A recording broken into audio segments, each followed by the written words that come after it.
Hello, everyone, or all three of you. Sorry about the delay. Still waiting on Abby. She's on her way. She'll be here very shortly. She just needs to grab a charge for her computer or something, I guess, and then she'll be right with us.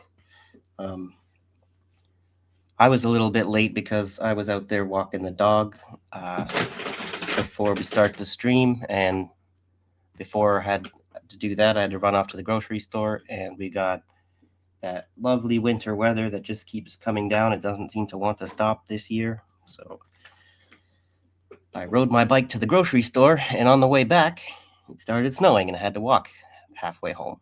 So I was a little bit more delayed than I was anticipating. Um, but, anyways, that's enough about me, I guess. How are you guys, whoever you are, the few people we've got watching for now? Don't exactly have anything in mind ready to talk about because this is the open panel discussion show and it's not something that I'm doing a whole bunch of preparation before ahead of time because it's more just whatever you guys want to talk about. So let me see about pinning the link here.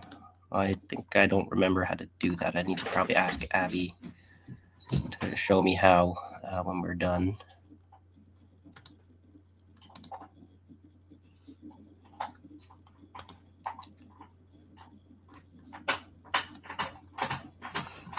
So, well, she'll be here real shortly, and then we'll figure out how to get the link up there in case any of you guys want to join us.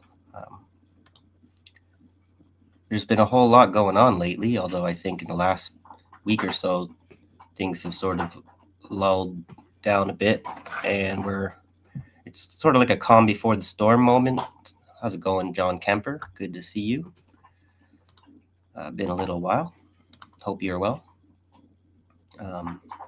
Yeah, I feel like it's a bit like a calm before the storm right now, where a couple, like last week, the week before that, there was some massive things happening with the kidnapping of Maduro, and then this protests in Iran, and this change of the situation in Yemen. Um, there's just so much happening right now, but then it seems like we're waiting. There's a lot things are happening behind doors right now, behind the scenes. There's some negotiations, some strong arming, some blackmailing likely going on, and we're kind of waiting for someone to make the next move. So that's in the geopolitics arena. Tuesday we tend to look for more domestic news. So on the domestic front, I'm seeing since the weather is kind of should be top of mind for everybody. I guess the climate denial is come back full circle because this crazy winter storm that we've got is giving us the impression that the climate change stuff is not real. And what, don't you believe your eyes with this massive storm? How can the global warming be true when we got such freezing temperatures, right? Um, I think we need to remind people that it's very easy the very common classic fallacy to conflate the weather with the climate. And it seems ridiculous, how could it be this cold right now and you get a net global warming by the end of the year? Well, you got to maybe stop being quite so skeptical when they say that these kinds of cold events are actually exacerbated, caused in part by some of this anthropogenic climate or global warming, climate change. How's it going, Extra Bola? Good to see you. Thanks for popping in.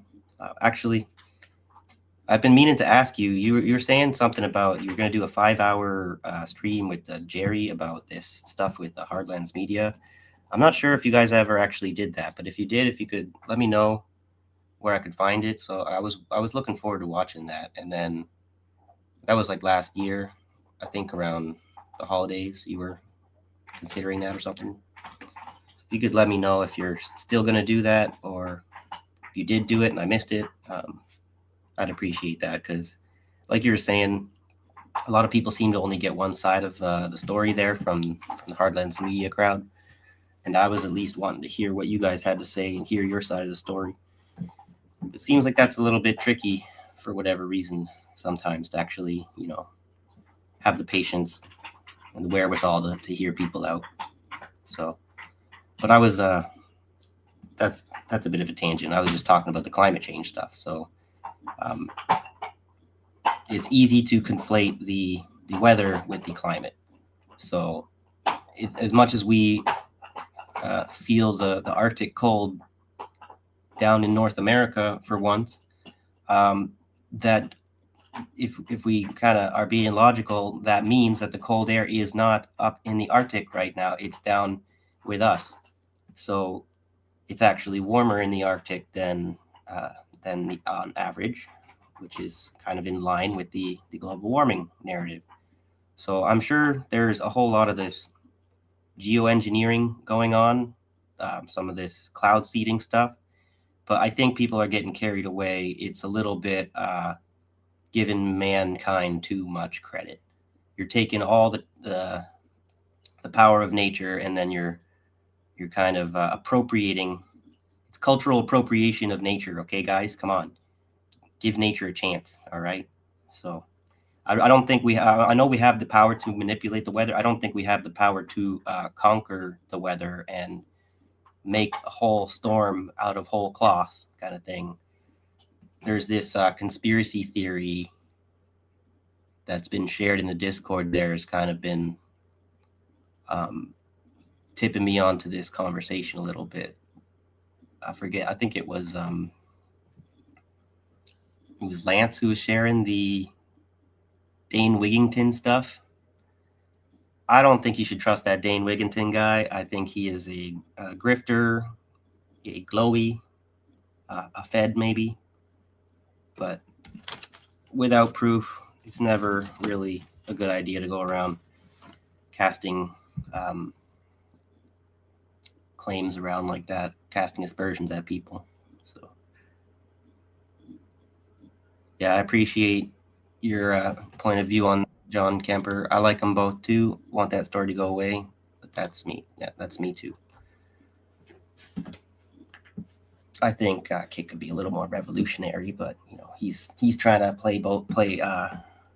not play both sides, but he's trying to be the centrist. Be fair to both sides. When the right wing's not so fair. How's it going, Abby? Thank you for joining us. Good. I'm here. Thank you for starting. No worries. Yeah, it's a bit hectic for me too. Sorry, we're both late, so. I know. Not a good look, but it's okay. You guys get any snow in Louisiana? No. No. Like, people, conspiracy theorists all over the place. They're like, man, how did the freeze move all over the country somehow? And all the grocery stores are like, thanks. Thanks for the revenue. I'm going to buy up all the shit. And nothing happened over here. It's like nothing. I'm glad I didn't go to the grocery store. I just pulled stuff out of my freezer. Nice. I was like, you didn't get me. I was explaining before you got here, I had to go out to the grocery store today, and we got, I think, more snow than Windsor's ever had before yesterday or the day before. I'm pretty sure it was yesterday. So we broke a record. So did Toronto. They had record-breaking snowfall. And luckily, though, the plows got out there. I was able to ride my bike to the store. It was not feeling very safe, but I made it there. And then on the way back, there was whiteout conditions. I had to stop and walk the rest of the way home. So interesting. It's interesting you say that, because I was just saying this to someone the other day. I was like, I was thinking about Occupy Wall Street, right? How we were all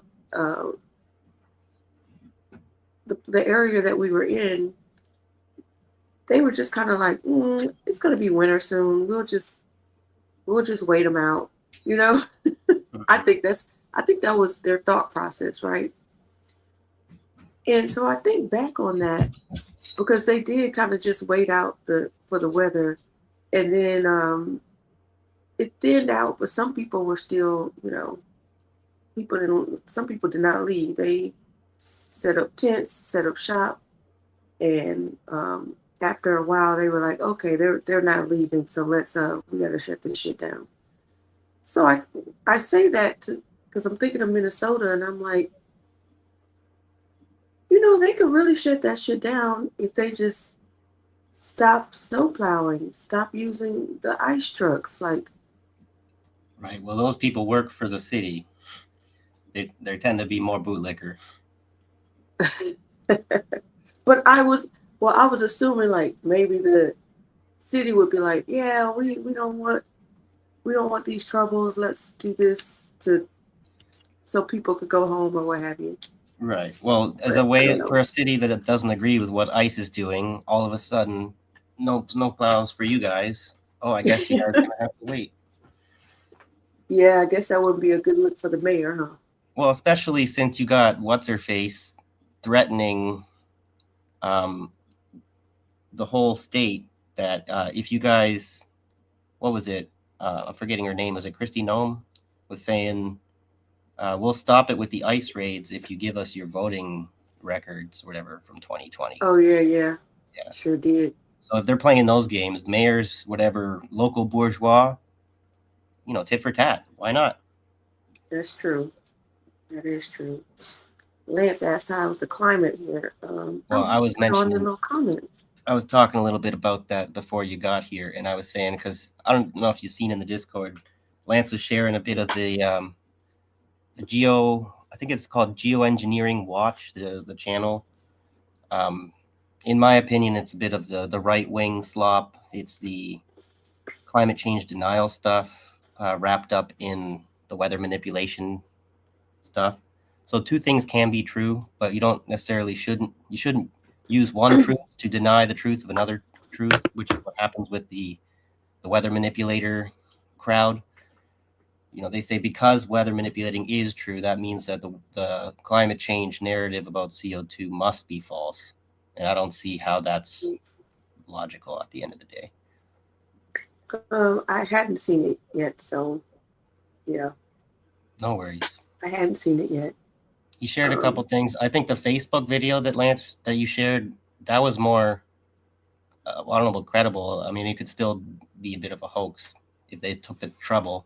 There was a guy who was just a regular guy sharing a video on his Facebook page. He just went and took a handful of snow that was collecting on his patio, and he lit it on fire with a barbecue lighter. And snow is supposed to melt, right? But this snow, for whatever reason, was not melting. It was turning black. So someone have an explanation for that? Because it's a Facebook video and not a real person showing it to me in front of my eyes. I can say it might be an internet thing. But if someone can show that to me in real life. Well, our snow in New York City, I'm working on the link. Truth is here. Our snow in New York City doesn't melt either, and it turns black because of the cars. So that happens a lot. Saying it smelled like also plastic. Turns yellow because of the dogs peeing. Right. But snow shouldn't smell like plastic when you burn. It shouldn't blacken like that at all. Burning it just snow. I have to watch that. Yeah, so check that out. But the other one before that, the Dane Wigington guy, I think people maybe don't have enough of the science. I also don't have enough of the science background to debunk a lot of what he's saying. You need to have a physics background. But I don't think people are fact checking what he's saying, because if you do, I mean, I found some people trying to debunk him. He's got a lawsuit that he lost about character defamation of a climate scientist. I mean, I'm not going to say that means that he's wrong, because I know that the justice system is garbage. So you've all heard me go on quite a while about how much I hate the fucking lawyers and whatnot and the judges. So that does not automatically mean that the climate weather manipulator people are wrong, but it isn't necessarily vindicating either, you know. So let me see who's here. Extra Bull's here. That's Hi, I could John. I could do that right now. Maybe I'll go do that for you, for Lance. I'll go grab a handful of snow and I'll use my lighter and we'll see what happens. Because I'm pretty sure if you get enough anecdotal evidence, you're gonna have the vast majority of people burning perfectly normal snow, and it will actually not be working in your favor as far as your argument. So, but we'd all have to. I tried this experiment. I tried this experiment I saw on Facebook or whatever. That shit didn't work. I was like, man, they're just over here full of shit, wasting people's time. Okay, Truth is here. You wanna? Did you want to go get the snow, or do you want to? I can go do that. Whatever.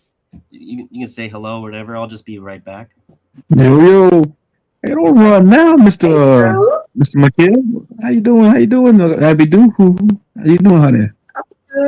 I'm good. Didn't I tell you I was gonna come over here and Didn't I tell you I was gonna come here and politic with you? Yeah. Yes, you did. And I said I was gonna come troll too. He talked shit about me because he talked shit about both of us because we wouldn't let him on Thursday. He was on. Yeah, I'm coming just to troll. Nothing else. Oh no. That's all good. It's an open discussion. Yeah, you about to get trolled. Don't go nowhere. Stay right there in that seat. You go and get some snow real quick first. Yeah, I'll be back. And then, I'm kidding. I'm playing around. I'm not coming to do all that. What's the topic? What's on the floor? Whatever we want the topic to be. You want something? You want to talk about something? What you want to talk about? Have we do anything? Geopolitics, anything? We was just talking. No, I really just came to say hi because I'm still live right now. I just come to say hi, show some support. Yeah, you know how I still live 24 hours. Sure. So I got to get back to my stream. I just wanted to come say hi to you and support your panel, honey. So this so Truth Zone has this. Well, hold on, Truth. Before you go, this is the person that gave us the idea to do this on Tuesday. So he has a really fun channel that I go hang out in. I told you that, Truth. So I don't know if you can see there. Y'all wasn't doing open panels before, but my snow is just melting. No, it is not turning black. Right? It ain't melting either. Is it melting? No, it is melting. I don't want to hold it. I don't want to hold it. That's plastic you holding in your hand. That's styrofoam. That ain't real snow. That's styrofoam. You holding styrofoam in your hand. So I'm up out of here, though. I'm going back home. Appreciate you, Abby Doo. All right, shout out to your calls. I'm out. Peace. All right. Yeah. Salute. Come on back later if you want. So his channel stays open for, it pretty much just stays open. So after 24 hours, Streamlord will knock you down or whatever, and he just creates another stream. But he has like multiple people hosting. Yeah. Well, it's a pretty good way to get more subscribers and stuff. You just get new viewers that pop in because you're on at all hours of the day. People all around the world can see you whenever you're on. Yeah, and it's also pretty fun too. Yeah, I just think it's too much. Just talk to people. We got to have more co-hosts if we're gonna do that round the clock kind of thing, because people are got to take turns babysitting the stream, or else you just let whoever's on in control and say whatever, do whatever. No, it has to be a co-host because they have to be able to bring people up. Yeah. And knock them down or what have you. Then the other thing I have against that is YouTube is the one that ultimately profits the vast majority of the profit of that behavior goes to YouTube. Well, he has an interesting model where people will pay to knock someone off. That's not interesting to me. And I said, what are y'all doing? That's bullshit. That's how you money. That's how Well, money. You're letting money into the discussion, and then what happens when you let money in the voting process? but The this money is talks louder. but you heard him, right? He said they do a lot of trolling over there, so that's like part of the trolling. So it's not a super serious channel. Sometimes they do. Sometimes they are like on some serious discussions, and they don't really troll during that time. Like people come with presentations and stuff, and they're like, "All right, we're gonna get serious now," and people present they have PowerPoint presentations and everything. They come up there with mostly about um, Aboriginal and indigenous to the land, and sometimes it's about other stuff, but that's like mostly. That conversation seems like the Black community is really hung up on not just the Black community, but the indigenous community. They're going round and round and round in circles with that conversation, and neither side is willing to give any ground on who's right and who's wrong. So, Well, I don't think we're going around and round and round in the conversation. I don't feel that way. Well, that's because you're on your side that you feel you got all the facts, and the other side's just wrong, and the other side. Hold on. Mm-hmm. Hold on, you trolling me right now? Doing too much. No, we look up like genealogy records. Mm-hmm. So there's no proof in the census report. There's no proof where. So the people that were called Indians in the census report were reclassified to colored. Like, I think it went from Indian to Negro, and then from Negro to colored, then from colored to African American. That's how it went. I would say some. So there's no genealogy for. I mean, some of the Indians were reclassified as natives and coloreds, but there was also some of the slaves were labeled under the same label, and then now but there's a different time frame for the slaves than the original census. The genealogy is an incomplete method because it only goes back so far. There's incomplete records, so there's a kind of cherry picking going on with that. So what do you? So okay, hold on. There's a whole lot of evidence that's being ignored, not allowed part of the conversation. Instead of following the evidence that you can find, your preference is for me to believe a history book that was provided to us by McGraw-Hill on the history of this country. McGraw-Hill was owned by Ghislaine Maxwell's father. I don't know where you're getting this from. Where did I say McGraw-Hill? That's the name of the people who create our textbooks. Yeah, I didn't talk about. You brought up the textbooks. Okay, well, how else are we getting our history other than through the textbook? That's the way we're taught our history. History comes more from the historian, and then the textbook is written about what the historians say. And so historians are not only white people, all right? There's historians from all around the world, and you have to kind of take a consensus point of view. Who writes the history but the victors? And there are other historians, but those historians, what they talk about isn't written in those books. So there's a lot of history that I agree with you. Is like we know enough to know that the history needs to be rewritten, but the history has yet to be, like the record has yet to be properly corrected. So we're kind of in a confusion, the general public, because they have yet to actually set the record straight. But because the record's not been properly set straight, I can't just go fully on board with everything that you guys like. It's okay. I don't really need you to. 5 civilized tribes. There's a conversation needs to be going on about there, because I'm hearing some really, really false claims that sound like to me that are like completely inverting the narrative without evidence. So I'm hearing yesterday, I heard someone say about the 6 civilized tribes, wherever that, like, it wasn't that it was like natives that converted Europeans instead of Europeans that converted, like there was these 6 tribes that adopted white people culture and started to take slaves just like white people. But I heard somebody yesterday completely put that on its head and say, no, the natives taught the Europeans how to take slaves, or they're copying us, not the other way around. I'm like, what the fuck?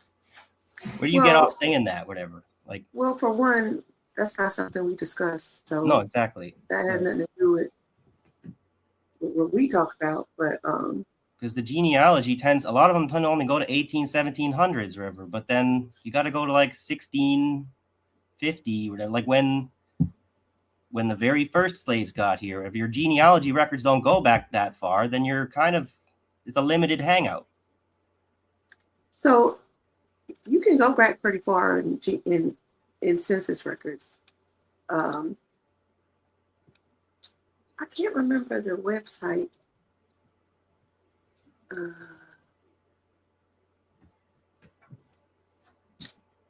No, maybe I could text you. I have his phone. Maybe I could text him and ask him of the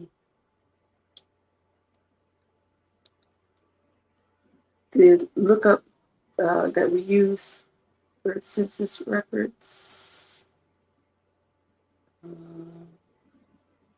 Let me ask him. But anyway, while I'm doing that, excuse me.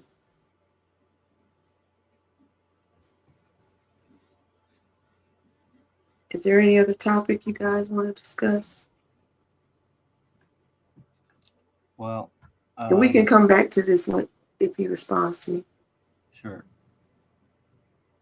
So there was a little bit of I was just talking a little bit about the weather stuff, and there's this next rad conspiracy thing that the Dane Wigington guy that I was talking about earlier, seems to be one of the people propagating this conspiracy theory, because they're trying to claim that the weather monitoring, like the things that are collecting the data we need to prove or disprove the climate narrative, they're saying that it's not receiving information, it's emitting, it's transmitting signals that are like weather manipulating signals kind of thing. And that seems to be pretty easy to prove. You can go out to these towers, and we should have equipment that can prove if it's emitting or receiving. And then all the conspiracy theory people can shut the fuck up, or we'll be proven completely right, and the rest of us can shut the fuck up. But the problem with that being, because there's far right people going around, where's the article here? They are going around tearing down these weather measuring devices because they think that that it's causing these big ice storms, wherever, that they're creating it with weather manipulation. But that's the problem, is like it does you if they're wrong about that, then they really are they're doing something that is harmful to the public if they're taking our poking our eyes out as far as the data that we need to measure the climate properly. So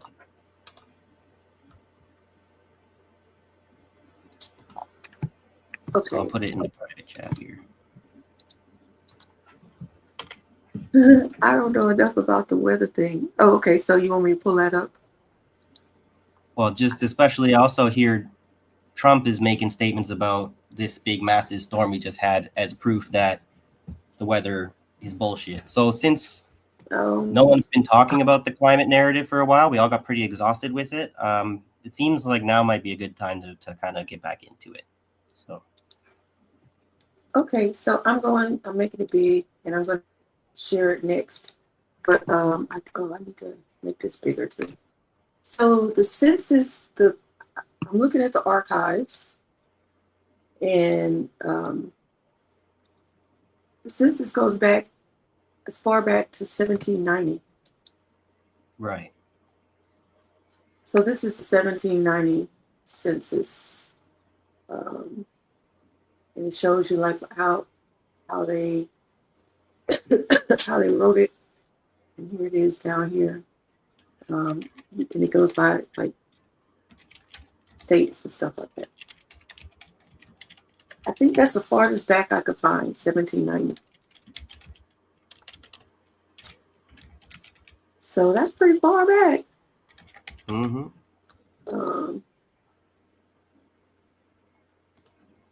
Right, so let me share this tab instead.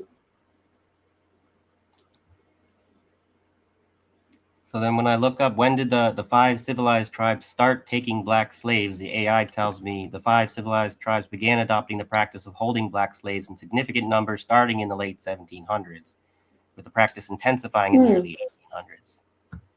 So I think a lot of these people, you can have the genealogy record will tell you that you belong to these tribes. That will not be false information. But how did you become a member of the tribe is kind of not being discussed. Doshi, I need you to pull up, girl. I need you to pull up. If you don't mind. Yeah, if you guys got some hard facts that can put my questions to rest here, that would help me out because you keep talking about tribes. I don't know what you're talking about.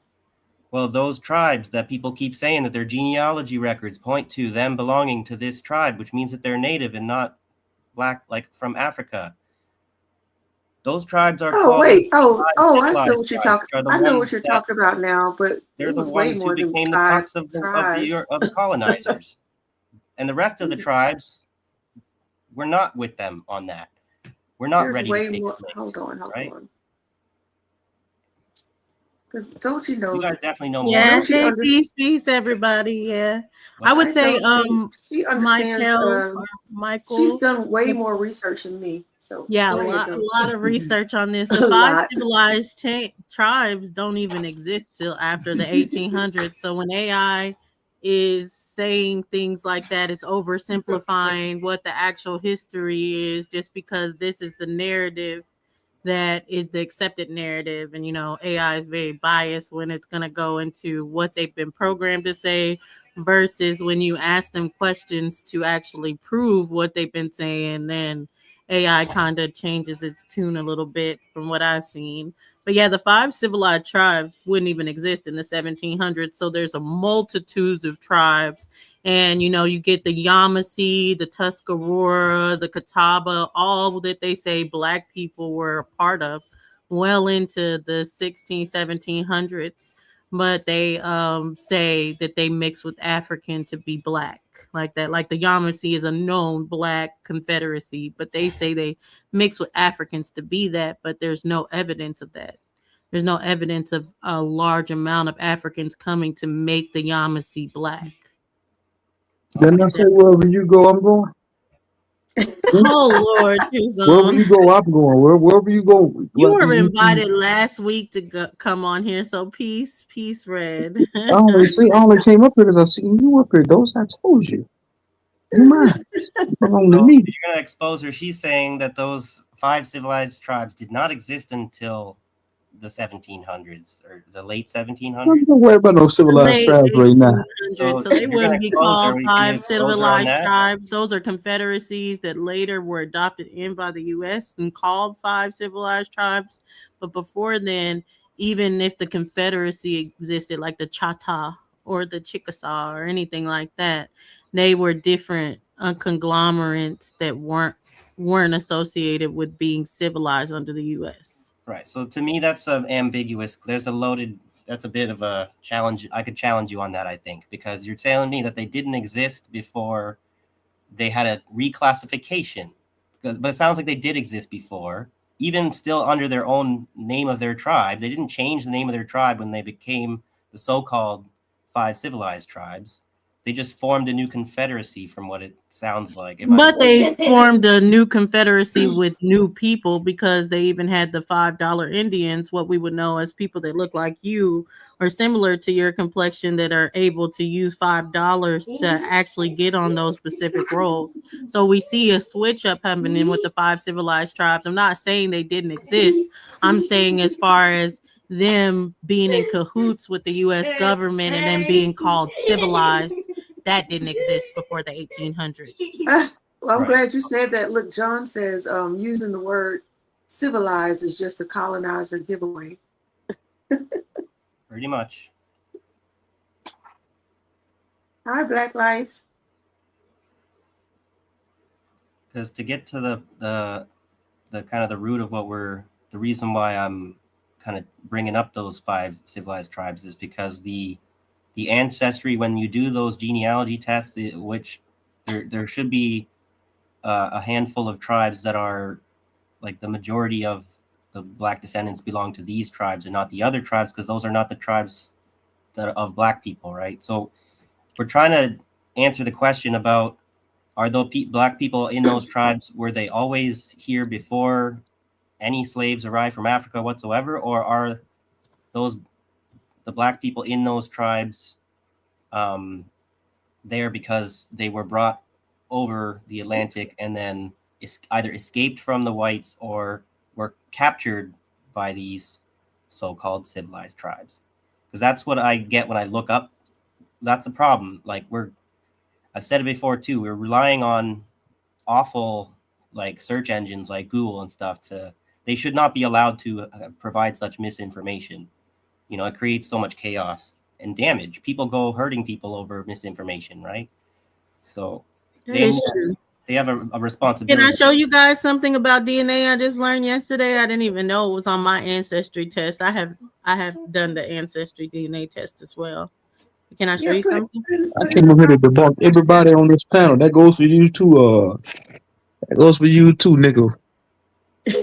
Michael Johnson. What's your name? What's your co-host name? Okay. Michael Nahilo Nordstrom. Michael. No Nordstrom. You getting debunked? Abidou, you getting debunked? Dosey, you getting debunked too. Anybody getting my way today on this panel will be getting debunked. Wait, Dosey. Can you go ahead and debunk them while I'm pulling this video up? Debunking shit. This goes for you too, Nostrum, boy. I told you. What I tell you what I was going to do before I came over here? I was coming to troll you. I'm grabbing no information right now.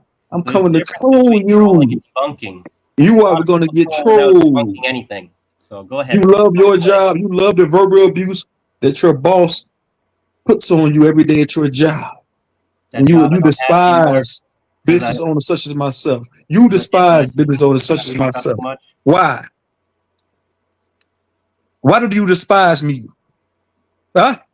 Despise you. I don't know if I despise you quite yet. If you want to keep trying to envy the fact that I'm a business owner because you take verbal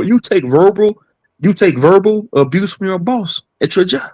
Not anymore. I don't have that job. They fired you? Right. Because what happens when you're a little bit like standing up for yourself too much, when you're not afraid enough of the boss. Good. I'm proud of you, bro. When you don't I'm proud of you. Of them, they need to get rid of you because the rest of the employees see that you're not really afraid of this boss. And then he starts to have self-esteem issues because everyone's supposed to be afraid of him. So I get fired, whatever, just for not being a coward. You know what I mean? That's what's up, Nasser. Go ahead, you troll away as if I'm not going. You know what? I'm not going to troll you today just because you had balls. You stood up to the boss. Now you know what the next step is, man. Start your own stuff, bro. Get your own business, man. You become your boss. Don't become here. Don't take his negative traits, but do your own thing, man. No, it takes money to. No, it don't. They don't take a whole lot. You don't have to be rich to start your own business, man. You can start a legitimate business for a couple $100 if you play your cards right. If you're disciplined, if you're smart with your money. See, the type of business I want to start is a co-op, so I need to find some. Don't let that be. Don't let. Right. Don't say it takes a lot of money to do this. Just do it, man. Right. Believe in yourself. Bet the house on yourself. Whatever it costs, bet on yourself. Find people to invest in starting a business with. You have to you can't just be pie in the sky dreaming your way through life wherever. You have to actually. You don't need nobody to start your own business, man. You can do it yourself. Basically, why wait for somebody to start you? Why wait for somebody to invest in you? Invest into yourself with your own money. You're acting like I have money that I don't have. Well, Michael, what he's saying is there's a step before the co-op. Like, for example, maybe in your everybody that you try to help out in your complex, they know that you work at a restaurant, right? They know you can cook. Sell them plates. Right. Sell plates Get out the of your idea of house. selling them plates. Start small, man. Believe in yourself, bro. You up here making Okay. excuses. You up here making excuses, bro. Do what you got to do, man. I guess what I could grant that I'm not being quite capitalistic enough, you might say, is Man, I if don't I want, bro. get I'm not charged, trying to have this if I capitalistic, start socialistic charging talk. people for Get up things off your instead of, ass and make it happen. right. If I stop being such a nice guy and like doing things for free as opposed to charging people, then I'm Right. gonna get somewhere. That's kind of what you're saying. Yes. Right. Stop being whatever. If you want to overcome capitalism, wherever, you're not going to do it with idealism, right? So, like doing our podcast without asking people for any kind of value for value, whatever. That's doing the work for free when we could be actually trying to get a little bit something for it. Get the channel monetized. Yeah, that's what we're trying to do. So, in that light, like, share, and subscribe if you haven't already, right? So, For sure. Yeah. And thanks again for having me up here, Miss Abby Doo and Michael and Dosey. Y'all have a good day. I'm a duck about out You here out of again. here again? Okay. Yeah. Wow, you're so nice. Tell That was so everybody on your nice. panel I say hello. Yeah, say it again. On your show one of these days. So. I said, tell everybody on your panel I say hello. I will, Abby Doo. You always pull up on me and you show love, you know, even your codes. You're welcome back. Even though we troll you, Michael, Nostrum, you're more than welcome to come back. You know, it's a trolling panel. That's what we do. But we get into some information. Just like earlier, I debunked Dosey earlier, but that's besides the point. I debunked you earlier. How does it feel, baby, to be debunked by me earlier? I know it left a sour taste in your mouth, baby. It left a sour taste in your mouth to be debunked by True Zone. How did it feel, baby? Did you like it? Still waiting for it to happen. I did it. I got the footage. I debunked you. Please put the footage up. Clip that part and what Willie said. You already know I did. Why wouldn't I do it? I'm always plotting on you. I'm gonna take it and put it on baby, I want to plot on you. I'm R. Kelly, not piss on you, baby. I want to plot on you. Whatever, you just said goodbye to Abby. I'm actually sharing it in the back. Put it in the private. Oh dang, I wanted to ask him something. Look, me and Captain Crunch got into it yesterday. I was shocked. Captain Crunch gets into it with everything. You say put it in the back rather than sharing it. I'm sharing it from my side. Oh, you know how to? I didn't think y'all could share. Let me see. I thought you had to put it in the private and then. Let me see. Oh, she is sharing. Yeah. That's good. I can share it, StreamYard and everything. I think it just depends on the people and if they know. If you have StreamYard or not. Oh, okay. Interesting. Oh yeah. I have paid StreamYard as well. So this is about the DNA, kind of what you were going over, Michael.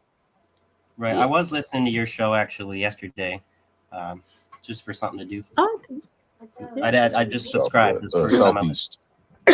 First time really going. Let me turn this up just in case you all can. Okay. Pardon me. And I explained this about, I don't know, maybe like 2 years ago. And a lot of people just didn't, some people didn't catch it. Some people are newer to the community. But I feel like, hell, we might as well just go ahead and recover it, because even though they've had this update, they're still doing the same antics. So if you go to your Ancestry account and locate regions tested, it should bring you here, and you'll be able to find view all places tested. That'll bring you here. Africa and America are the very first two on their list. Africa claiming to have 449 regions and communities. America, 406. Okay. let's click on Africa. Once we click on Africa, you'll see the breakdown for their regions tested. We're going to need you to scroll all the way to the bottom to find the 430 communities that they added into that other number that they claimed. And that is going to be covering African Americans and African Caribbean communities. Once you click on that, it'll bring you here. It's going to name a whole bunch of areas that we all come from. And it's going to show you a map of the areas that they are specifically speaking about. These are your indigenous Americans from the Southeast. Yes, under Africans, that's just where it's placed. And I can prove it. Because when you come to the Americas, this is what the map looks like. Now you see this big, full pink area? That's North America. And the people who should be in that big pink area, not this pink, because that's Bolivia and Peru. Not that one. There's another one. If you scroll down, it'll show you North American indigenous people. This one, Indigenous Americas North, with no regions tested. They can't test the regions because they're reclassified in the African category. Or Asian. If this was a legitimate situation, then why aren't the so-called 5 civilized tribes listed here? They can't be, because those people are traceable back to Asia, Russia, Mongolia. So where's that evidence, though? That's a claim without the evidence, though. So, if you have Look, negative Nancy, we ain't even done yet. Well, I can pull up the haplogroup from that. We're going to get back into 1994 with Douglas Wallace, but I can pull up the scientific journal about that as far as when they started doing that classification of saying that Native Americans were Asian subgroup. So whenever they were testing anybody from America, it immediately went into the Asian subgroup category. I'm just confused because you're saying the civilized tribes they come from Asia, but then I thought the conversation was that the civilized tribes, they're like, there's black tribes that didn't come from Asia. So I guess those black tribes are not related to the. Well, what he's showing as far tribes. as this, why I put it up is because of DNA, right? Of being like, where's this DNA going to?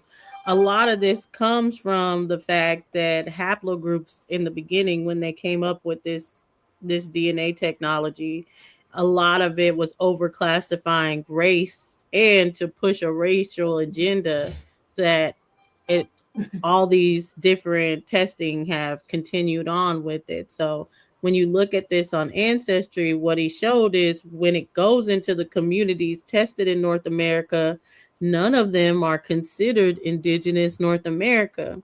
They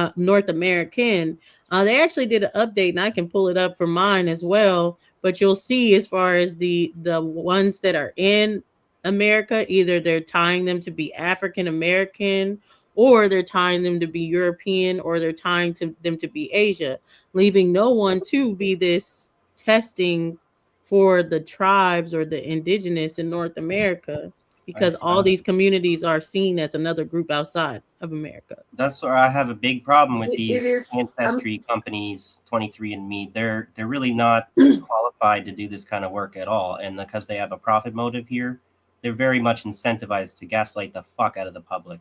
They got like tiny sample sizes from whoever voluntarily signs up to their to do the test with them, and then they conflate what the small percentage of people who have done tests with them, and they claim that they're representative of the entire population of people who have yet to be tested. Right. Exactly. Sorry, Abby. What'd you say sorry to me for? What Oh, happened? just because I interrupted, you seemed like you had something to say. Oh, no. No. Thank you, though. I appreciate that. No, I'm just listening to you guys. I'm just just showing what it seems like a lot of Dosha, you brought the crew with you. So I empty guess nest. too, like if they see me pop up, they gonna come. It's cool. How's it going? Well, I told him all about it on Tuesday, so I appreciate you guys popping up.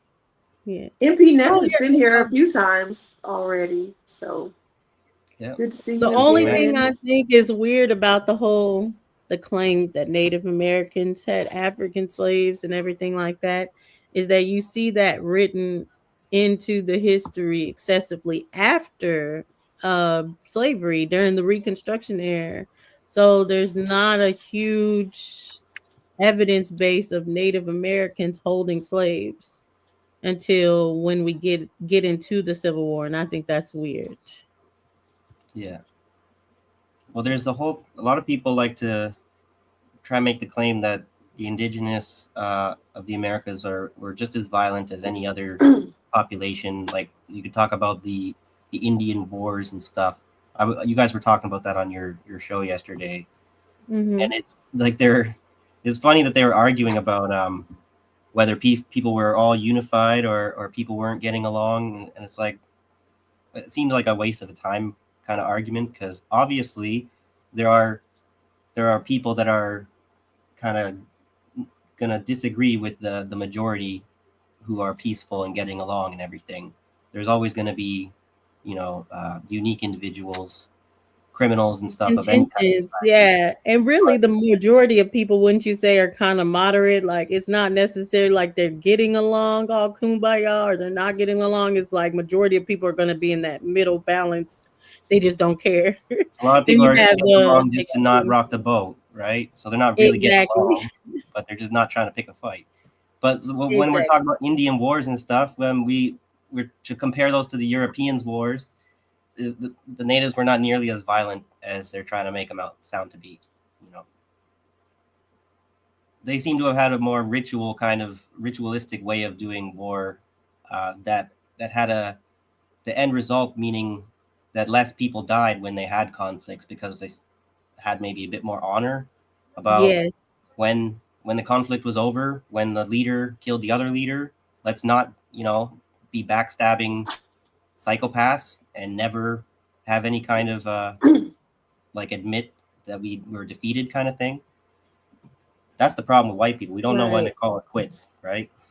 We think we can always change the score by the end of the game or whatever. So Yeah, I think when like listening to my channel and just different people from the Aboriginal Indian side of the community, it's very hard with no people knowing that things are hidden.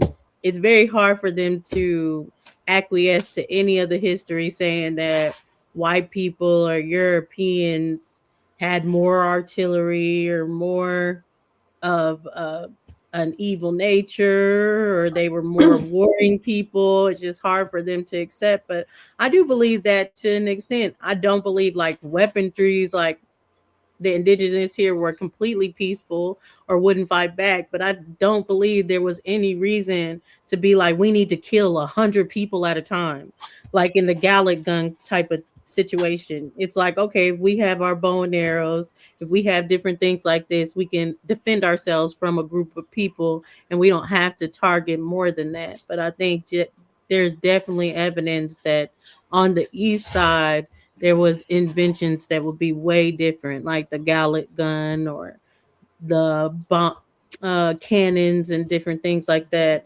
But there are some people on our side that definitely believe that those things came from America too. But I don't see it that way. well, that yeah, it reminded me of. Can, Oh, go ahead, can I Abby. jump in for 1 second? Dosha, can you drop your channel in the chat? Some people are asking for it. Yeah, I yes. was gonna ask you for it anyway because that's what we're supposed to be doing. We're supposed to be building together. Troop Zone, you could drop yours in the chat too. Yeah. You reminded me about they were talking about Machu Picchu and how do you build like it's impossible for them to build it without advanced machines and stuff.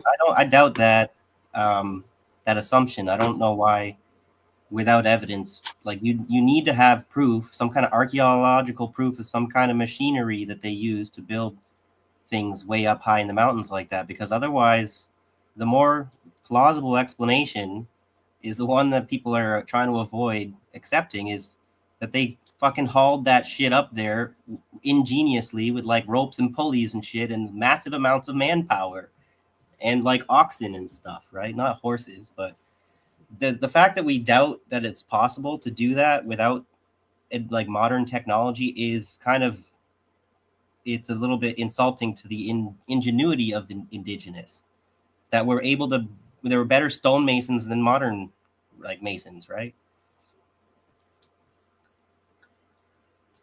Yeah, someone said ask the John asked the Anunnaki.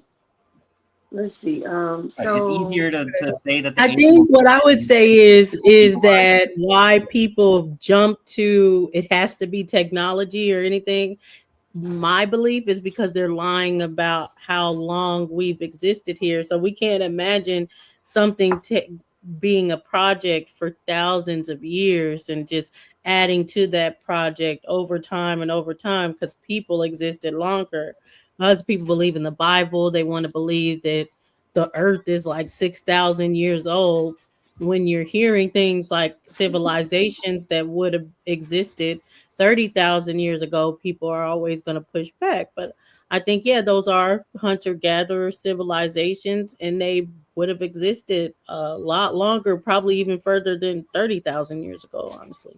I agree. Yeah. So Doshi, two things. One, you're still sharing, but I took it down because they could see our faces better.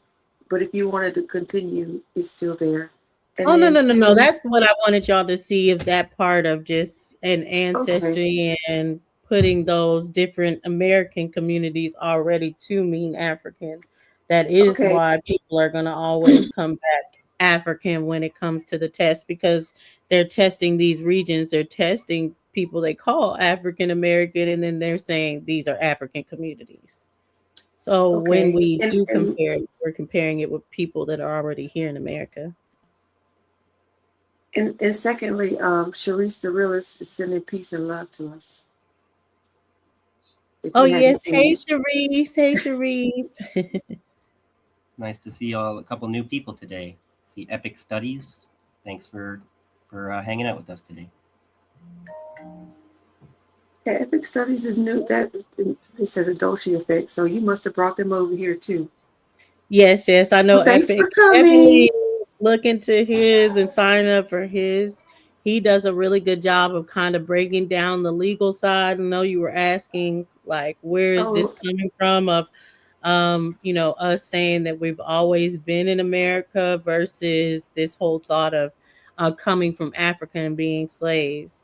And he really breaks down the legal side of that. I mean to cut you off.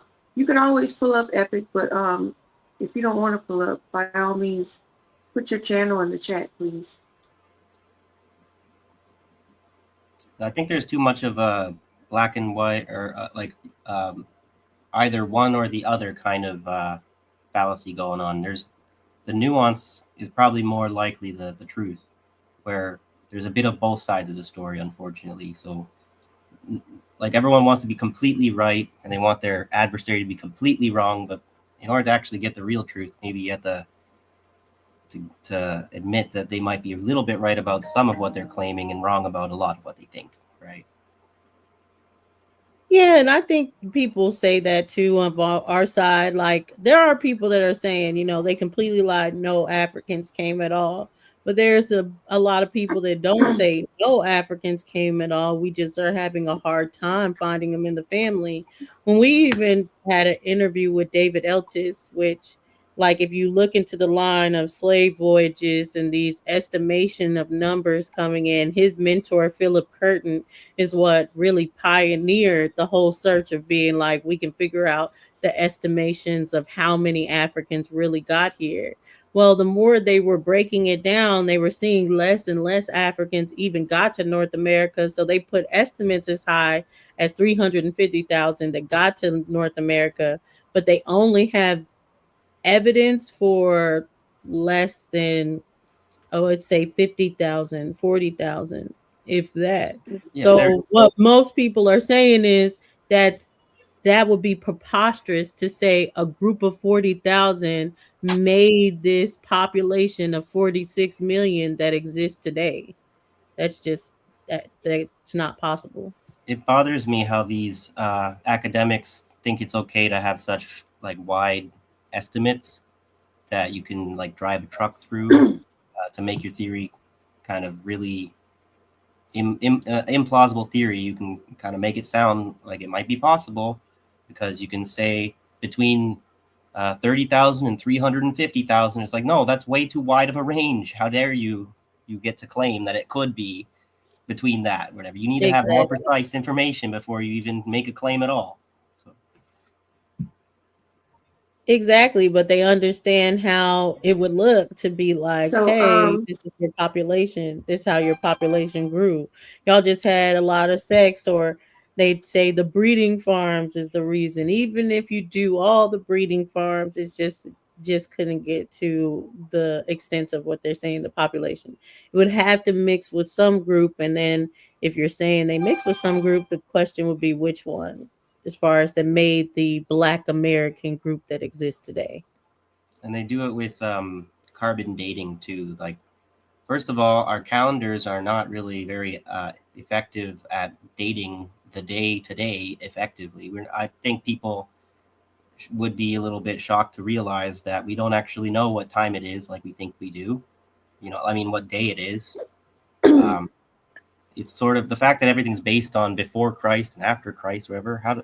And then they can set their estimates about, oh, this happened whatever 100,000 years ago.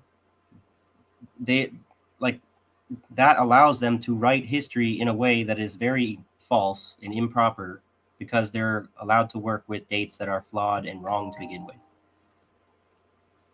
And I think you were right with saying so, just time in general. Sorry, Abby, but I was just going to say time in general, year, month, date, all of it is wrong. All of it is to make us, it feels like to be a little bit out kilter, like to change the day how it is. So we never just feel like cemented, and I think it is spiritual to make us Force more us of to the live worker bee.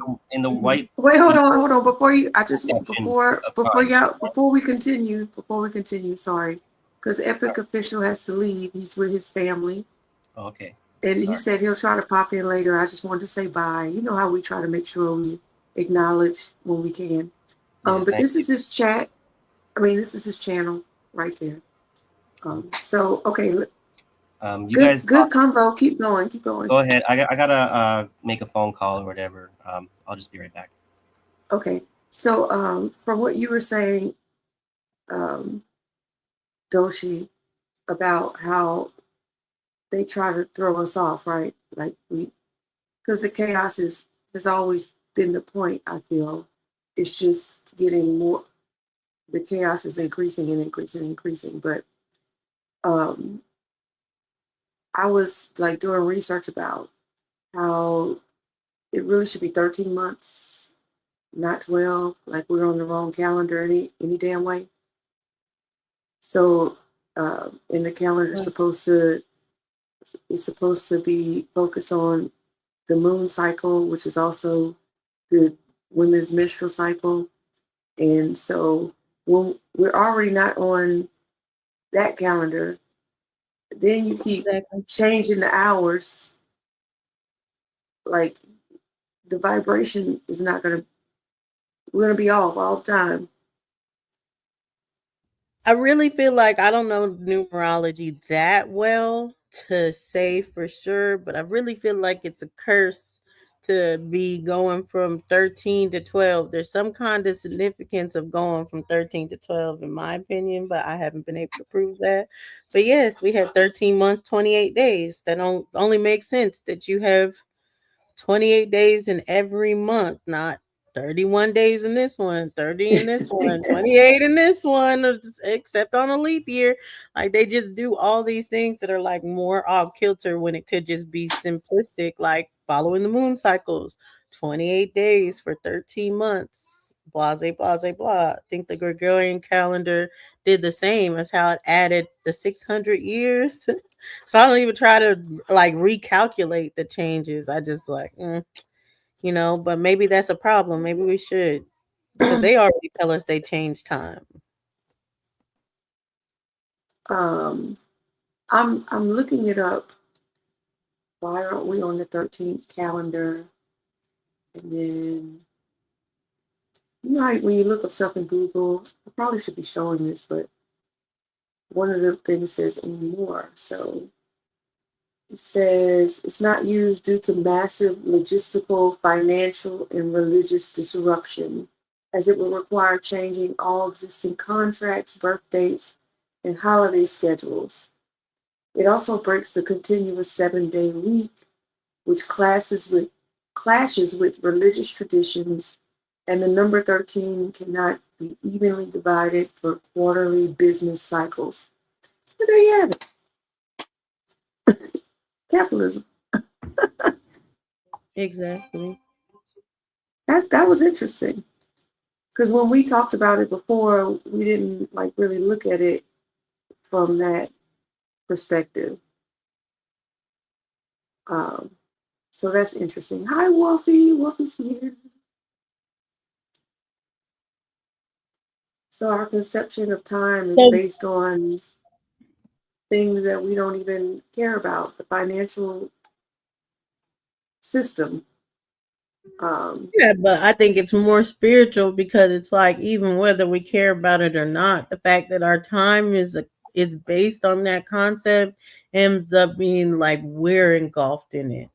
And I think that's what the whole play is about. Like people don't see how time and the stars and all this other stuff really relate to us spiritually because that's all seen as like myth-based things.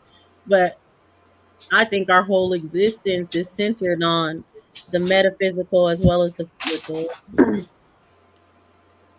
that's something that the age of enlightenment, all this turn towards science, has kind of made it hard for maybe modern civilization, if you want to call it that, to have a better relationship with spirituality, because now we have to run it through the gauntlet of science in order to prove that it's not just superstition, and then you end up with no spirituality. So we have a problem there. Well, so and then when she says, so when you said spirituality, so the response isn't talking about spirituality at all, because spirituality and religion is different. It's concerned with religious disruption. So that's a key in my mind there. By the way, my kids are on the way for a visit here. That's what I had to. Oh. So I'll just be right back. Well, this is going to be fun. Yay. They're super adorable. Before, as far as it, Abby, they get on you a lot when you're coming to Smoke's channel or anything like that because they just automatically assume you have this like Pan-African standpoint.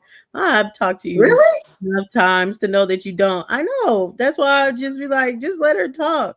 But I think it's just because some people go over the board when it's like what is said online or what the history says it is. So anyone saying like what the history says it, they're like, no, that's not it. But so what is your take on? I know you're not. I know you're not. What is your take on Africans coming here though?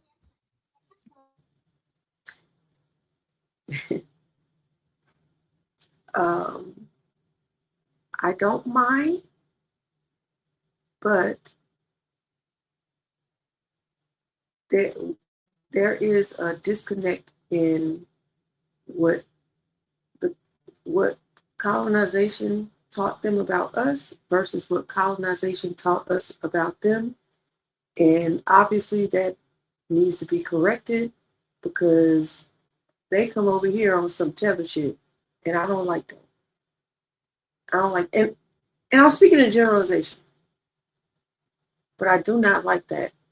And a lot of them will use their skin tone to grift off of being black, but they're not black culture. They are African, which is not the same as black culture. They're two unique cultures, but they will grift on it as a way to fit in or make money or whatever, but they separate themselves from us a lot. Now, when I say that, I'm generalizing about the ones those are the ones that get the most like airplay, I guess. Because there are a lot of very, very warm, loving Africans that I've met in the United States. So it's a generalization. Right. It's on a macro level, but everybody can see on a macro level, what's going on. Hello. Hi. I got a haircut. Very nice. Now it's my turn. And also, And look, and sister's back there in the cut. Hi, sis. Hello. Hey, Kira, you want to say hello? Oh, that's mom back in the cut. That's Kira, and mom's Hi, over here. Kiara. Mom's over there. Hi, mom. Mom's not so much down with being a And celebrity. there's Bella. But yeah, I got a lot of flack in the community because people acted like, well, I guess because it's been different people like getting to know me over time. I've been on different podcasts, so it's like new people come at the time. But like Sharice could tell you, we've known each other for a long time. I did not hide that I had an African husband, but it was so funny because people were like, "Oh, she has an African husband," and made a show about it, like, "Oh, exposed," and they're like, "Oh, you got exposed." It's like, no, everybody knows that I have an But African exposed for husband. what though? But he'll tell you about like the same dynamics, the same different things as far as that are going on with different separate people. It's not the same. No one's a monolith, but it's just about what we're seeing. What do you think about FBA? Do you think that's a good group? Do you think that they're just not hitting the mark of what we would need as far as to all come together under?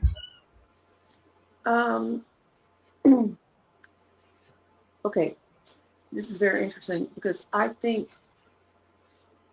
FBA is sort of there is some importance to self-delineate, but I think sometimes they go a little too far on the aggression against African people.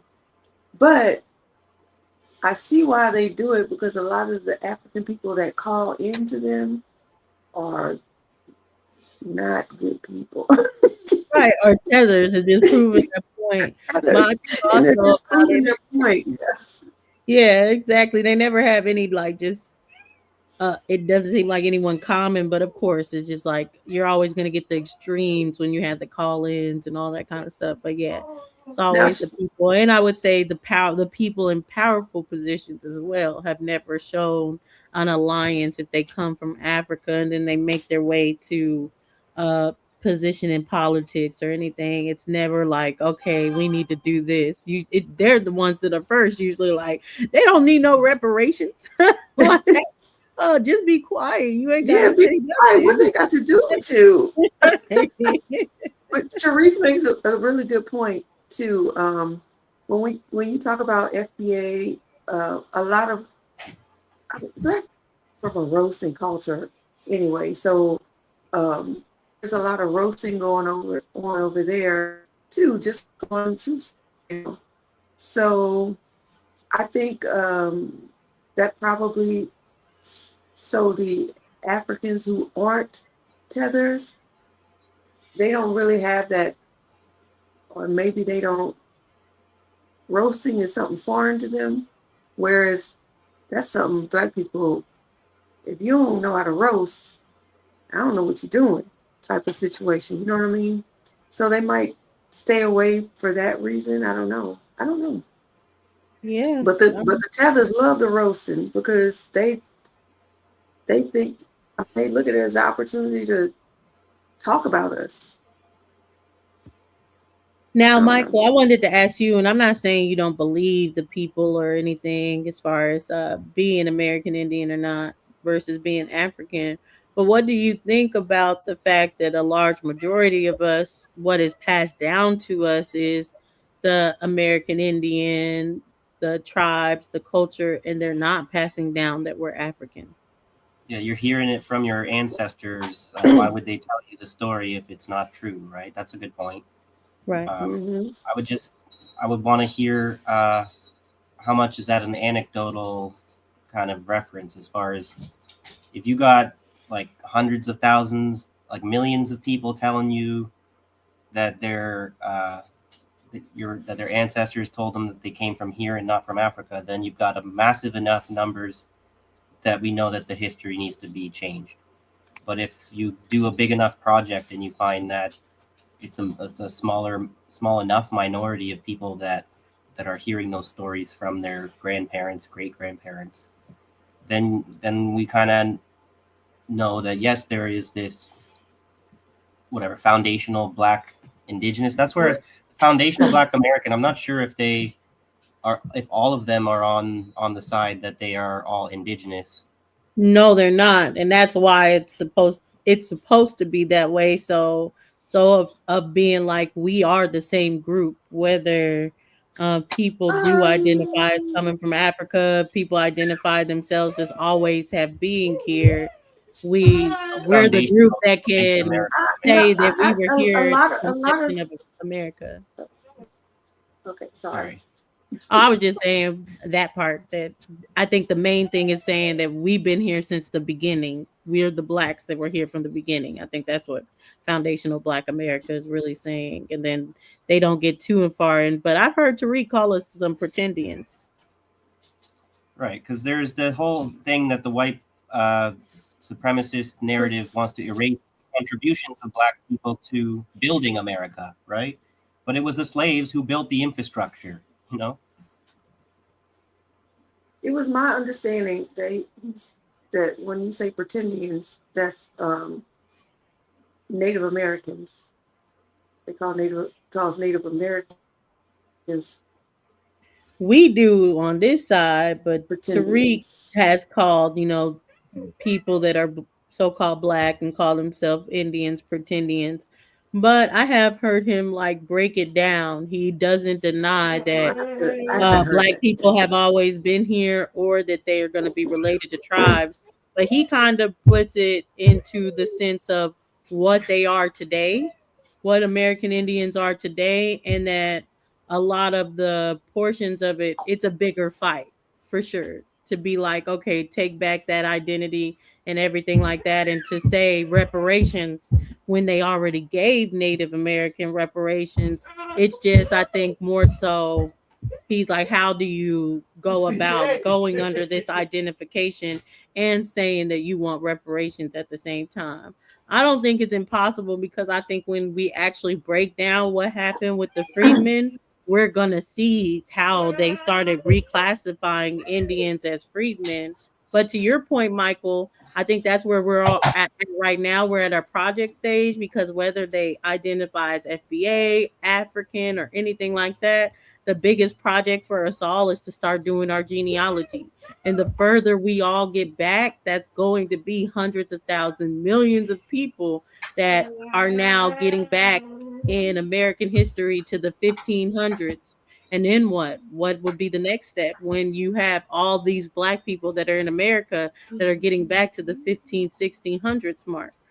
Yeah. Well, and also when you're doing the genealogy, uh, it's important to get the information that goes back far enough that proves that you are actually a Black Indigenous person. But then by doing the genealogy, a lot of people are likely to find after that initial, um, like those older ancestors, there's generations after that where there could be still some other intermixing that they shouldn't be like you need to there is a lot of like I'm one of the authentic original ones, but then you're ignoring the other admixture that you have in your ancestry, and you're kind of cherry picking that favorite ancestor that you like to be related to. But it's so Right, exactly. And talking to your point, I don't know if Sharice will come up here, but I always talk about because Sharice got a lot of hate at a time when she was revealing how a lot of like white people here, like you, Michael, that a lot of us could have white people in our genealogy because of the mixtures that happen, especially in the formation when it comes to the United States. So people He's in don't like Canada, that. I by the know way. people want to be pure blood. People want to be like my ancestors wouldn't mix with no white people. But at the end of the day, there is a lot of there's not as many degrees of separation as people want to think. So I agree that you can't just be like, oh, I'm ashamed when you find like white cousins or something. That just is what it has been as far as people coming here and what the United States stood for. So people were mixing. He's Canadian, by the way, so it's a boot. Mhm. It's a It's about boot, time Canada. that we get this genealogy done. Yeah, pull up, Sharice. Okay, what do you know about like the Canadian Aboriginals then, and what goes on with them in Canada? Do you know?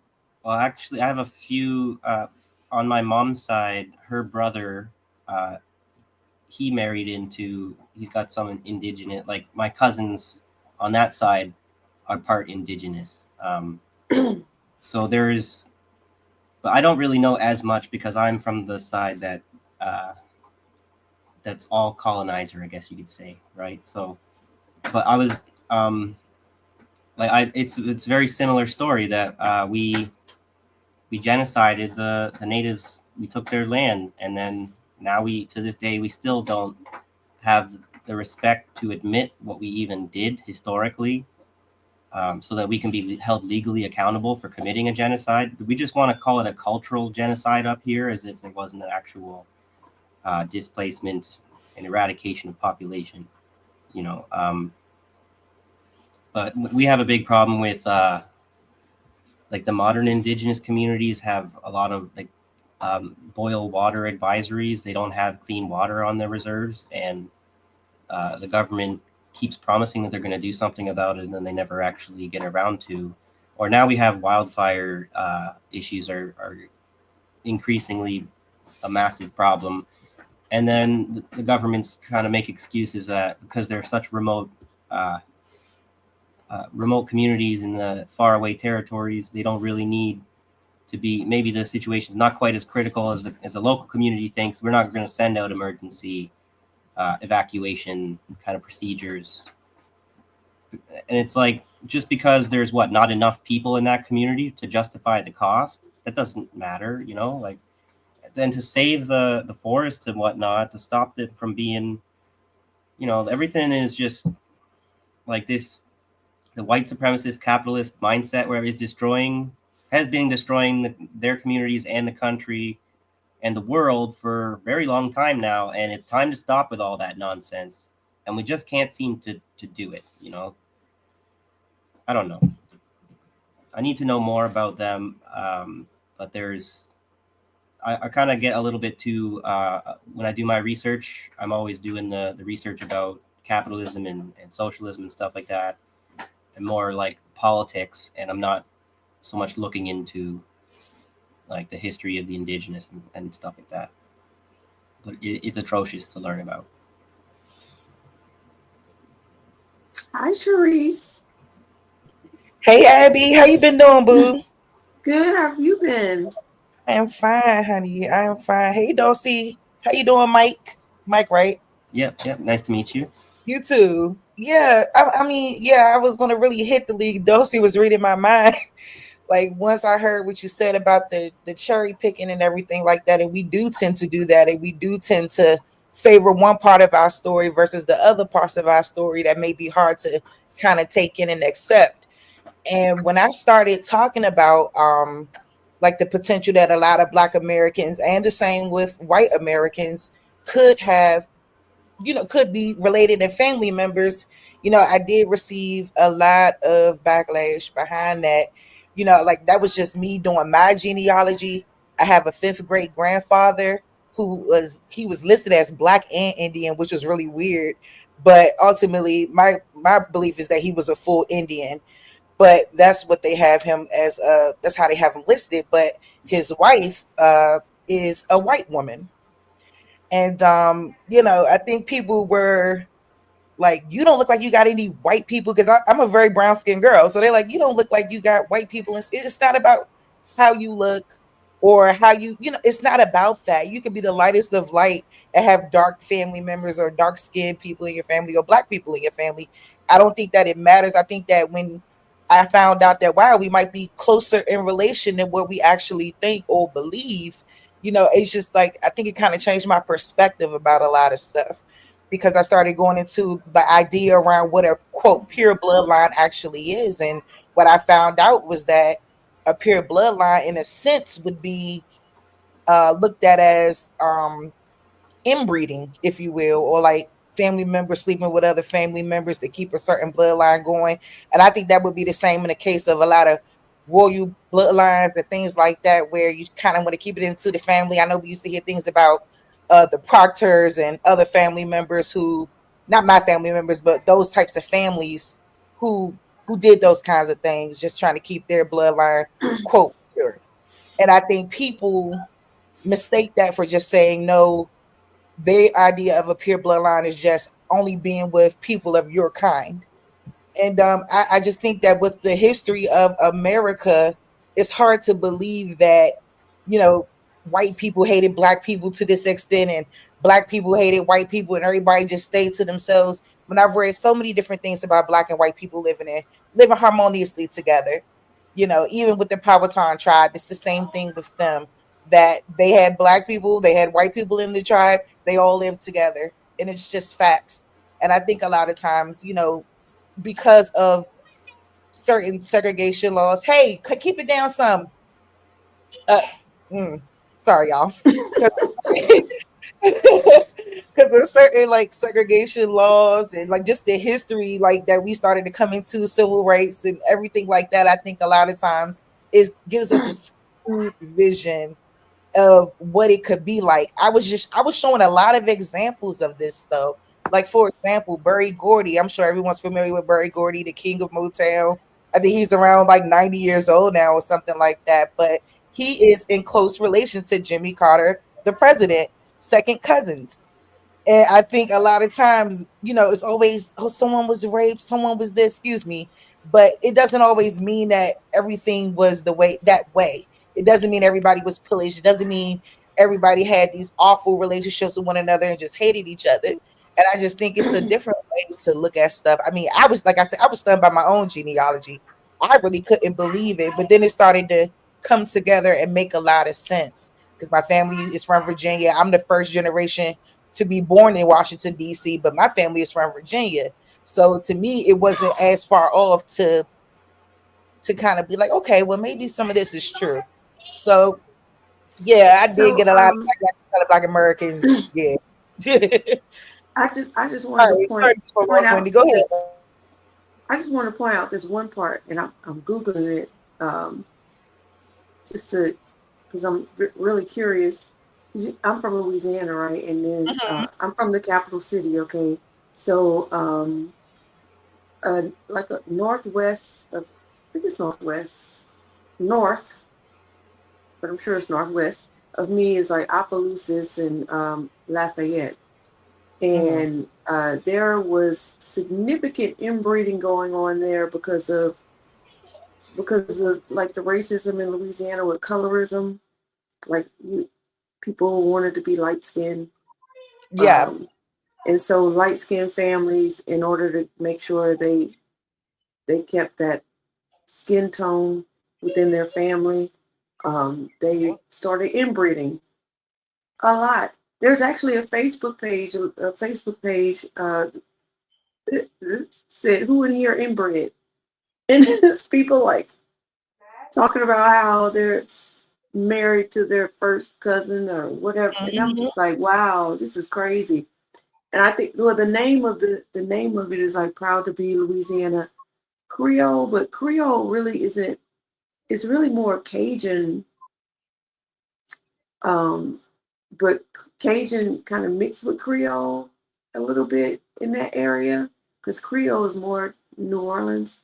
But in order to keep that light skin between them, they would inbreed with other people in their community. So it's really unfortunate because that's not a good thing to do. No, not I at mean, all. what is that? Tay-Sachs disease. That's the thing that a lot All of kinds of things. All kinds of things. yeah. Actually, That's the one I'm thinking about the most because a lot of Hasidic Jews can get Tay-Sachs disease from inbreeding. then If they all both kinds of have the gene. deformities, all kinds of like diseases. I know, like even when they were talking about royal bloodlines, I was showing an example of that. When they inbreed, a lot of them get the Habsburg jaw. Just things like that. It's very interesting, actually. That's why I say we have to choose our words carefully when we say certain things because we may not really know the extent to which we're saying it. But yeah, I mean, we're just speaking the truth. yeah, and the God truth bless the hurts. truth, and the truth hurts. Yeah, it hurts. I mean, shoot, I can't act like I was the happiest person in the world when I saw that, in my genealogy. And, even though she was reclassified a couple of times, there might have been some things going on with them, like with the reclassification efforts. And it's just so much to it that like you would have to really like dig and dig and dig for a long time to really get the real deal Holyfield truth. And I think that that's what we're struggling with as Black Americans in general, just trying to get the truth. And I think that that's the biggest issue. And I love what Dulcie brought up about Professor Eltis, because I've had the opportunity to speak with him as well. And it's the same thing when we're talking about estimates, quantitative data, and when we're talking about qualitative data. And where is the margin of error? Because you can tell me that a bunch of these people came here, but if I'm going into my story and I can't connect to these people or find anyone who came off a boat that day to land on Massa's such and such plantation this day and did this kind of work and whatever is going on, we can't connect to those stories that they tell us about our lineage and who we are. I think that that's a huge red flag. And I do think that it's something that we need to be more astute about in terms of finding out what really happened. Because, telling me something and what's actually in my story that's not going to add up in my opinion, and it hasn't added up so far. I've gotten back as far as 1790 in my genealogy on one branch of my family, and there's still no direct connection to the slave narrative. I have a 101, excuse me, she's 102, my great grandmother, and she Bless will her tell you. heart. I Oh, I know shouldn't that's say that. so I sweet. shouldn't say She's so that. sweet. I'm telling you, she's a sweet little old lady, and beautiful too. Just a lovely lady. But she's one of the first people that told me that slavery was not a thing in our family. That is not something that our ancestors went through. In my family, I can't speak for everybody's family, but my family in particular, I did find that interesting when she made that comment. I was like, what? Okay. And so, just trying to learn and piece things together and just trying to get an understanding is what we should be doing. I think that when we shift too much onto that oppressive story behind coming off a boat, you're under the deck, whatever's going on, that's just what your ancestors dealt with. Did you It's did a you ever mess. did you ever see that Joe Rogan episode? I like Joe I Rogan. looked it up. Yeah, number 1318 is it? Anyway. I mean, some he was giving Trump too many passes for me. Mm-hmm. But other than that, he had this. It's episode number 1318, and don't know who this dude is, but he was, making the argument that we were here before Columbus.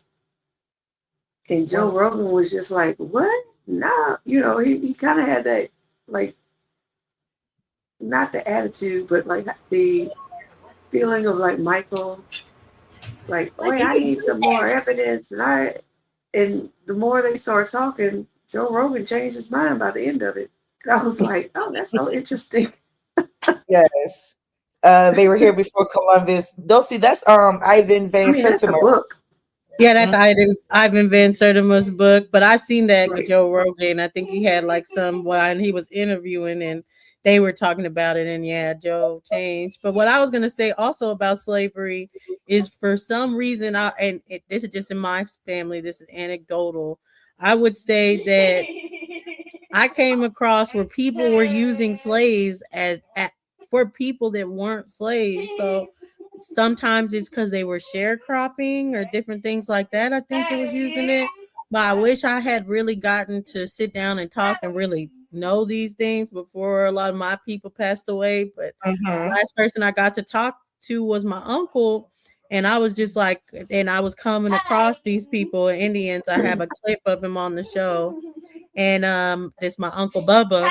And I was just asking him, like, where does this come from? Where does the African narrative come from? And he was like, I don't know. It's just like we may have an African somewhere down the line. Who knows? But at the end of the day, I'm an Indian. He's like, my daddy was an Indian. I'm an Indian. So it's like, oh, okay. So then he was like, but he said, when it comes to the slave, I know my grandma was a slave. So I was like, hold up now. Like, what do you mean grandma was a slave? That's not old, and you're not old enough for that. For you to, for your grandmother. But then he started saying how she was born on a plantation. So that's where I'm like, do you think they started calling everybody born on a plantation slaves? Or maybe he maybe in his mind sharecropping was still slavery. Yeah, that's what I'm thinking. As far as like sharecropping on a plantation had to be, because she was born in 1891 in Georgia. But I will say, like, it's been very hard, like breaking down where she comes from. I know it's ties to Florida and different things like that, but I have the names of her parents, my great grandmama's parents, but I just don't have all the ties. And my great grandma, she actually went to Rosewood during the massacre, so she was able to escape, but just not a lot of information. Or I would say I need to travel. I need to start traveling to try to see if I can find more information. Okay. Sorry, you wanted to say something, Kira? Yeah. Go ahead. Hi, Kira. Oh, hi. Hello. So here's a fun fact that I overheard some of my classmates talking about to my teacher. Apparently, trees have been exploding due to the cold. Really? Something has to do with like the water, and it expands when it freezes. Yeah, and it expands in the tree, causing it to explode. That's scary. Yes. Yeah, it normally happens to like maple trees, and I'm kind of scared because I think we have a maple tree in the playground grass area. She said trees. I thought she said juice. Trees have been exploding. Yeah. Trees, I guess, have been exploding because it's been so cold. Yeah, because right outside our house, there's like this giant tree. It's like twice the size of our house. No, like if that explodes, we would instantly die because it will crush the house. Well, I don't know about that. No, but I don't. It would certainly be very dangerous. In the grass area of the Herman Academy playground or whatever, I think there was a maple tree there. So there's a lot of maple trees in Canada. I'm scared. Yeah, don't be scared though, because even though that sounds like it is possible, it probably doesn't happen very often. Yeah. It's probably got to be like an old tree too, one that's probably already close to being dead. So. Well, I don't know. Yeah, I shouldn't say things like that without evidence. I just Googled it, and there's tons of trees exploding in Canada. Nice. Well, stay Simple out of the Google woods there, search. ladies and gentlemen. Sally. How cold is it in Canada? I know it's freezing there. Oh my god. It was like minus 30 kind of Oh, thing lately. I don't know exactly how cold it is. It's pretty cold today, but I had to check the weather or whatever, weather network. yeah, we've been snowed in here in DC, but hopefully, they'll start to have to go shovel my own car out. That's a whole nother story. But I hope they really get these side streets and things together because it seems like they're so ready to get everybody back to work and everybody back moving. So the kids are out of school for like this is the second day out of school. So I don't even know what's going to happen tomorrow if the streets aren't clear. So, Yeah, I hate that. It's with weather like So- this. We really got to stop chasing those dollars. People die so that you can push them back into work, right? yeah. They're out there You getting guys want to stuck. see this exploding tree? Oh, pull it up. Ooh, that's scary, though. Tell Kiara to come back. I don't need a wood chip in my eye. So this man was like cutting wood. This is from Yahoo News Canada, by the way. On the 26th. What's today? Today's the 27th. So this was yesterday. Okay. Is Kiara back? Did you grab her? You want to show her the exploding tree thing? Yeah. Yeah. My friend. And your son probably wants to see it too. Come over here. She's gonna show you a video. And it's minus 10 right now. Feels like minus 20. So here we go. You're gonna. Yep. Want to see? Okay. You got an Y'all exploding ready? tree. Okay, here we go. Yeah. Yeah.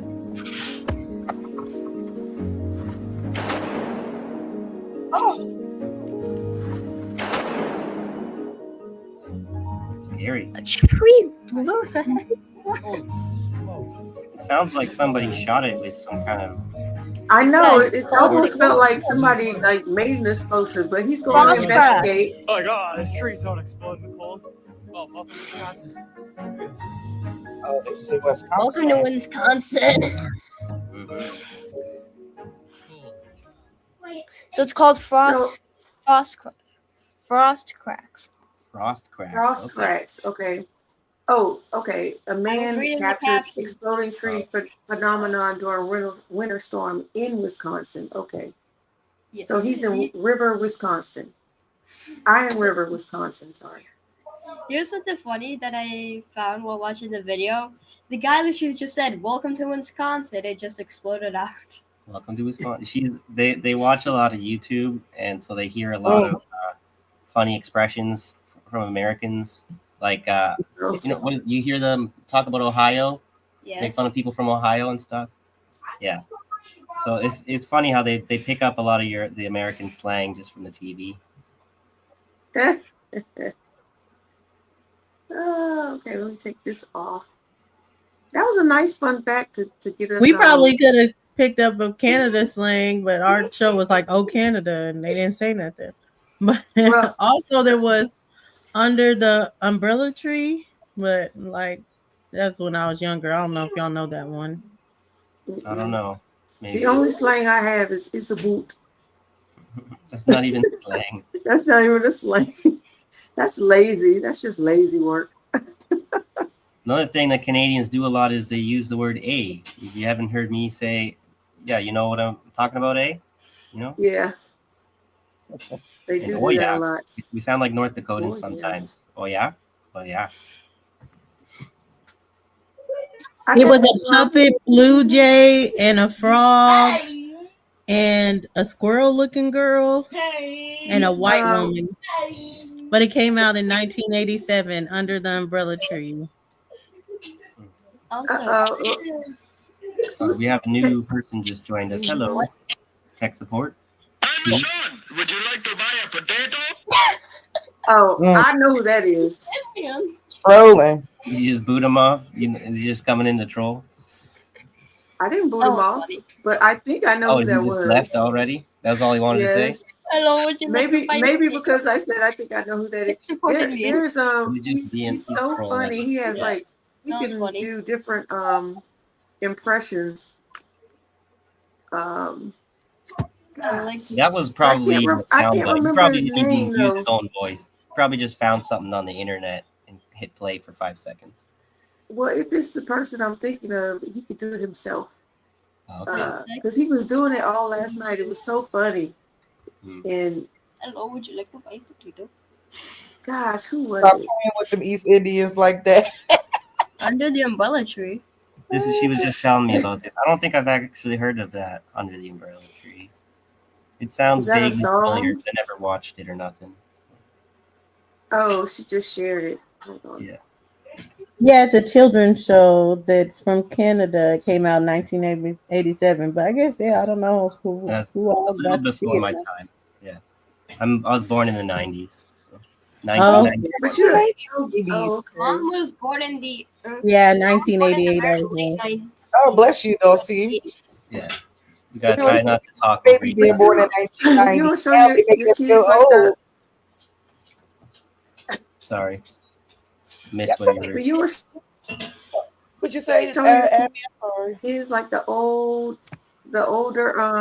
things that come out of Canada, older things that come out of Canada, because like I used to show my nieces and nephews like Fat Albert. Like I bought the whole series because I was like, this is a classic. They need to know this. Or I'll pull up like He-Man and She-Ra from back in the day, the Smurfs. That's good. Right. You Like do. you can't just let that die because my parents didn't show us anything that they had when they were young. See, I tried showing them a lot of the older Even stuff I if used we, to watch. all It they did was doesn't. make fun of graphics and stuff. They're not interested in watching the older stuff. They only want to. All they want to watch is the new stuff. That's not even that good. I don't know why they like it so much. Drives me insane. Some of the YouTubers they want to watch all day long. Yeah, they want to watch them play games, and I'm Yeah. like, so you want to sit there and watch someone play a game? With Outrageous. bad commentary. They're not even funny half the time. But I digress. Shoot, I totally agree. My 9-year-old loves the Well, gamer. She's in the gamer sector. She loves that.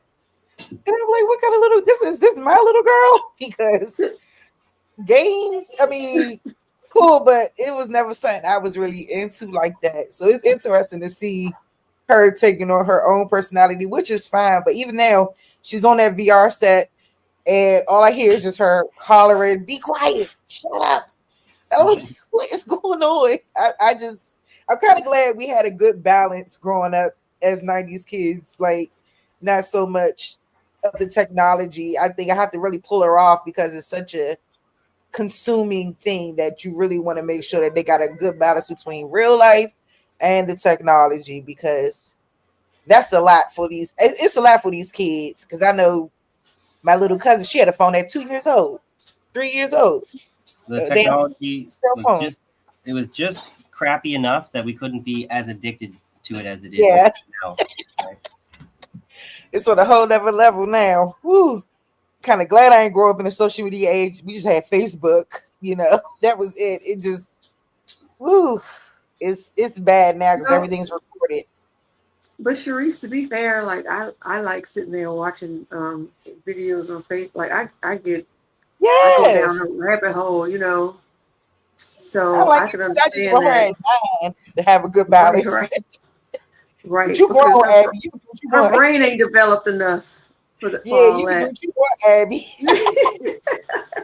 No, my son be putting me on. I didn't even know I like as much ASMR as ASMR. I do.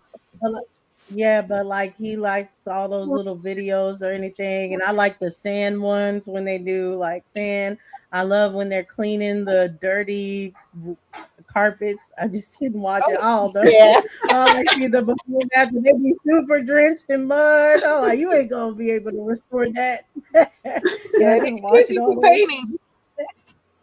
So I'm gonna have to. Yeah, and it feels good for some reason. I think on our brain or something. Something about it is very soothing. The sound. It's It like satisfying. hijacks their senses. Yeah, I'm gonna have to hop off here and make the kids some supper for a little. Oh, supper. Before you hop off, you see the share thing. Do you remember that?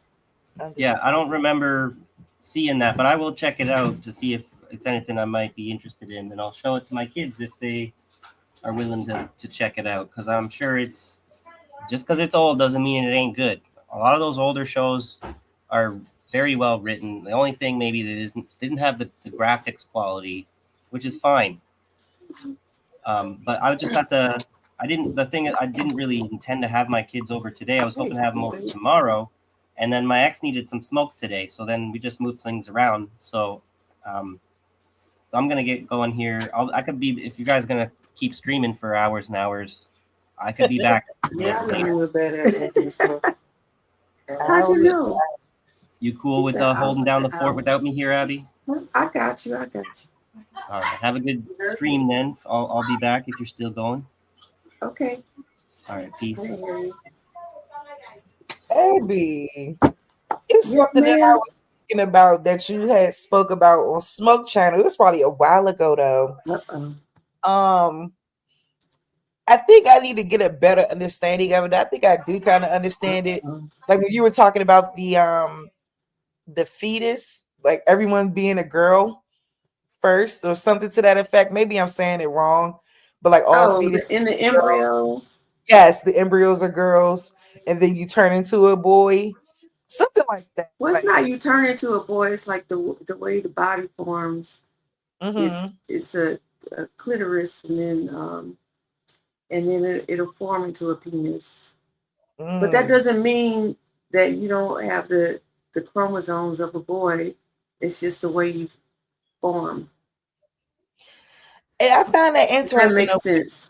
Yeah, I found that interesting, especially when I think about like hermaphrodites, if you will, Yes. or just those. Go ahead. I'm sorry. Go ahead. Yeah, I'm just saying, just like those interesting stories that I would see. Like, obviously they're fiction, but like those stories on maybe perhaps like Grey's Anatomy or those hospital shows, if you will, and they show a lot of that. Or even Law and Order, for example, where the parents ended up choosing the gender for the child. Oh yeah, I remember that. I remember that. What they had the twins. Yes. And she's like, I got the same DNA. She said somebody did something. Something happened to somebody. Well, that was, if you're talking about the boy David, there was a twin. That's where I One got of that, them. because that's where the basis of the nurture versus nature argument really comes from, of people being like, no, you can't outdo nature. But they did a botched what is it? Of the penis. Circumcision.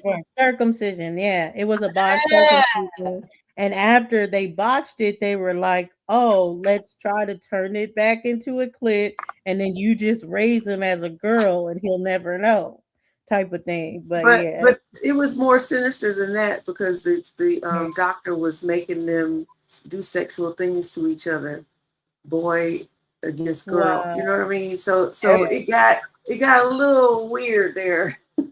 Yeah, they probably did torture that boy. That's crazy. I'm gonna have to go watch that video up for y'all. Yes. So for those of y'all who are watching, hi Cowboy Kitty. If you look up satisfying videos, the one I picked was people doing their jobs perfectly, because I find that quite interesting. I used to love watching how stuff is made and stuff like that. But there are other ones. There's so many different ones. Like the glass ones. Yeah, the blacksmith ones. Those are so good. The glass blowing. Yeah. And now they get it so hot, you don't even see it as glass, and they just mold it and do all this other stuff. I just be so enamored. I don't even know why. They moving glass like rubber. And then I actually had the opportunity to do that. It was so cool. Yeah, it was a long time ago, but it's amazing how the glass, it like burns like not like glue, but it's almost like plastic or something, and then it'll just reform and come back to the glass form. I didn't know glass could do that. I mean, I know that too, don't you? Hmm? Do you have to move fast with that, or like do you have to Like, I guess to get the shape you want to get or whatever, like, do you need to move at a certain pace? Well, you definitely need to know what you was doing because mine didn't look right.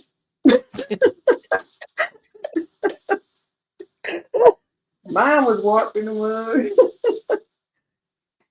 But it's almost like, I mean, think of clay. I forget that thing when you Yeah, like the vase you make bowls and stuff, and Oh, they yeah, pottery. that, yeah. It's kind of I like would love to that. do some pottery though. I've Ooh, what never the done hell? that. Child. Well, you're in DC, so I'm pretty sure they Oh have yeah. like those, and they probably even have like pottery while drinking wine and stuff. You know how they have like sipping paint? Yes.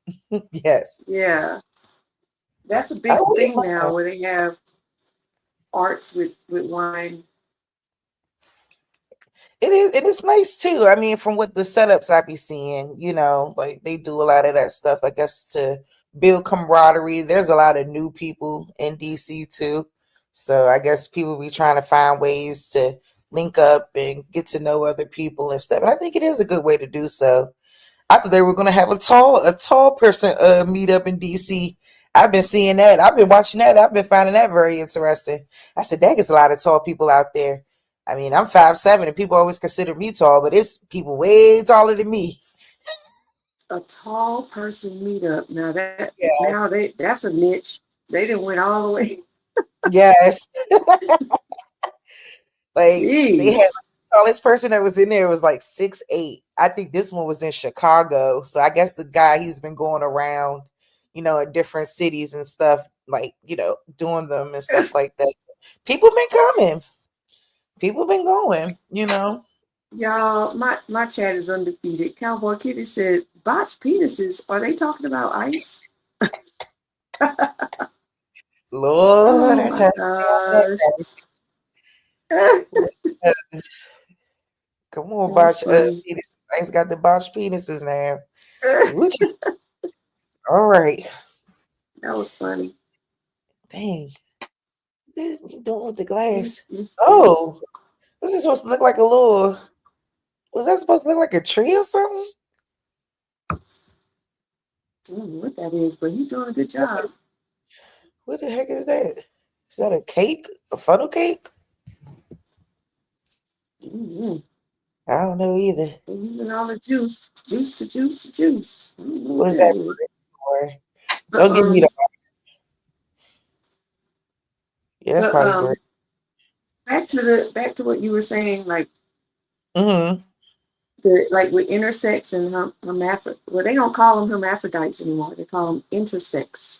Intersex. Yeah, my apologies Yes. for the people who might be Oh no, listening. it's yeah. Yeah, you don't want to offend anybody. No offense. No offense. So that is the LGBTQIA. Mm-hmm. The I is for Oh, intersex. gotcha. And Of the A course. is for asexual. And then there are so many other ones. They just added a plus to the end because it was too many damn we could have just take the alphabet then. Shoot. At this At this point, just take the whole alphabet because there's bears, it's just pansexuals, there's so much stuff. yeah, but Come would you on. I thought I mean, but would we put them in the category? Okay, so would they be in the category of um gay, if you will, or it's just more so just the I guess the idea around transforming or just Um, identifying with something else? I don't want to speak for intersex people because I'm not one and I don't really I've never met one that maybe I have, but um, not knowingly. So Yeah. I can't really say I have plenty of trans friends, but Mhm. nobody that's told me they were intersex. Um, but I think the point is because, like for example, um, you know that the track star, she's like an Olympian. Um, very very beautiful, but very masculine looking. Identifies as a woman, has woman parts, but doesn't have a uterus. Was born without a uterus, and identifies as a woman, but likes women. So they were trying to claim that she needed to take estrogen to compete as a woman. And I'm like, why? Did you tell Michael Phelps that he had to take something that would in his advantage for his? It's not just that he has long arms. It's not just that. He has this thing. It's something that you produce in your body that makes your muscles cramp up, and that's how you know it's time to stop. You know what I mean? I forget the enzyme, but his that enzyme isn't produced a lot in his body, and that's why he can swim the way he is without effort. You remember Stanley? Stanley. Yeah, the comic mogul Stanley. No, maybe a little young. Oh, you're not a comic person? Yeah, not really. Not a comic book person. Is that the? Wait a minute. Is that the Marvel guy? Yeah, that's Marvel. Yes. Stanley. Yeah, I love the movies. So this isn't the movies. He made a series called Superhuman. So the person that hosted was a contortionist. He could contort his body into a small box. Thank you on lactic acid. Chat's undefeated. So this is how I learned about it, because this man could just run. Well, let me back up. So the contortionist would go. People would submit to say they were superhuman, and they would go all around the world, meet these people, see what they could do, and then try to either debunk them through science or say, yes, they have superhuman abilities. Okay. This one person could run for like the Forrest Gump thing where he was just running and running. And scientifically, they proved that, yes, this person is superhuman, because the reason they can run like that is because they don't produce lactic acid. Thank you, Sean, for the word. Lactic acid will make you cramp up and make you and tell your body, okay, that you've had enough. It's time to stop. So anyway, that's how I learned of it. But so I when think they were talking about it, go ahead. Yeah, I was going to ask a question about the young lady with no uterus. So are they trying to say that her not having a uterus is like grounds for not being a authentic woman, or? I think so, because she produced more testosterone than an average woman. And I'm thinking, well, isn't that the point of athletes, to find the athletes that can, their body for some reason can do the things that it does? So either through training, or even if you just have a natural ability, you still have to train. So if they have a natural ability, are we just going to say, oh, we can't? They aren't allowed to compete because you have an advantage? I thought that was the whole point. Are we looking for gladiators or not? What are we doing here?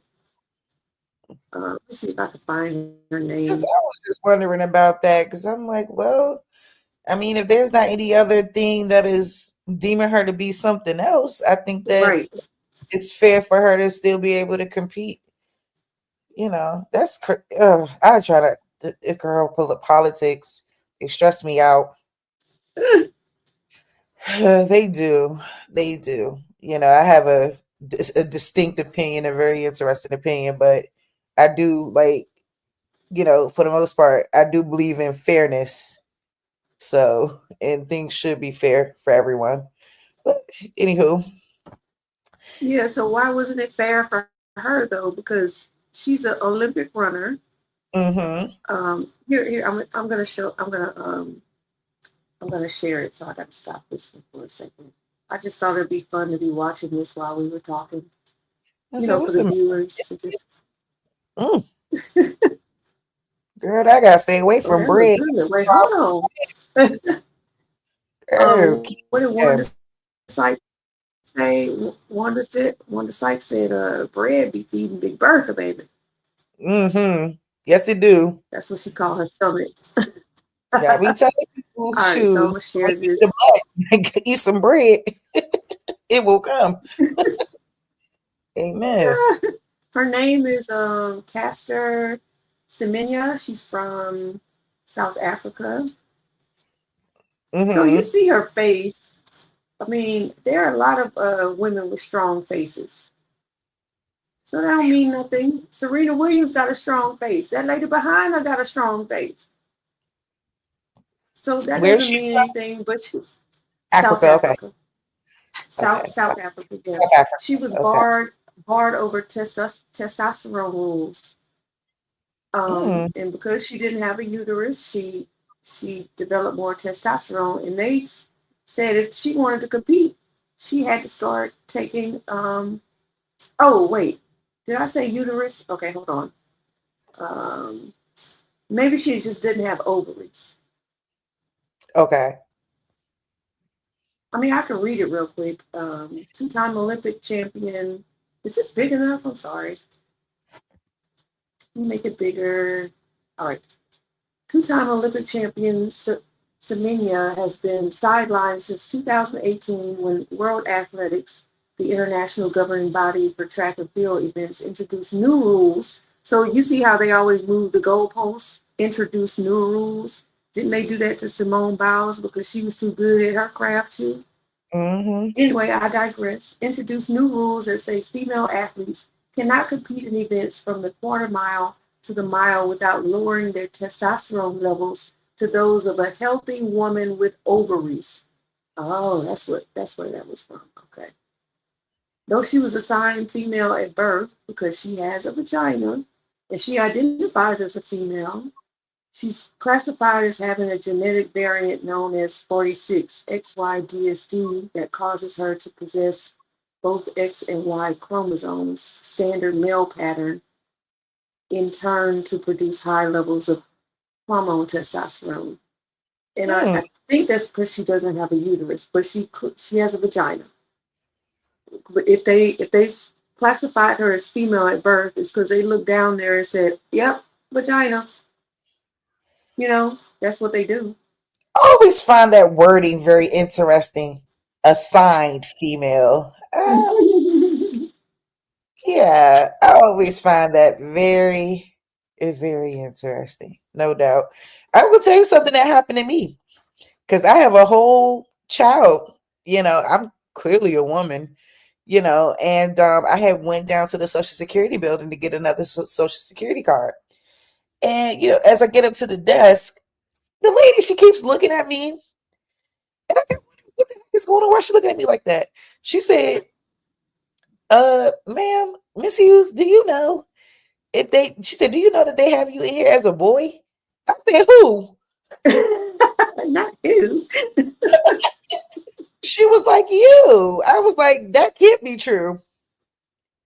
That can't be true." I said, "Because I'm here to get a Social Security card for me and my daughter. That can't be true. I just pushed the baby out.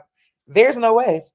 Like, what? I mean, people. I don't know if it was just like some human error or what was going on because she kept staring at me. I mean, maybe she was trying to figure it out. You know, maybe she thought I was someone. You know, I mean, that's cool. But I Maybe mean, she was trying to see if you were trans or not, probably. yeah, she was trying to figure that out. And I'm like, girl, no. I'm all woman. I said, please change it to a girl. I'm a woman, without a doubt. Okay. All that stuff I went through, pushing that child out, ain't no way. But I mean, I guess that's why I say that that's some interesting wording, because I mean, maybe it could be looked at like that, like you are being assigned a sex.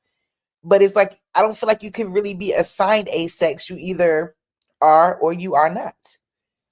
So Well, I that's mean, interesting. well, when they say assign, they mean they look down there and whatever you got, they're like, okay, that's what you are. Yeah. But they're not looking internally at your organs.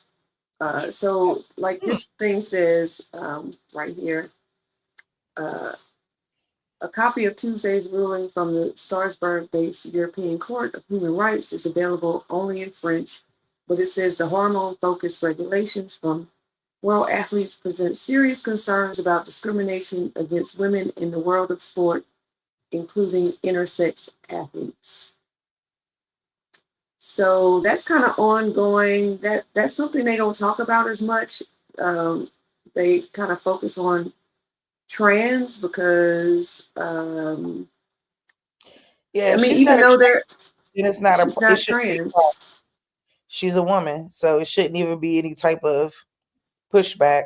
She probably kicking all their ass. That's the real tea. That's what it is. That's the real tea. She kicking all their asses, and they ain't like that. Like how Simone Biles, she was making her own. I think she has like 6 or 7 flips that are named after her, and they started like they were like, nope, you can't do that shit no more. You making too many. Like you moved the goalpost so far that other people can't even compete. Isn't that okay? Well, find somebody that could compete then. You know, if it was I don't mean to be, but if it was a little type of person, they wouldn't be doing that. You just have to get on that level. But like, you remember that? I like sports, so God, her name is escaping me. I'm gonna try to Google it. It was that the black ice skater. Yes, they banned her because she was doing them flips. Yep, hitting that backflip on that ice, baby. Couldn't take it. See, yep, couldn't take it. Hold on. Yeah, they gotta get over it, honey. When we step into it, it's just gonna be up and it's stuck. You already told me gotta work hard. So what you think will happen? This is her name. Oh, a French figure skater, Surya Bonnery. Yeah, 1998. They stole that title from her because she was doing backflips. But look, the crazy part is now backflips are allowed. Isn't that messed up? That's terrible. So they should go back and give her a award. What do they call that? Posthum. Okay. No, posthum is when you pass away. But you know how they'll go back and right a wrong. Yeah. And that's what they try to do in this case, I guess. Mm-hmm. Yeah, they just didn't want her to have that title. I don't like that. Hey, you girls couldn't compete. You're upset. Don't be mad. They was mad at Serena because that mug. I mean, she did the work though. Like how she could run into like if she couldn't quite get to the ball, and she would leap and hit the ball, and then slide into a split to save to save herself. Oof. Don't be mad at her because you know what she was doing.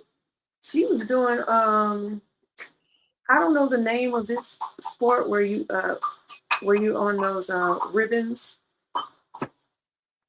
What, on the ribbons? What you talking about, gymnastics? Yeah, like no. You like you pull up on these long ribbons and you stretch your body out and stuff. You don't know what I'm talking about?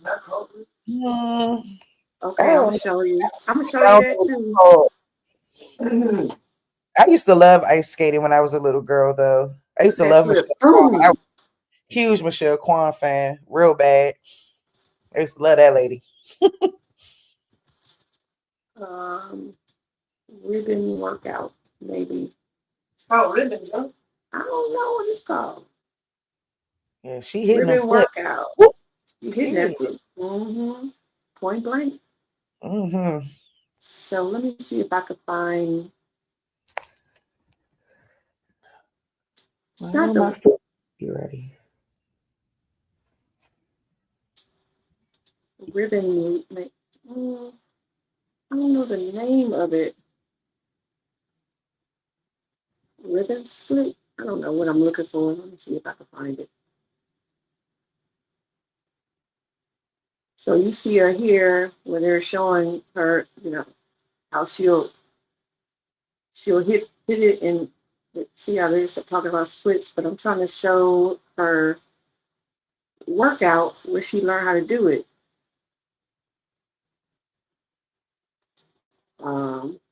But before I do that, we could just look at this real quick.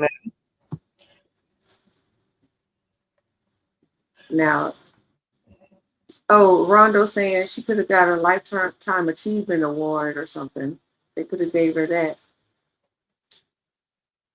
So if anybody's not into tennis, shout out to Althea Gibson and Arthur Ashe. Mm-hmm. Okay. Okay. But so see how far she has to like run and jump. Oh, they're not showing them yet. Yaddy, baby. All right, show us the splits now. Here we go. Okay. Oh, we just missed one. All right. So see how you saw that?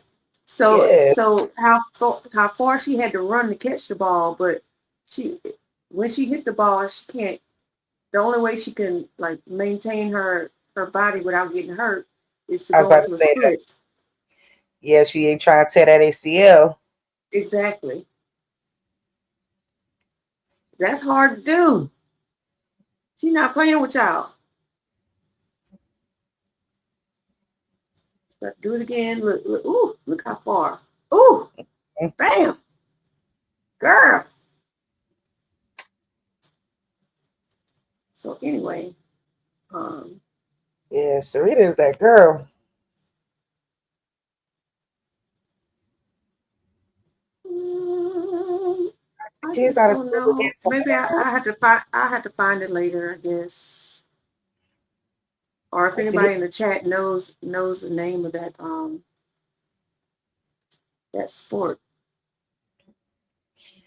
So they're gonna be canceling school all week long. Jesus. Oh, in DC? I guess it's warranted. Mm-hmm. Yeah, I went guess back it today. Seemed like it. Because we were supposed to go in at 10:30 today. Then they said, oh, they're closing it. So I guess just depends on how cold it is at night. Yeah, the cold, and then I don't know, like I said, they were moving real slow with getting the streets together. And people can't help but leave their house, so they was out there getting stuck. Bless their heart. I was like, shoot, I'll go out there and shovel tomorrow. I ain't doing nothing today. I'll probably hit it tomorrow. But Right, yes, Rondo. The momentum she's running at, like the split is probably the only thing she can do to break that or I don't know. Or do a backflip, do a front flip or something. I don't know. Breaking this some gymnastics. I don't know. Yeah, it makes sense though. It does. Like Serena she's just awesome anyway. So yeah. You can't help but love the girls. It's doing almost it's almost tantamount to like football players who learn ballet or gymnastics. Yes. So they can fall better without hurting themselves. Oh, I found one. Okay. But I always worry about football players though. Me and my father was talking about football players having CTE? CTE and stuff. Yeah, we were talking about that. Because I was telling him that I know it was a football player from DC. His name is I think it's Vontae Davis. And Vontae Davis passed away a couple years ago, I believe, or like last year or something. He passed away recently, I would say. And my father said they don't talk about the CTE anymore. They stopped talking about it. A lot of Yeah, they them kind of did. suffering low key from injuries. I think he was in a sauna. And when he came out the sauna, Mm, he passed away, mm. if I'm not So, mistaken. But anywho, yes, look are at we? that. We gonna get to that too. Don't worry. I It's a just pretty wanted to like split. finish this. So she was doing ballet as well. Um, Ooh, pretty split. let's see. That's hard. Hold on. Let's I need to let go me stretch and see if I can find. do my still. Ooh, she made me Let want me to go get my life see. fixed. Oh, they're not showing the splits there, so let me go back. Can't go back.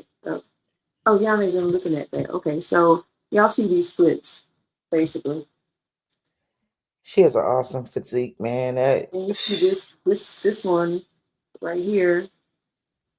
She's practicing ballet and she's on gymnast. Well, that's really not gymnast thing, but she would practice those splits Mm-hmm. for her craft. So why you mad at her?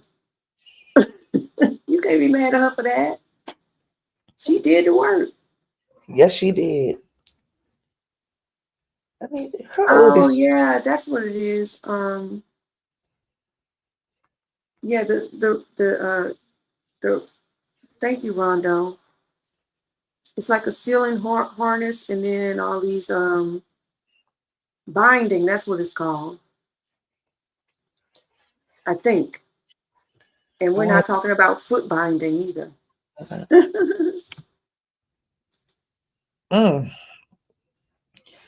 Yeah, Serena is an amazing athlete, and I know she like in her 40s, so that's good for her. I think her sister back out there. I was hearing something about that her sister back out, Venus is back out there. But then I saw a clip of that young lady just today, Oh, actually, Coco Golf. Yep, Coco Golf banging and banging her racket on the ground, child. I said, why are they following her? Coco Golf and Naomi and it is just so interesting how rude sore losers how they treat Yeah, us in tennis because tennis is inherently um, a very elitist sport. Well, that's the way it was set up to be, and they just not liking it. They not feeling all that. yeah, Generation Z, baby. They on another level. Them girls got some attitudes on them. Just like Angel Reese, she got a little attitude on her too. So she was cussing that girl out, telling her what the F you think this is. F wrong with you. Well, see, that's Cutting the up. difference between Coco Gauff and Naomi and Angel Reese. Angel Reese got that Louisiana in her. We ain't playing that at all. Everybody else is trying to be diplomatic and shit. She's like, fuck all that. All I see is straight multiple attitude from Angel Reese. Like, girl. But it's all good though. It's nice to see them coming up. But it's just like, I think a lot of young ladies, like, they don't want to be humble these days. I mean, like I say, humbleness gets you very far. But I think it's like when you know you're good, you know what I'm saying? It's like, I think the respect factor is what they want the most. And I guess when you're not getting it, it's hard. I mean, I know Naomi, what's her name? Osaka. I know that she hasn't been at the top of her game like she used to be, but I know she's trying to get that back, and I hope she continue to just work hard. I mean, And she yeah, she ain't losing. yeah, because I know maybe like last year she wasn't at the top of her game, but I mean not last year. Was that 2024? I mean they had her pretty far down on the list in the terms of I know because I know she was having some mental health stuff going on. Yeah. So So Yeah, I'm like, but yeah, people gotta respect that mental not just the fame, but also having a the way, child. the way they were treating her, like all that. Shoot. Probably the the whole, everybody was like, "Oh, you're Japanese, Japanese." She just like, I keep telling you, I'm Japanese and Haitian. Like, stop playing on my top like that. So wait, so she Japanese and Haitian, but does she represent the USA or does she represent Japan? She doesn't represent the USA because they wouldn't allow her to compete. So she had to. She used Japan because Japan would let her compete. Yeah, see, and that's But where the Japan wasn't.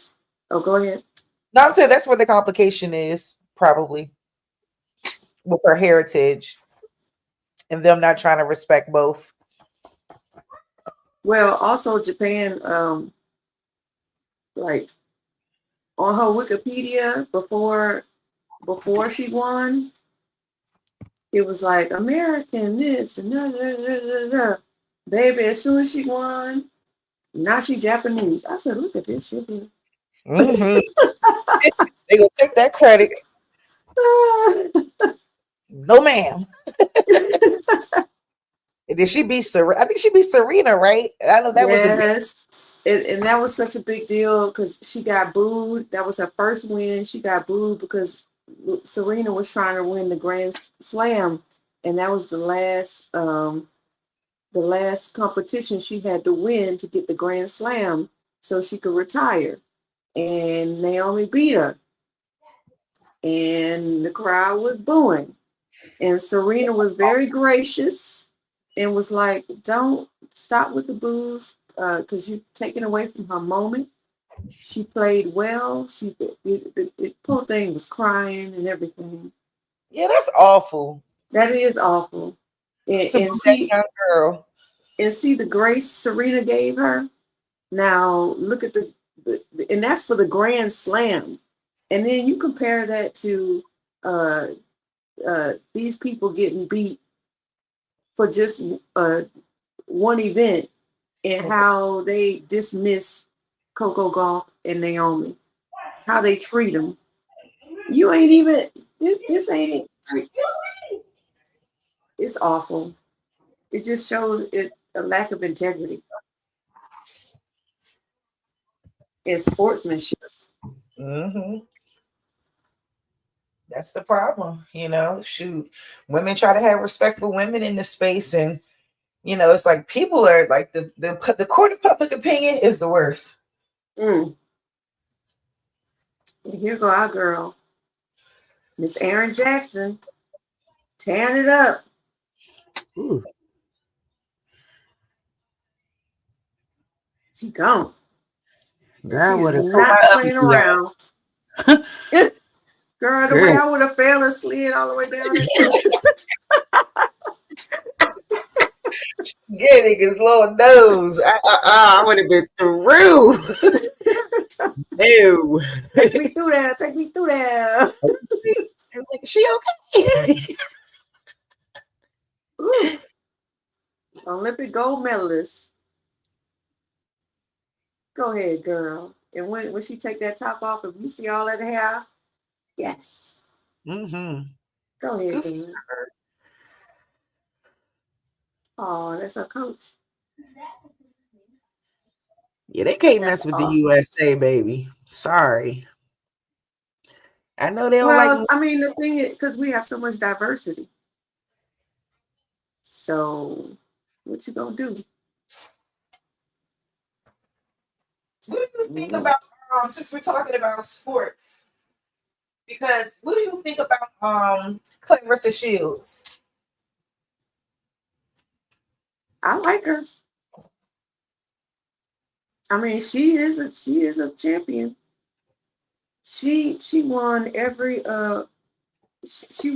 weight class in boxing and was like, all right, well, since nobody can beat me, let me try MMA.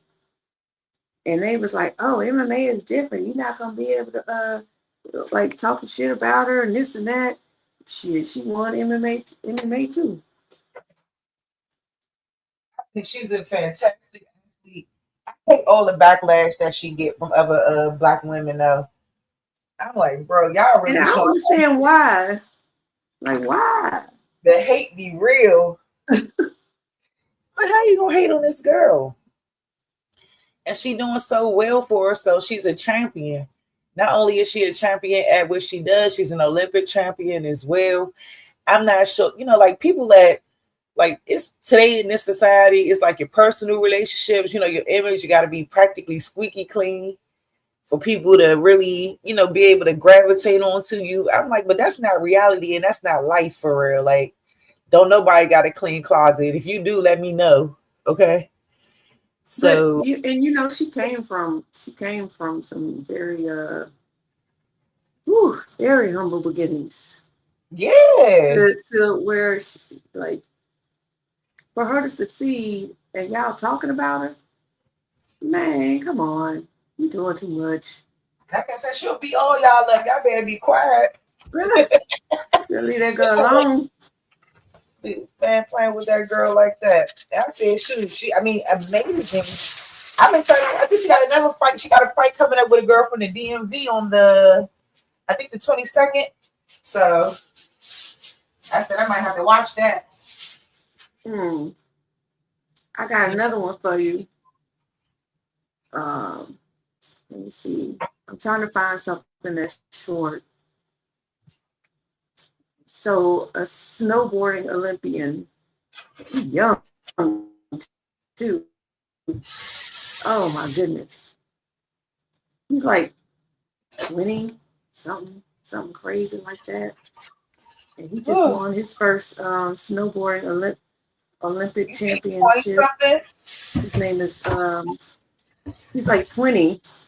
Oh man, yes. Got a long way to go, Bookie Boo. His name is Zeb Powell.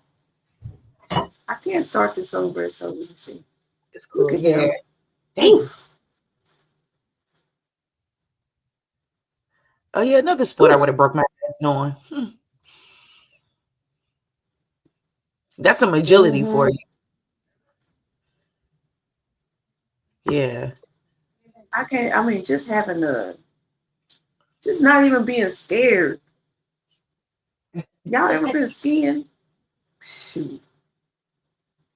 Girl, I would have been scared down to the ground. Oh, don't she say she got to go, but she'll be back.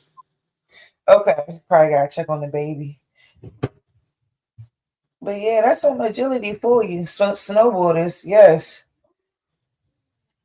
And then you ain't got those sticks heavy, like when they do with the skiers. The skiers get the sticks.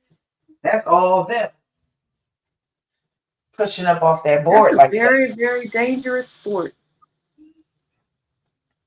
You could be paralyzed in one wrong move.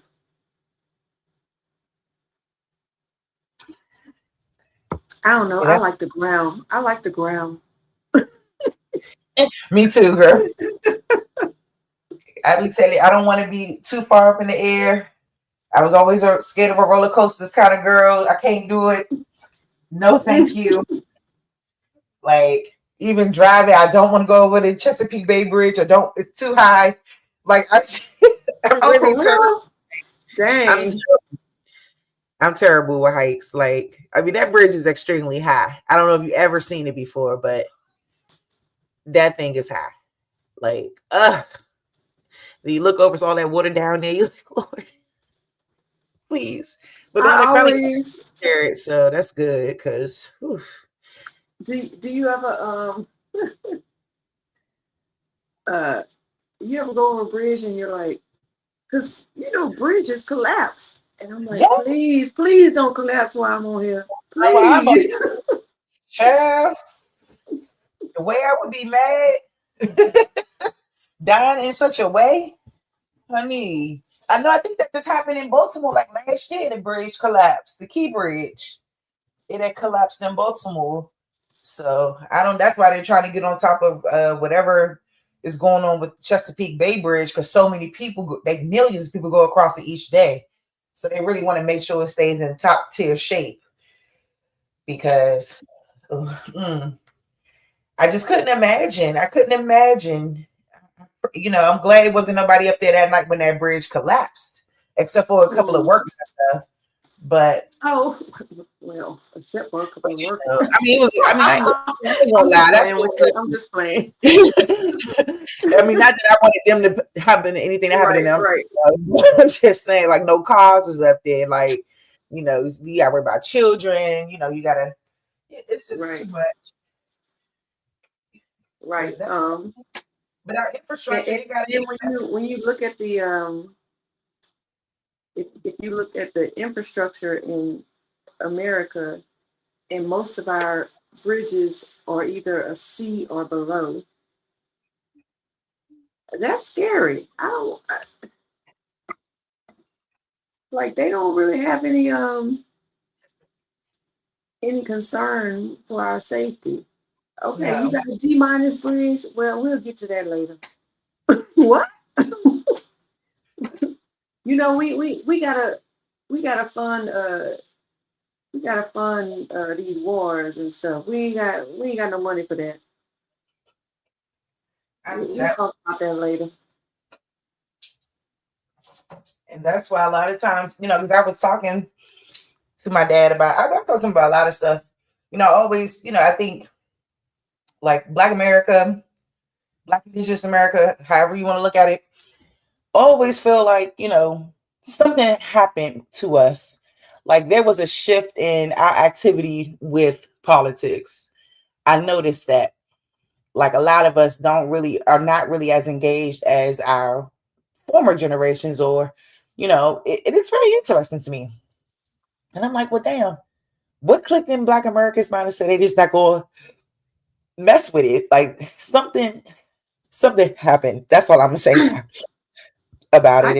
I think what happened is no matter who's, I mean, if you look over, I don't want to get political because, but if you look over time, and as much as they fought, and as many times as Democrats had all three branches of government and still didn't do anything for Black people, which is Rondo mentioned it, it's called the doctrine of benign neglect. And after a while, like, okay, well, I'm voting for you, but you're not listening to any of my demands. So they just became, you know, I don't want to do this anymore. I don't want to be abused by you anymore. Mm-hmm.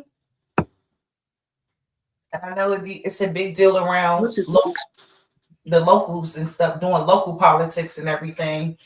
You know, I think because DC is just a different place because DC is not a state. So, right. Like the way things happen in DC is a little bit different from other places. But taxation without representation. Mm-hmm. Yeah, because we don't. It's so funny you brought that up because our non-voting delegate is finally retiring after 35 years.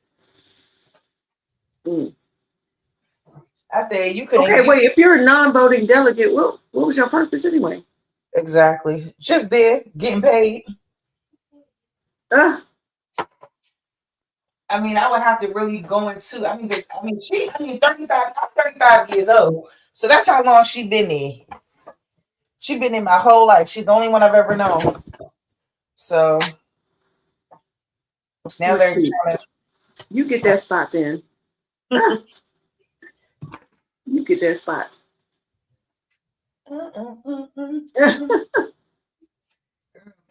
My whole life. And I know like her biggest thing was trying to push for statehood for DC.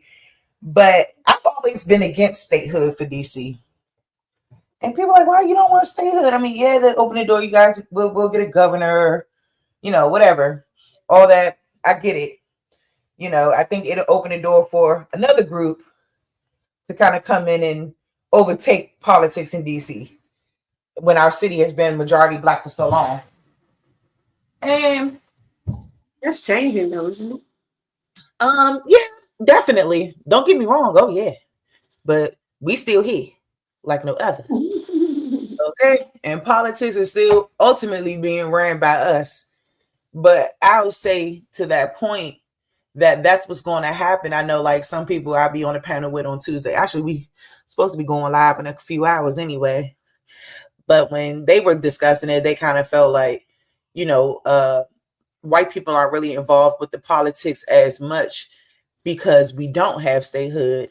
And then, so it's like there's no vote in Congress, there's no, everything that we do, like ultimately the mayor, we have home rule charter. So pretty much everything that happens, like DC has the autonomy to make those decisions for themselves unless Congress has to get involved and whatever, but they usually don't.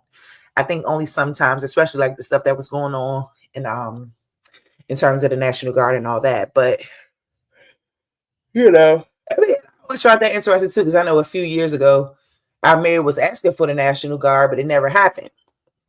So anyway, but I'll say this though, DC is like a very resourceful city. Like I be telling people, like really, DC got some of the best benefits at the fastest rate that you can get them. And a lot of people come here. Yes, it's super expensive though. Yeah, I almost moved to DC. No, you're not wrong about it being expensive. That's the truth.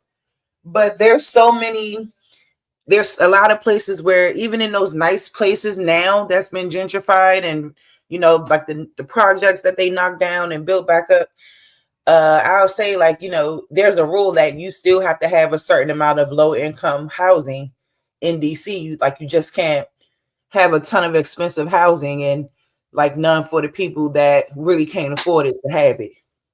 So like it's so much opportunity and room for that. They have programs for down payment assistance, like where they give up to $200,000 for you to put down on a home.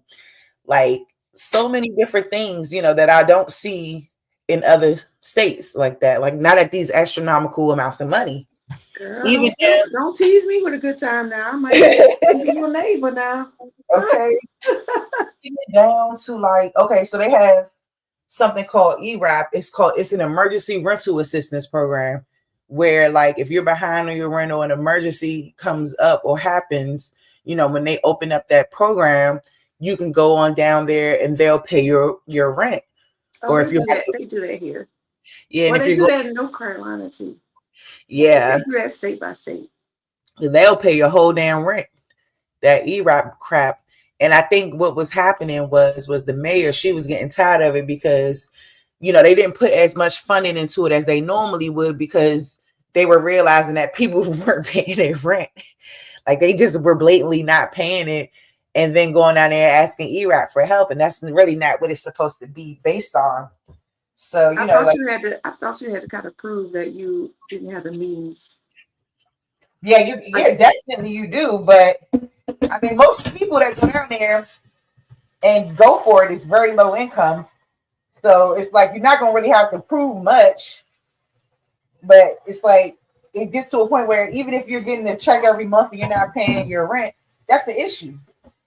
And then you're not paying it intentionally, and then you expect the government to pay for it. That's not how that works. That's not how that works. Yeah. And the mayor, she was tired of that shit. Because even this past year, they opened it back up. People were out there in the cold. The line was long. I said, "Oh my God!" It was all over the news. They were talking about it. I said, "See, not just, and it wasn't just niggas in line. A few, a lot of groups up in that line. I ain't gonna lie."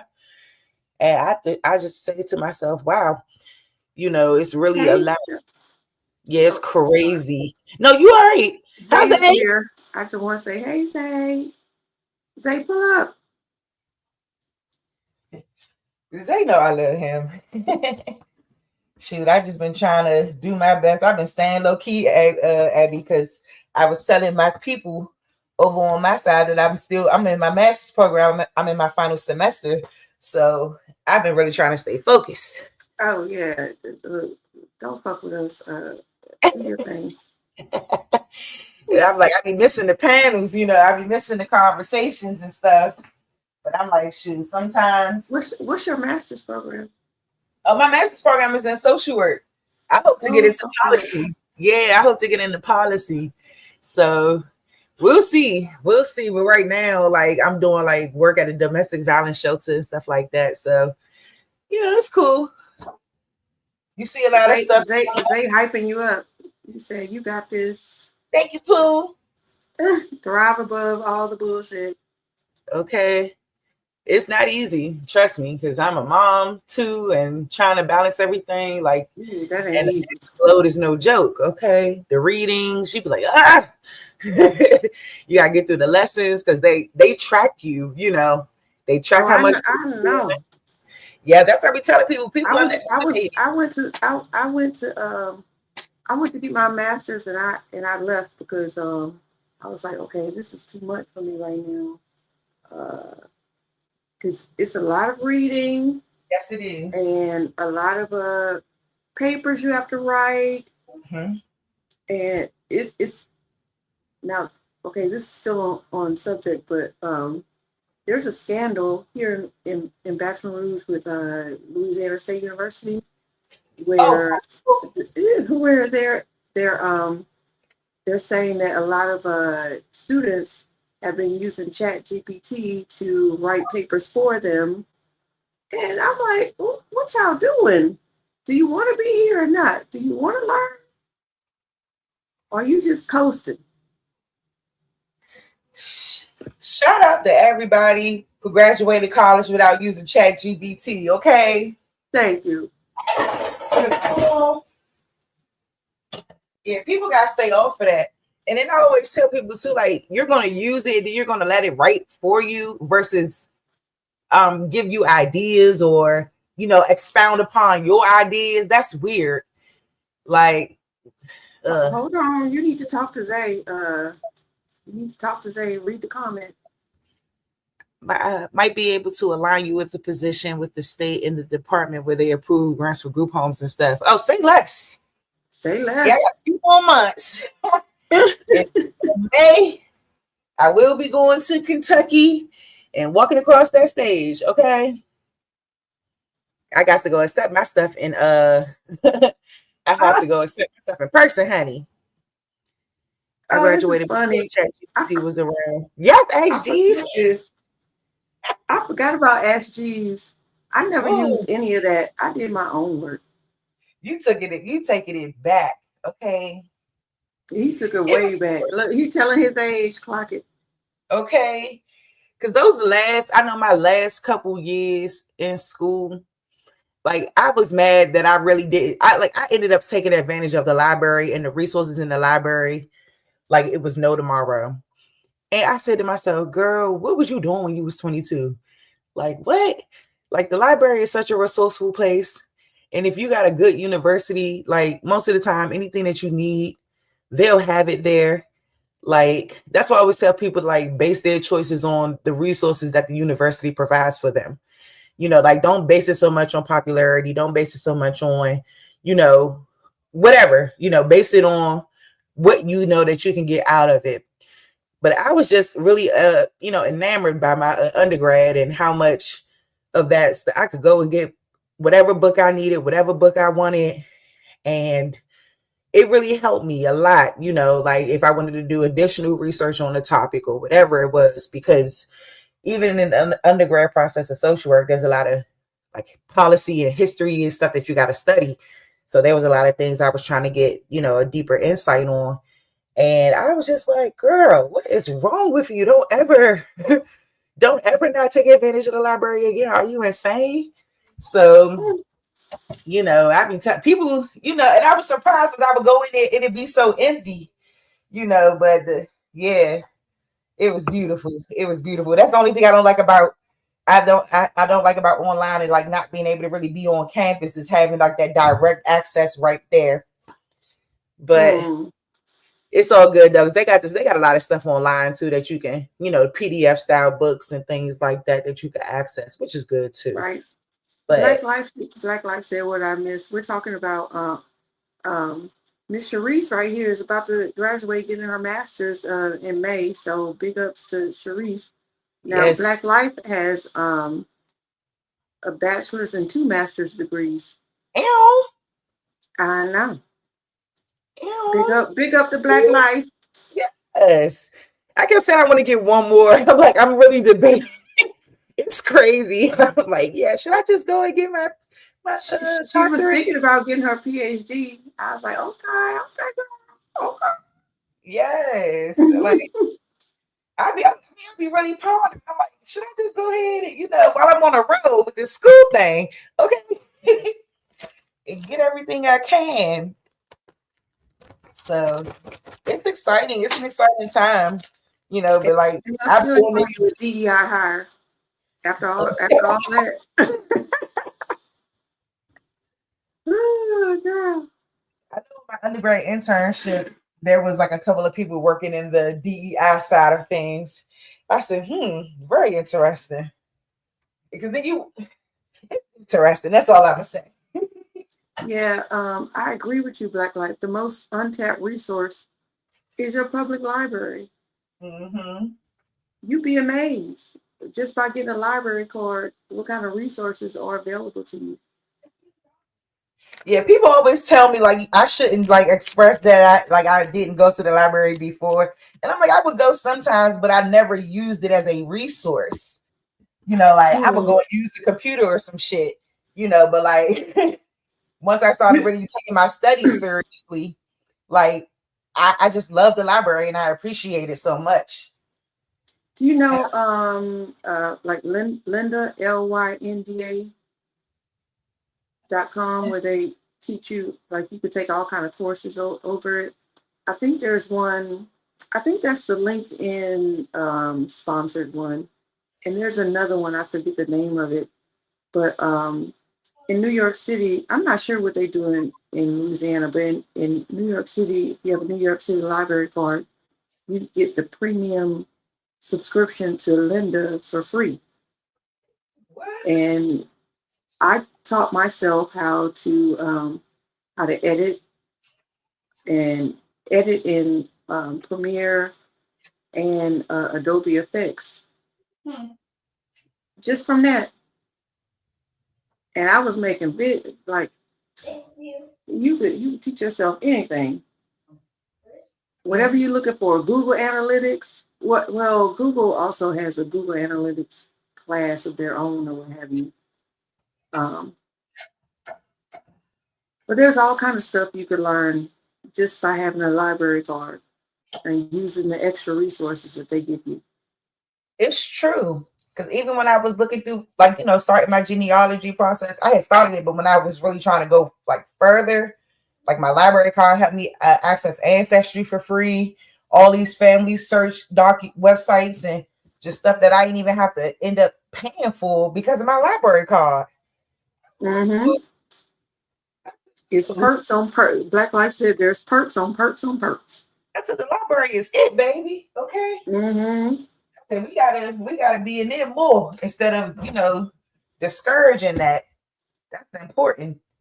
But I remember when I was younger, we had to learn the Dewey Decimal System, and we had to learn how to find books, and I just think that it's just been straight so far away from that now in the technology age. It's just interesting to me. All of it is. But I'm grateful. They have all kind of like events and stuff at the library. You'd be surprised that what things you could see culturally for free. Like I took my mother. Black Life, you came with us for that. They had a performance with these for ballet, and people just assume, oh, it's just some kids or whatever. But these kids are well trained, and it is a beautiful sight to see, to watch them, because they ain't coming up short now. No, they working them kids in that ballet. Believe that they getting worked. My daughter in ballet twice a week, getting worked. Okay. And it is nice when you really get, at the end of everything, you can see like, wow, like, all right, y'all kind of good. Like, okay, you girls are right. Just like keeping them consistent and keeping them involved and stuff. That's why I always believed in that. Even with my child, keeping her in something, like you need to learn how to build your team skills and learning how to be on a team with people, and learning how to be able to better yourself. And like in team environments often helps you do that, in my opinion. And I just try to keep her involved, man, as much as I can. They have chess tournaments. They have authors come and not just talk about their book, but have really meaningful conversations about what the book was about. Where you could with questions and answers and all kind of stuff. Like, I love the library. Yes. Black Life said some people treat the library like kryptonite, like it's garbage or something.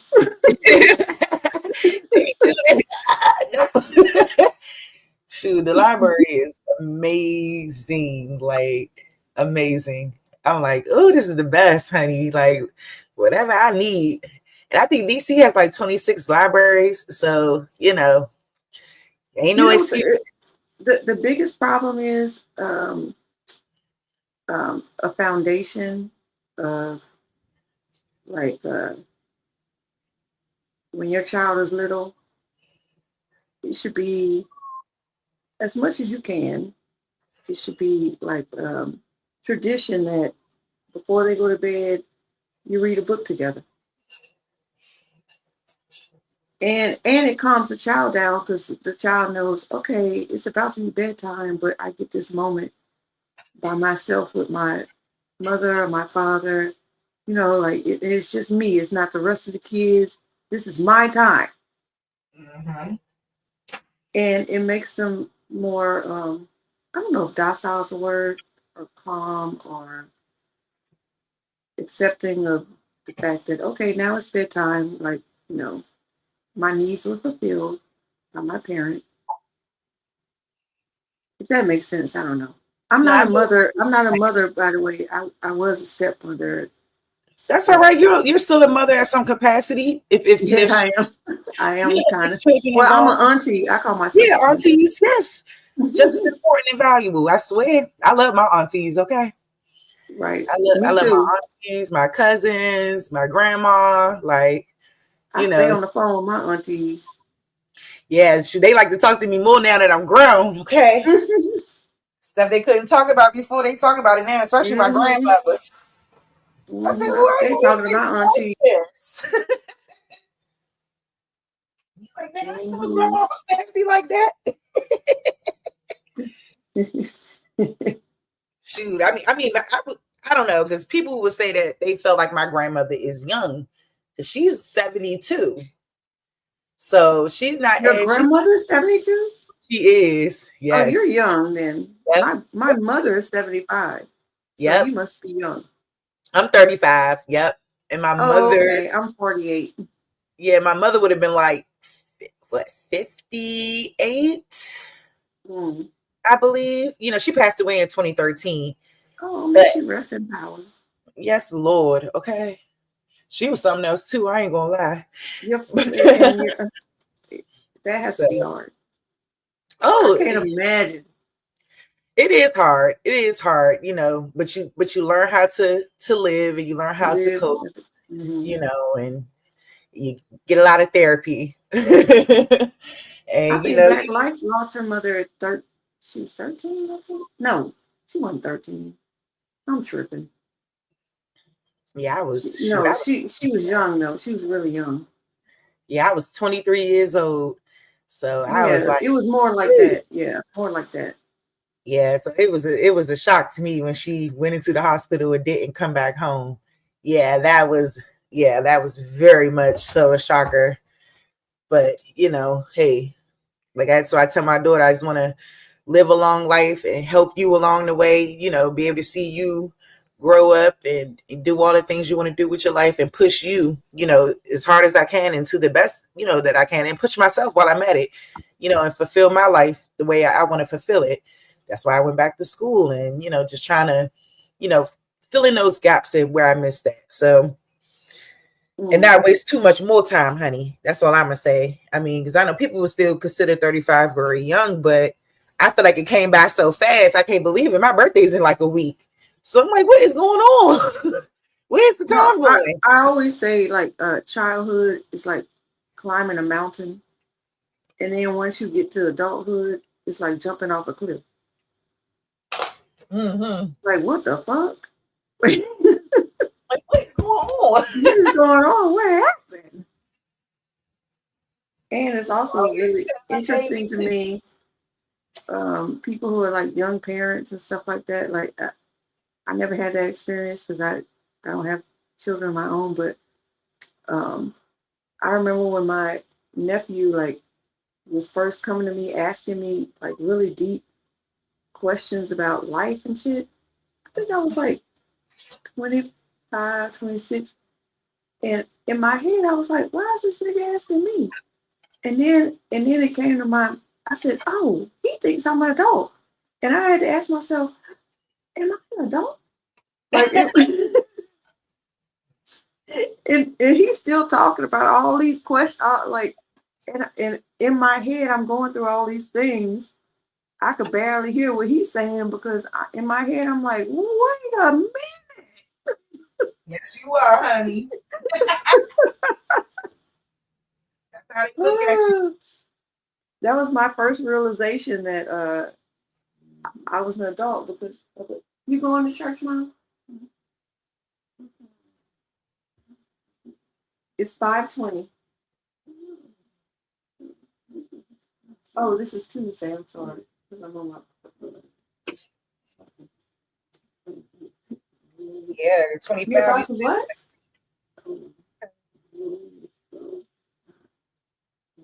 Oh, it's too hot. Oh, black light. If you don't mind, can you come check Mom's thermostat, please? She gonna come get you. She gonna come get you. I'm surprised. Your room is too hot? Well, it must be hot. Sorry about that. We have an air conditioner for her room. Like her room is like separate from the house. We have an air conditioner for the front of the house. She always complains that the front of the house is too cold. And the back of the house, I'm like, that's too hot for me. Like her room is too hot. And for her to say her room is too hot, I know it's hot. Thank you so much. Would you like another one? Okay. You can get your plate. You can grab it for yourself. How old are your kids? I have one daughter. She's 9. No, one. Oh, okay. Oh, yeah, girl. That's it. You know, I love kids, but whew. Yeah, but she's amazing. You know, I think that's, I want to focus and pour everything into this one baby here. So she's already 9 years old on me. I'm not happy. Is it hard just having because if you have an only child, then there's no one else to like, do they kind of learn how to play by themselves, or are they always vying for your attention? Both. Yeah. Because I would say she's adjusted very well to being the only child, and she doesn't really she's honestly like a good girl. She ain't all grown and she ain't cussing at school, there's none of that stuff going on. Like, she's just a very content child, and she's straight A's in school. I have no issues with her. I think because I was talking about earlier, that social media age, she can get on VR and she can talk to other kids, and she likes it. And then she'll take her phone and call her friend Journey, and her and Journey stay on the phone and they talk like two sisters cackling at one another. I think she, I don't know. I just try to pour into her, let her know I'm here.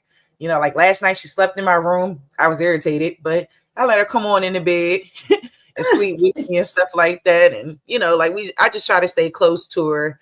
But I know it because I know at some point she's going to grow up and, yeah, you know, she might not want to be around mommy all the damn time. Okay. She might want to go with friends and you know, be crying. Like, what's going on? I know. Be with But mommy, then, no but then Melissa. that's your opportunity to be an empty nester and do your own thing, you know. Okay.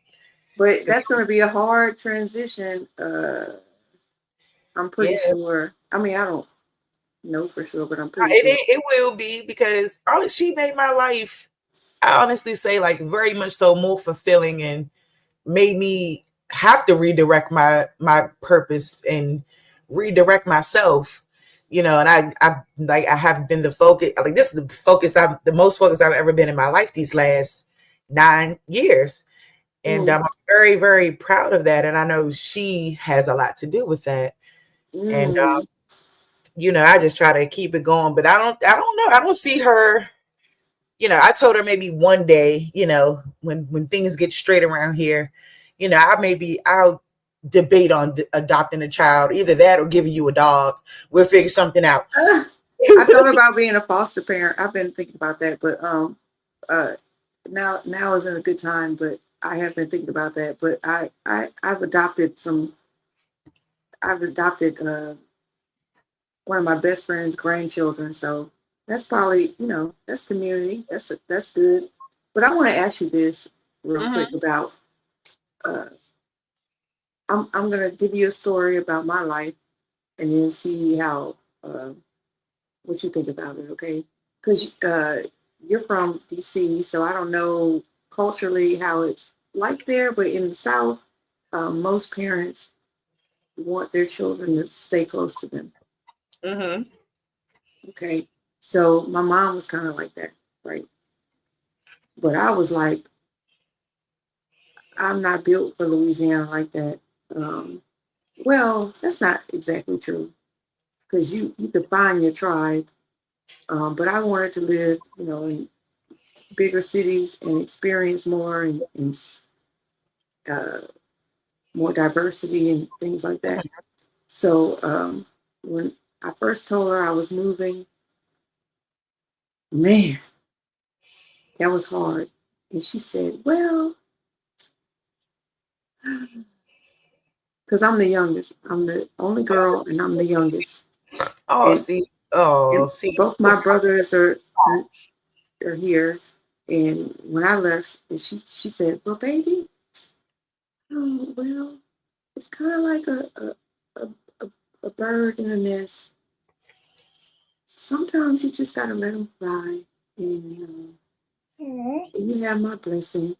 And that's when I really knew, I said, that's really true love, because I had other friends whose mothers were like, you ain't going nowhere. And my mom never treated me like that. She was like, well, if that's what you want to do, she all right.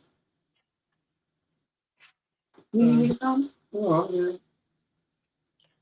One it was 98 degrees.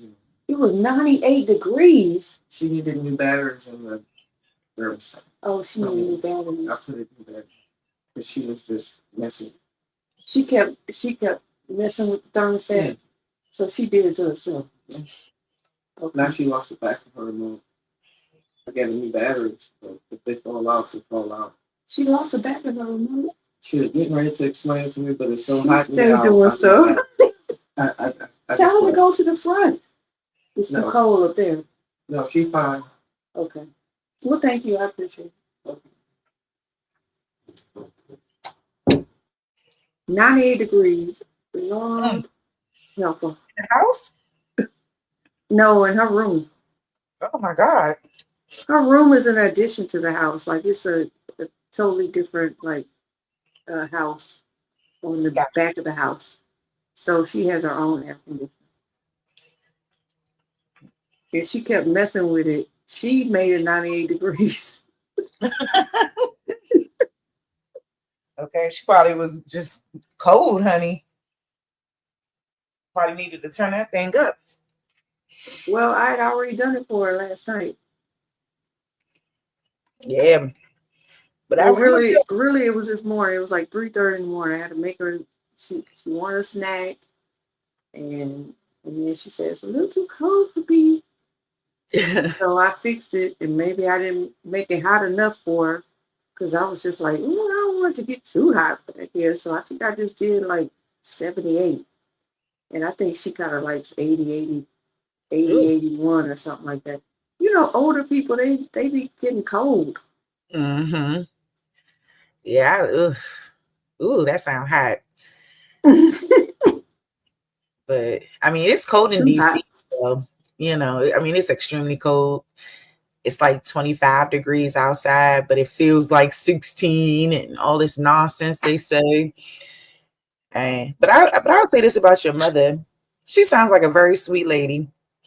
And what I told my daughter was like, especially in her younger adult years, that wherever she decides to go to school, I'm going to move down the street from the school. That's what my friend told her. Yeah. Like, I ain't gonna come up there, be the, you know. I just need to be close enough. But I just want you to know I'm here. Black light laugh and talking about that's the only child mama vibes. Okay. Like my friend, her daughter's her only child too. She's like, well, where you can go to school wherever you want, but I'm moving there. Mm-hmm. Leave that girl alone. How she? Well, just in case you need me. Just in case. Because they still young, you know. They still very young. And away at college, child. Shoot, I know what was going on when I went up to Dale State. Okay. At least for me. Oh, sorry. I wish I could have went down the street to my father. Okay. Or my mother. Well, for me, when I left, I wasn't 18, so I was like 20 something, mid 20s. Mm-hmm. So that's a little different. So yeah, but even still, like, yeah, that's what I said. Like, when she decides she wants, if she goes to school or whatever, because I'm not gonna be that parent. You got to get out at 18 and all that. No, ma'am, I don't play those kinds of games. That's not gonna happen. Like, I think that's weird. It is weird when people do that. I don't know where we got that from, but I think it's awful that we adopted that mentality. You know what's even weirder? That if your child feel like can't wait till they can leave, that's even weirder. Mm-hmm. Because that means there's something wrong. Yep, and they trying to get out of there on your ass. Mm-hmm. I know that one firsthand too. Yeah, the Black community got to quit doing that to their kids. I'm telling you, it's a problem. I took care of you for 18 years. Girl, be quiet. That was you. You was supposed to do that. Leave them alone. Ooh, I gotta ask you this. I got to ask you this since you brought that up. Do you know who Ryan Davis is? Ryan Davis? He's a comedian. Yeah, I'm not ringing a bell. Okay. Tell me, carry on. And he was like at the pinnacle of his career because he tried to get a Netflix. He's funny. He tried to get a Netflix special. They didn't want to. They denied him the Netflix special, so he made his own. Sure. And yeah, he made his own, and it went crazy. Okay, so he's doing real good. Then he goes on this interview with, I think it was with Shannon Sharp. And this motherfucker says that it hurt him that when he realized his daughter didn't really love him anymore, she was just using him as an ATM. Oh, I saw that. I saw that clip. Okay, I saw that. The name didn't come up, but I saw that clip. Carry on. And he wasn't saying it comical like a comedian thing. He was like really talking about it. Mm-hmm. And what made it crazy was his daughter was 11. And it was like, nigga, you supposed to be her ATM. What are you talking about? She's 11 years old. What do you expect from her? He said his daughter's love became transactional. 11-year-old. What you think about that, girl? You don't give her damn money for her Roblox and leave her alone. Because I'm sure that's what she asking for. And then at 11 years old, you know, they want to look, now they're coming into themselves. They want to get their hair done and they want to look cute. Like, how can you even look at that as transactional? Like, you shouldn't want to do all of those things for your child. Right. Shouldn't you look at that as your child coming into their own and trying to like see what they now you ain't gotta buy them everything. You know, like, I was transactional with my parents, if that's what you mean, because I was asking them, I want some tree torns. I want the B Cavalriches. You remember them shits, right? And my mama was like, we ain't doing all that. Please. If I need it, the hell wrong with him? See, Black Life said he should have put that out like that. That should have been a private conversation between father and daughter. But it shouldn't have been a conversation about any of that. Her being transactional. It should have just been about like we don't. I don't know what she was asking for. What are you trying to translate I don't know the it details. What are you trying to translate it as? She don't love him or something? Yeah, he said like in her early stages, it was love, and then it became transactional. The fuck are you talking about? Is he there? Is he there? Like, are you there for her? Are you around? Do you show up when it counts, or are you busy with your career? I don't know. Y'all can look it up. His name is Ryan Davis. Look it up on YouTube. Look at the interview. Look at the backlash. Nobody was on this side. Everybody was like, "What is this motherfucker talking about?" So you didn't just kind of ruin your career because now Black people are like, I don't know if I'm fucking with this dude. It's always Black fathers making it look bad. You know what I'm saying? And interpreting things the wrong way. A lack of understanding. So Sharice, when Black dudes be saying, "Ooh, that girl got daddy issues," these are the daddies. Yes. How you gonna tell me I got a daddy issue and this is the daddy?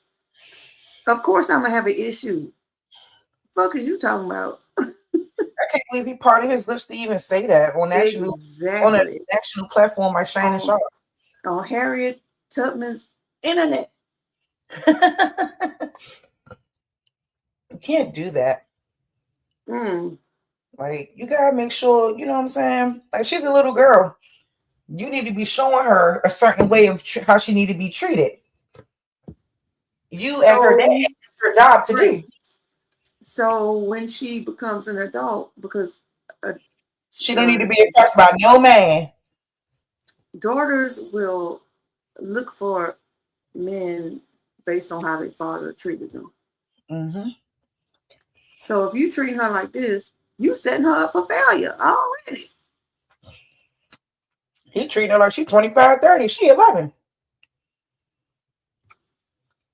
I was in shock and awe. I couldn't believe. Yeah, that's terrible. That's beyond terrible. And he has a son too, but he wasn't talking about his son like that. Never do. Ah. They never do. And even in the context of single momhood or whatever, the mother will take the brunt blame of everything. And they'll give it to their dad on the pedestal. They got nothing for their father. They'll put the dad on the pedestal. Yep. He ain't even here. He ain't even there. Doing everything for you. You don't give a damn. It must be your fault he not around. No. We all got choices in life, and you don't tell people how to make their choices. They should want to do it, knowing. Look, any black fathers in the chat want to say something? He shouldn't have said I know something in there. Definitely not for the that world. was cringe worthy. That's terrible. Hmm. Seriously. For real. You're gonna embarrass the little girl. You're gonna embarrass yourself. Just right. keep it. So now this is on the internet. This is on the internet forever. Yep. Because that's what I felt about Anton Daniels too. I don't know who that is. Up there disrespected. Yeah, he's like right-wing commentary. Always has something to say about the black community, etc. But I'm like, you out here talk about getting coochie cat. And he got into that beef with Corey Holcomb. You know. Oh, that guy. Yes. Oh, okay. Now, that's the only way I know him. I don't know anything else about him. Yeah, now Corey Holcomb talked about your child. And now it's like, no. Okay. You get up here and you know what you say and do every day. And you know, no matter what, it can be a reflection on your family too. And your family can get what they like to call them strays that they don't deserve. Like your wife don't deserve a stray because of what you doing on the internet. And your daughter don't either. But men don't be processing. They don't process that stuff. Because everything is about getting money and getting the bag. Okay, well, let me play devil's advocate then. So, what about like Cardi B and Nicki Minaj? They have daughters. Yeah. Nah, I think Nicki got a son. Oh, Nicki got a son. Oh, okay. Oh, good for her. Good for her because she I don't know what she's gonna do with her daughter. You terrible. Yeah.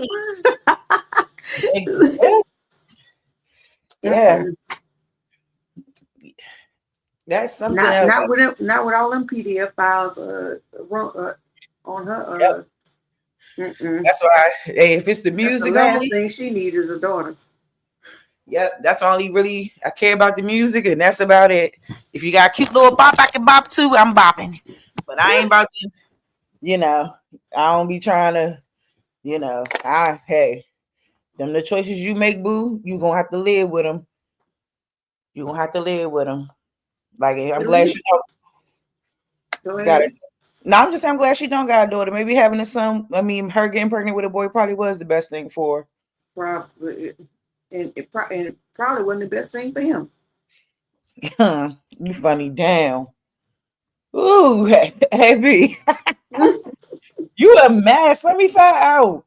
Well, I was on the smoke side, but but like, yeah, like the celebrity life. I've never really been enamored by that. I always just felt like y'all are normal people like the rest of us out here in the world. And you like only thing is your stuff is on display for the world to see. Boo. You can't fantasize celebrities or politicians. Nope.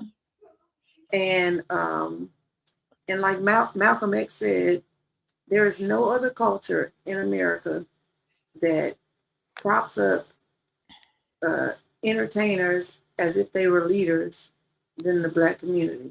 Now, the only black leaders I would prop up that are sports or whatever would be like Muhammad Ali, Colin Powell. I mean, did I say Colin Powell? A lot of people don't like Colin Powell. No, hold on. Strike me down right now. I did not mean to say that. I'm about to say, because what the hell that came out of my mouth just now? Girl, you better correct me. I did not mean to say that. I meant Colin Kaepernick. Okay. Who else would the ones that I would that we propped up as leaders that I actually have an issue with. I have somewhat of an issue with is James Baldwin and Nikki Giovanni. Now, ask me why. Oh, is it that conversation they had with each other? Yeah. Mm-hmm. And I'm looking at this conversation and I'm like, wait a minute, hold on. How you, both of y'all, Nikki Giovanni, your wife was white, and James Baldwin, your husband was a white man, and Nikki Giovanni, your wife was a white woman. Wait a minute now. Hold on. I think at this point you were doing a little too much because you're being disingenuous about who you are. Because James Baldwin would go to Congress, talk like he would have my wife and my. You ain't got no wife. You never will, and you never had. What are you talking about? Yeah, that's what they say. Yeah. Yep, that he was. But I did like walking the line. I did like everything he was saying. But if you are bold enough to say that, then you should be bold enough to stay in your truth and say, "Ooh, Black life." She said, "Harry Belafonte." Yeah, white wife. Yeah. Harry, but I met his daughter and his granddaughter. Okay, and now stay with me now, Sharice. I'm saying that correctly, right, Sharice? Yes. Okay. I met his daughter and his granddaughter. All right. This is the problem I have with celebrities. Like, what do they say with great with great power comes great responsibility. Thank you. So by the time when you see his granddaughter and she goes to NYU, okay, so we already know what's going on there. All that wealth that you accumulated, excuse me, it only took 2 generations and it's gone. It ain't in our community no more. Nope. Now you could still manage the Harry Belafonte organization. It's called Sankofa. I think that's a Swahili word that I forget what it means. If you want to, Sankofi or Sankofa. I could Google it real quick. It's a Swahili word. Sankofa. And then Sankofa, rooted in Ghana's Akantwi and Sponti languages, translates to go back and fetch it, symbolizing the importance of learning from the past to build a successful future. Represented as a bird. Okay. Anyway, but you get it. Symbolizing the importance of learning from the past to build a successful future. So if you learn from the past to build a successful future, then what the fuck is you doing? Because that ain't learning from the past to build a successful future. That is the antithesis of what you are saying. Because all of your wealth is not even in your community anymore. Nope. And look, Black Lab said, fucking James Evans. We were talking about something remotely very close to this yesterday on Dulcie's show, where I use Kanye West as an example. Getting with Kim, and then of course they have children.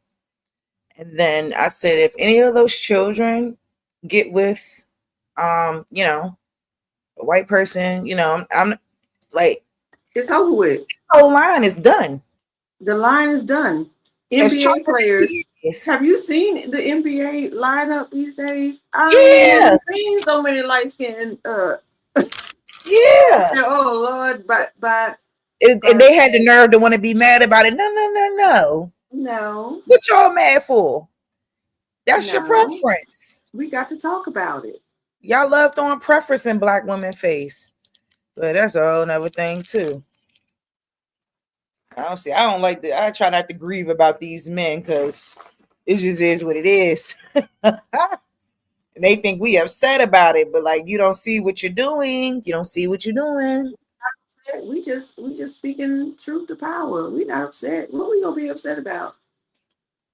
They love We them. don't even know you. I'm like, there's some cute little kids. There's some cute little curly haired babies. Yes, they are. But you don't see what you're doing. But you go over a light skinned baby. Regardless, you don't have to get a white woman to achieve that. But I don't know. I find it very. And it's not like we have a problem with interracial relationships. That's not the issue. That's not the issue at all. It's about the wealth of the black community. Mm-hmm. And are you being used? Because like in the NBA and stuff, they ooh, Black Life, stop it. She said Serena and Venus showed y'all. Girl, stop. Stop, girl. You being messy as hell. Being mad at them girls, and black men been doing it since the beginning of time. Don't get me started. Don't get me started. That's what I was talking about with the white people being a lot of white people. You know, you'd be surprised. You might got some white distant cousins down the line. Yes, don't be surprised. I got all kind of white people in my family. That's not the issue. Like that's not really the issue. It is it's the pervasiveness in certain industries where it just looks like it's really not about you fell in love with who you love. It's like you are chasing an acceptance because why is there so many of y'all? I think this is like somebody was saying, like it's like a lot of like the population around biracialness, and I think the understanding that soon that's what this country is going to look like all together soon. Maybe in the next 5-10 years, you're going to see a lot of that, a lot more of it. I think they said by 2050 it's going to be just melanated people around here by 2050. And that is like they did it with us because they don't want their stuff to flush out. And that is like the big problem with what's going on right now. I don't even understand that, to be honest. Like, we gotta preserve why? Why does that matter? You're gonna be dead. Why does it matter if your daughter loves someone or your son loves someone that is melanated, and so your children are gonna be melanated? Like, because that's different in regular society than in these rich, super rich, where they're separated from us. It's different because regular people are just loving who they love. Okay, NBA players, they are already being isolated, and the people that they put in front of them are always snow on purpose. Like this is purposefully. She says that's a difference. That's not like you felt a vibe with somebody that you met because you can't be out in regular society. So the society they put forth for you is snow. Go find like I don't know. I hope I don't sound too I'm not trying to sound I don't know how to categorize it. Because people would assume I'm like, ooh, well she's this and she's that. She's, that's reverse racism. Nah, don't play me. Nah, it's not that. Yeah. Don't It's just no different than I don't need to be played. It's no different than Africans like that, that come into the States. It's like second generation or, first generation or whatever. And a lot of them have that mentality to get with another African. Make sure you're getting with your own people. It's like everyone does that. I think it's just the least common for our community more recently.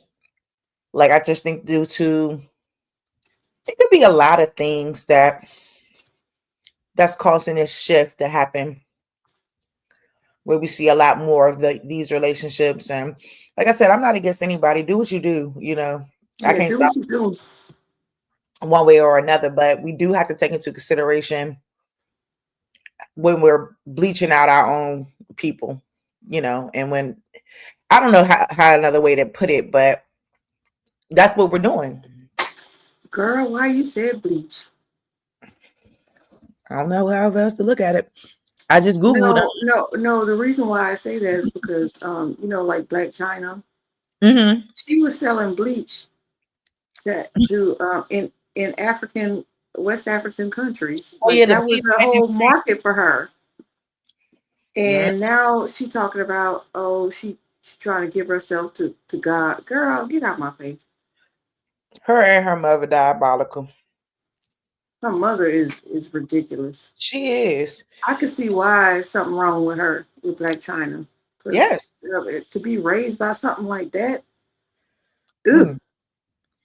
And I said she is just like a lot of them DC women in the 80s and all. I'm like, oh my God. I said that thing. Oof. I'm glad. I kind of feel sorry for her. Yeah, a lot of the mothers, you'd be surprised. Well, they be like that. I don't know. I feel sorry for Blueface too, because his mama crazy too. Yeah, she's a mess.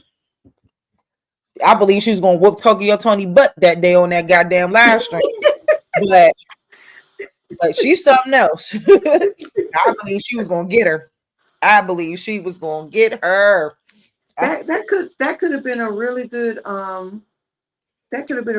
podcast, but they couldn't get out of their way because they should have Tokyo Tony should have been off, and I think Mama D would have been a better I like third. Mama D. I think Mama D would have been a better third, but something wrong with her too. Mama D keep a trinket in that daggone purse, honey. But like condoms, throw them on the table, girl, be hollering like this lady. Something wrong with her too, because she, even her son was like crying about how, I mean, he felt a form of sexual abuse. He kind of grew up like Richard Pryor, like in the strip club and in a whorehouse type of situation. Wow, now, that's kind of crazy. Yeah, they said she was like a pimp or something. Well, I don't know. Yeah. Don't give me the lie. Allegedly she was a pimp. Allegedly, because the world is a stage, and that might be a storyline. We don't know. Okay. Well, let me find out. Yeah, I like Jim Jones' mama too, Black Life. I ain't got no problem with Miss Physiocotic. I like her. Jim Jones' Mama Jones, that thing. Woo! Yeah, she just ain't take no mess. I liked her a lot. And I think Candy's mom, she probably too old. Candy mother probably Miss Joyce too old. But did you know?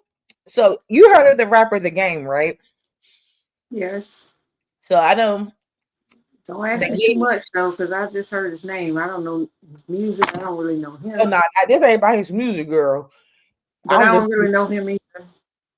He had a baby. Do you know who Evelyn Lozada is from the Yes. Basketball Wives? Yes. He had a baby with her daughter.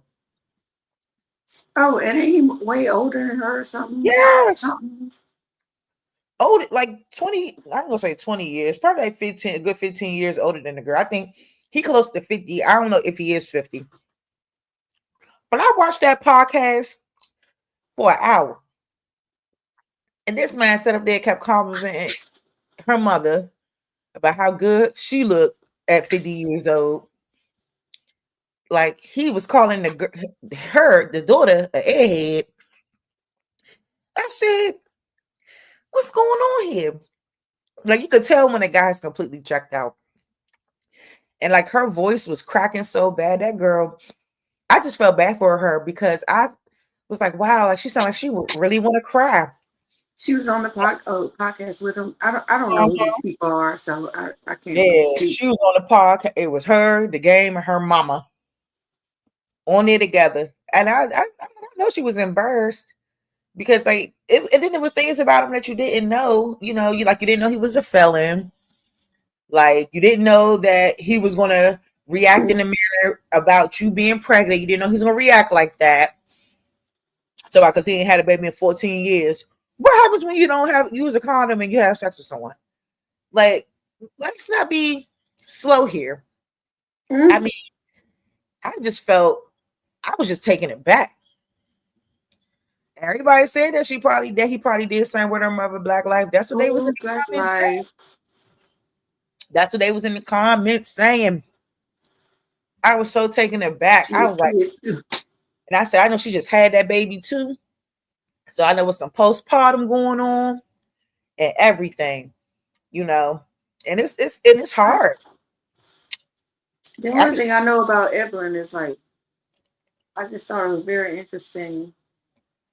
This is kind of changing the subject just a little bit. No worries, go ahead. But I just thought it was interesting how with her and her husband Ocho Cinco, how how she was playing victim so hard because he and I still got the score. And I'm like, ain't you the same motherfucker that's been on TV for years, jumping over tables, throwing vases, like trying to fight people? Like, why is so how do we know that you wasn't trying to fight him and he bopped you upside your fucking head? That's all. I mean, hello. Anyway, y'all pull up if you want to look. Change the subject because I don't know all these people like that. Yeah, I mean, the way it was going around, honey, that's the only reason why I went and watched it because it was flying around on my damn timeline like wildfire. Like that Anton Daniels mess with Corey Holcomb was flying around on my timeline. Just all kinds of stuff. You like, what in the world and is then going that on? lady, Yep. lady Tammy Rowland, she got that show Caught in the Act, and yes, and then she got the nerve to be acting like, hold on, if y'all don't stop doing all of this, we're not gonna get the information. Girl, you've been popping off for 2 decades on TV. Tammy used And to want now to all of a tear sudden, yeah, and now all of a sudden you got the patience and the understanding, and you are like the voice of reason. Girl, go sit down. Mm-hmm. It's something else. I mean, I guess she changed her ways. I guess she's a reformed ass kicker. I seen her running across that table trying to get to that girl. And I said, damn. I said, I have to get a restraining on people like y'all off the hook. Like, I think that's worse than the case. That's kind of the purpose of those shows, though. Right? The confrontation, because who's going to watch if there's not like all this rah, rah, rah and shit like that? It's true. And that's how we be. That's how somehow we're entertained by that. Because I would see like the clips of the bad girls and the bad whatever, and I'm like, y'all Baddies. watch this every week.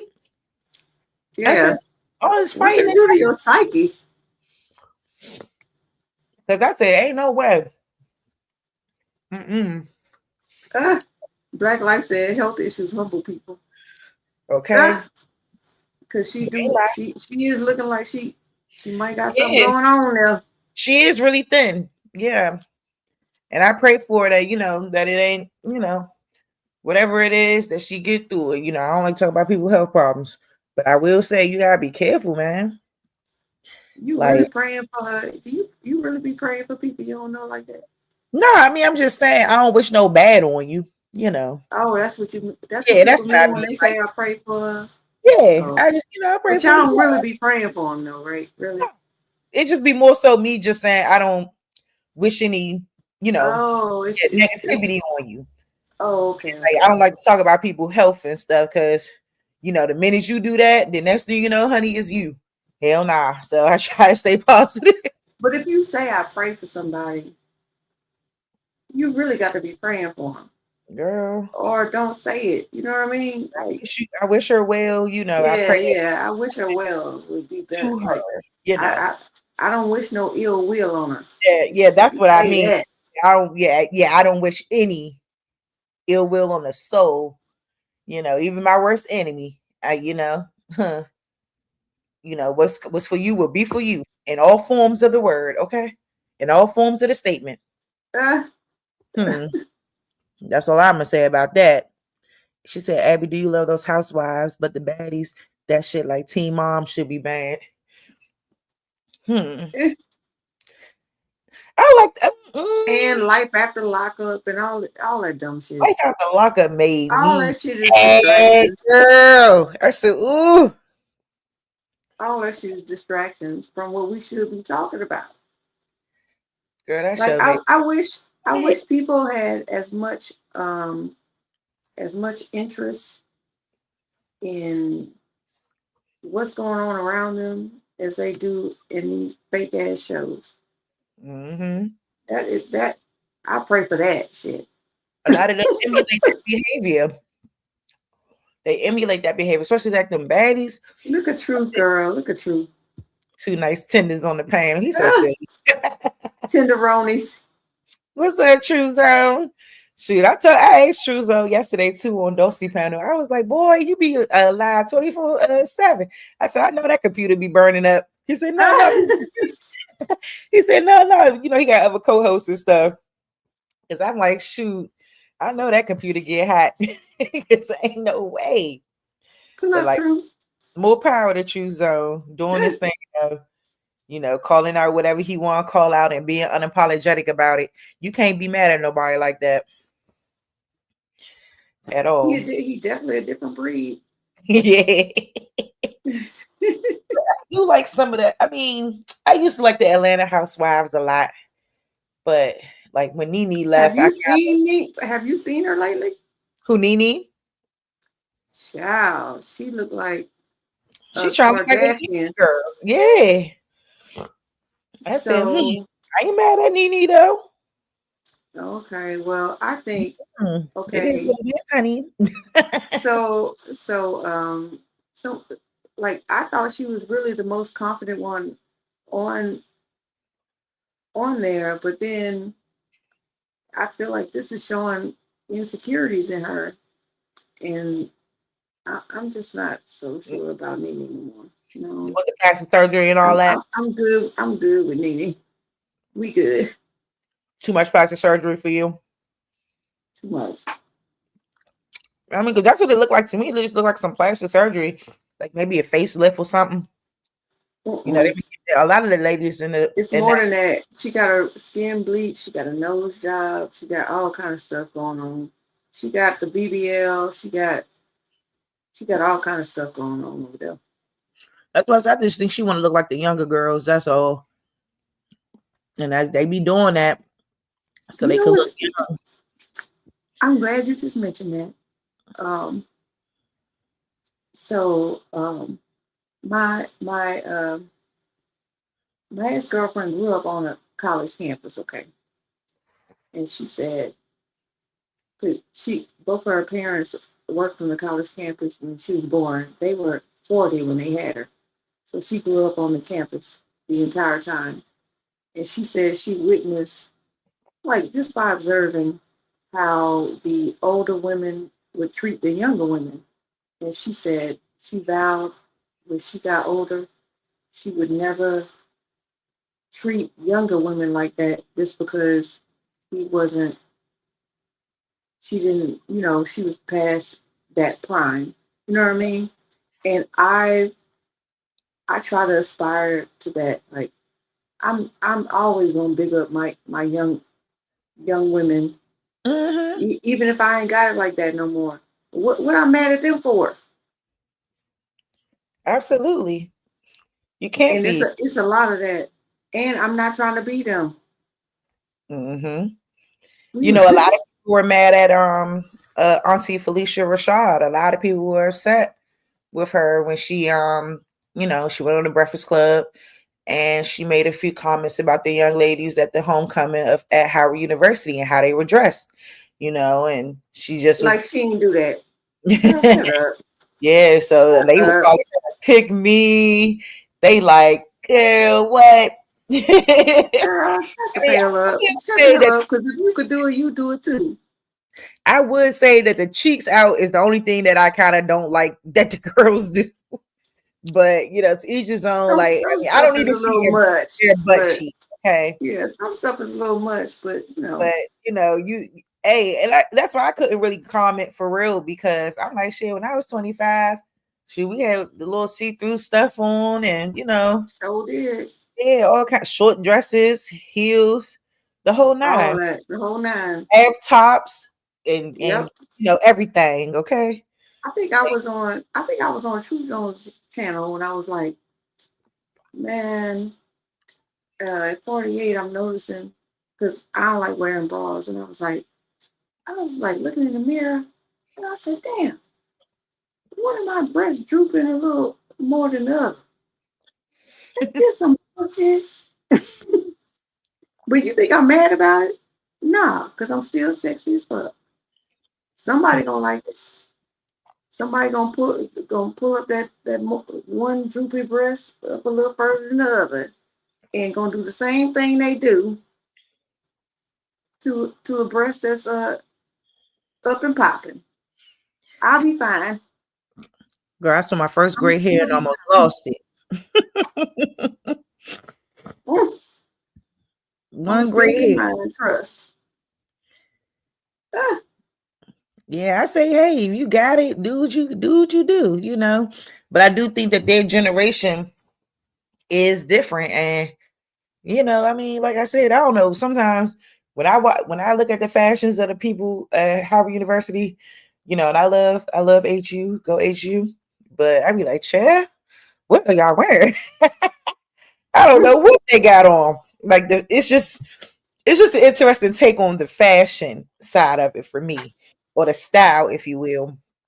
But or the trends. Yeah, like we even talk about that with dudes who wear their pants sag. I don't understand it, but who am I to be like? I just don't like it, but I don't know. they wear tighter jeans these days, and they still try to find a way to sag them off their butt. Yeah, I find that interesting. Like, what is the purpose? I'm confused about why they do that. Why do you want people to see your ass as a man? That I don't know. If anybody can answer, please let me know. I don't know either. Yeah. Because who you showing? Do you want to get pegged by a woman or poked by a man? I'm trying to figure out why are you showing me this? What is happening? That's just my personal no idea. I don't know what that is. be doing the most interesting things, young. But you know, like I said, I don't worry about it too much because I know, shoot, even when I used to do my little NBA, the NFL cheer auditions and stuff, you know, you'd have to wear a little bra. They want to see your body. They want to see what you got going on, you know. So I was kind of used to that in like the world of dance and stuff like that. Like now that I'm 35, I'd be like, yeah. Cowboy said, I'm always coming in at the best times. You know, now I stay, you know, I try to keep it more, you know, modest these days, especially with my daughter and stuff, you know, but I know one day, you know, she gonna have her moments where she want to do some shit. And I'm like, no, damn, we gonna do this correctly. You can be sexy, you know, but I know one day I'm not, that's going to be completely out of my control. Well, when you said that about, okay, like cheerleaders and stuff, like you get to see all this. I just remember back in the day when basketball players wore the short shorts.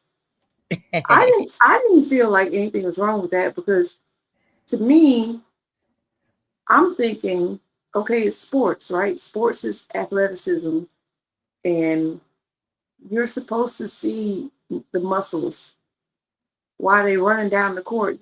Like that, isn't that kind of part of the sport to see the athleticism in the body? And then they came out with these long ass fucking shorts, and I'm like, what the fuck is this? I don't like this. Go back to them short shorts. I need to see your legs as you run down the court, because isn't that what sports are about? Now, other people might not agree with me or whatever, but don't most other sports show, make sure you can see the muscle tone in the body as they're performing? So what makes basketball players, like, who told you were above that? Go back to them booty shorts. They ain't booty shorts. I was just playing. Yeah, we're calling them hoochie daddy shorts. Yeah. Heck yeah. Don't play about it. It used to be, I don't know. I think just the times have changed so much, you know, like with the style. And they just, that's what I think. Just the style changed. And then I guess the short shorts just whatever style. Ooh, for basketball players for a second. So why? Let me show you. Since we going to sports again, I want to show you this lady. Oh, I love her because she is like authentically herself, and she's a champion too. So her name is Saunders. Not her. She's about to be done. It's the lady with the hair. So her. Boom. Oof. Child. This motherfucker is a beast.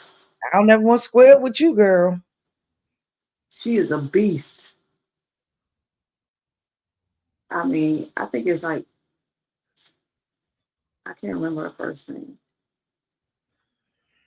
Boom. Look at that. What? Okay. Okay. Take me through there. Take me through there. Oh my God. Ah. She funny. Yeah, she's real funny.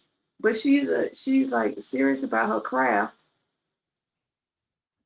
Like, she don't play. They did a documentary on her too. She don't play about hers. Let me see if I could give you her first name real quick. Her first name, Raven Saunders. If you're into sports like that, and you wanted to know who she was. I like sports. I don't watch it all the time, but you know, when I pay attention, I pay attention. Yeah, I like sports. I don't have a problem with sports. Shoot, I mean, I think football probably was the only thing that used to irritate all of my soul, but because of the CTE. Mm-hmm. And I think just I'm like, I don't ever want to be like I don't ever want to play a sport like that. That's all. It's just so physically rough that it's just not for me. But some, you know, do what you do. I just don't prefer it. Is all. It's not for. Yeah, I wouldn't want my. If I had a son, I would like really try to press against football. Definitely. I gotta I get my understand. ID renewed. Oh my goodness. I can't believe it. Whew, 10 years went by fast. Anywho, Your but what kind of your passport? not my driver's license. It's time for I just looked at it. I'm like, Oh, that y'all do say 10 two. years? Yeah. Well, maybe it's not 10. I got it in maybe about 8. I got it in. It says 2018. So yeah, about 8 years. Oh. But it's about to expire, so I have to get another one. Because like if you got an expired ID, they don't They acknowledge make it. you take your tests and everything. They make you start over. No. Oh. You just renew your ID card and they'll send license and they'll send it to you. Like just gotta make sure you don't owe them no coins because DC DMV be getting that money. That's how DC work. Your DC get the money through DMV. If you got a lot of they got a lot of cameras up, so they ticket a lot of people. They get a lot of money in ticket revenue. Like cameras on every goddamn corner. I mean, that's every state now. Shoot, especially it's terrible here. Shoot, they said some of those people in the Congress and the House of Representatives and all that was getting mad about that shit. They trying to get some of them damn lights removed. Even if you wheel over a stop sign a little bit, that's like $100 ticket. I'm like, who about to pay $100 because I wheeled over, it didn't run it, but wheeled over a stop sign? Is you insane? Yeah, there's cameras everywhere now. Yeah, I don't know how these serial killers gonna what they gonna do. Not a damn thing. I don't know what they gonna do no more. Better get you an unmarked car. Shoot. Better steal some identities or something. Something that was easier back in the day. I love watching murder shows. But so Black Lives Say Shador. Now that's my dude. I like him. He got the Pro Bowl award. He didn't deserve the hate he got this year from that team. No, he didn't. He didn't deserve he didn't. I was watching every game. Me and Black Life. He was on that shit. I say he's a good young man. And it's always a problem. You know, and I'm like, well, he comes from a great family, a strong dad, you know, and that's a rarity that we see, you know. Too confident. He too confident. They're like, who is this confident ass? Wait a minute. And Stefanski, whatever the hell his name is, I think it was a slap in the face that when they fired him, he went to Atlanta. So you gonna give him the slot as coach of the team that Deion Sanders came from? You doing too fucking much. Y'all playing in our faces now. You playing in our faces. And people in Atlanta are not happy about that shit. Yeah, they played on that boy top. Oh, yeah, football season. I said that coach don't get fired. We know what time it is. Yeah. Well, but then he got fired and went to Atlanta, so we know what time it is too. Oh, he did get fired. Okay, so I didn't hear about that. He got fired and got hired by the Atlanta Falcons. That is the team that Deion Sanders became famous on. So you still playing on our top. All the way. All the way. That's why I always felt like, to some extent, and people don't like when I be saying this, but I be like, sports is rigged, specifically football games. And that's my personal opinion. That, I mean, even with the stuff going on, the other guy. That's kind of a fact. And basketball, because they have those footballs and those basketballs have technology in them to help them better catch the ball, or like you know how they be betting on games.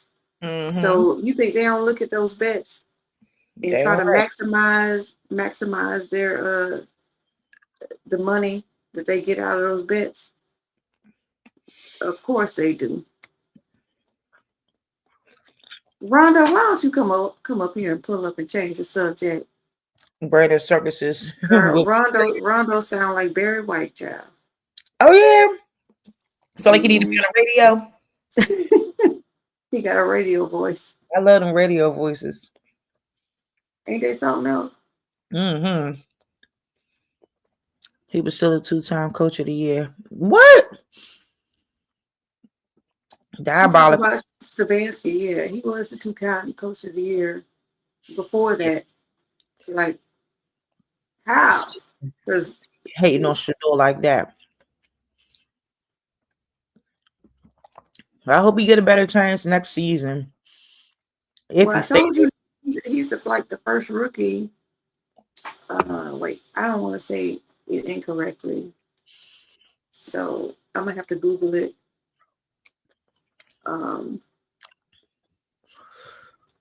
He's like the first rookie to get the Pro Bowl award. Let me see.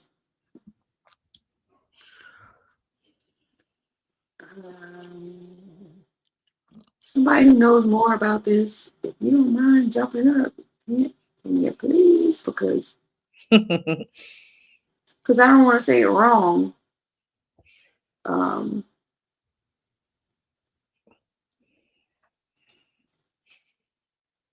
Because he was named 2026 Pro Bowl games. Okay. I know he's going. Let me see. Maybe I could look it up. I know they said Shador signed his name to the Pro Bowl. He has been officially named to the 2026 Pro Bowl. But I think he might be the first rookie or something. Pro Bowl selection for Sanders following his rookie season. He was also the only Browns rookie to earn a Pro Bowl selection. Oh, maybe it was the only Browns rookie. Okay. Yeah. Something like that. That's what's up. Oh, Michael's back. Guess who's Bazak? He said they still up here chatting. Gotta wait for Marcus to finish eating, all right? Hi, sorry. Can you hear me? We were talking sports, and I know you're not into sports, so maybe you could change the subject. Well, no worries. You can keep talking about sports if you want. Yep, that's what it said. Yeah, I went and checked Black Life. I went and checked. It said he was the only Browns rookie to earn a Pro Bowl selection. Yeah. I knew it was something about like it was a first or something, but I didn't know what it was. So thank you for checking. 23 years old. He's so young. And very humble. The 23. Please. And the only thing they could say about him is, oh, look at the way he talks. Okay, and he's not the first person to have a speech impediment. So shut the fuck up. He's a handsome young man. Hi, Latrell. Pull up if you want to.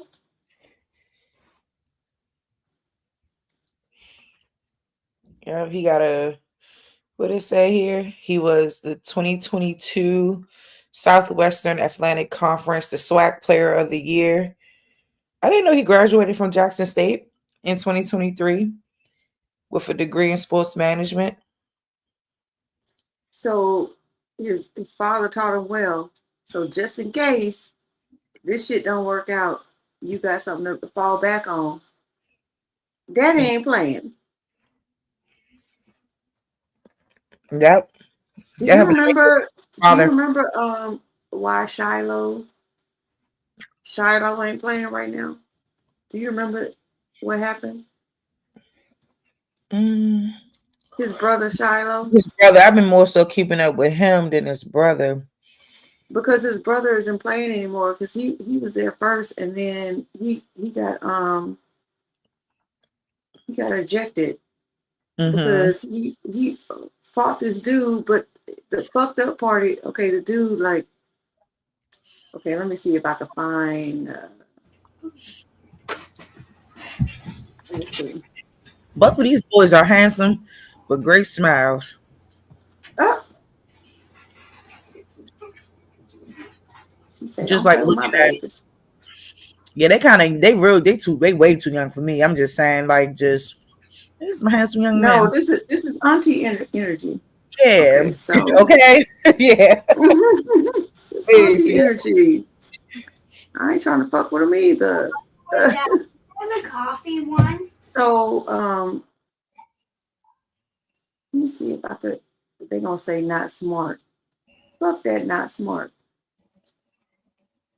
Now their sister is a different story, but I'll leave that alone. Okay. Oop. So you see him right here, right? In the circle. Okay. Now that's Shiloh with the white on. That dude in the blue, after the play is done, he just keep pushing him. The play is already over with. And what you expect him to do? Just be all right with that shit? He papped the piss out of that dude. And he should have. As he should, but then he got thrown off the team. So they ejected the guy getting pushed around, but not the guy pushing him? Exactly. So see how he popped him? Stole him. He pointed. And then they throw the flag. Awful. And look, all them flags. I don't know how you punch somebody with that helmet on. That's so low. Like in front of the whole stadium, you just like we all saw what him into happened. punching you. Everyone sees it, yeah. And then you acted like and then here come the white dude. What'd you do that for? You should just get pushed around. That's just like those soccer players who clutch their leg as if when they go down when they get a slide tackle or whatever. And you see how he pointed like, you didn't see that? Dad. I know soccer. Anyway, that was that. He got kicked off the team. You would think that was like the Malice in the Palace or something. I think the Malice in the Palace was way worse. But you could be in hockey and fight each other and don't nothing happen to them white boys. Oh, hockey, they fights down. Why is that okay? But why is that okay? You can't even celebrate. You'll get a foul for celebrating. I don't know. I guess it's just another example of life not being fair. You know. And I don't know. I just know they've been fighting in hockey for a long time. I do know that to be very true. Okay, and you gotta ask yourself why. Yeah. Look who's doing the fighting. So, but I don't think that his son, like neither one of his sons, deserve what they've been going through in the NFL. It's ridiculous.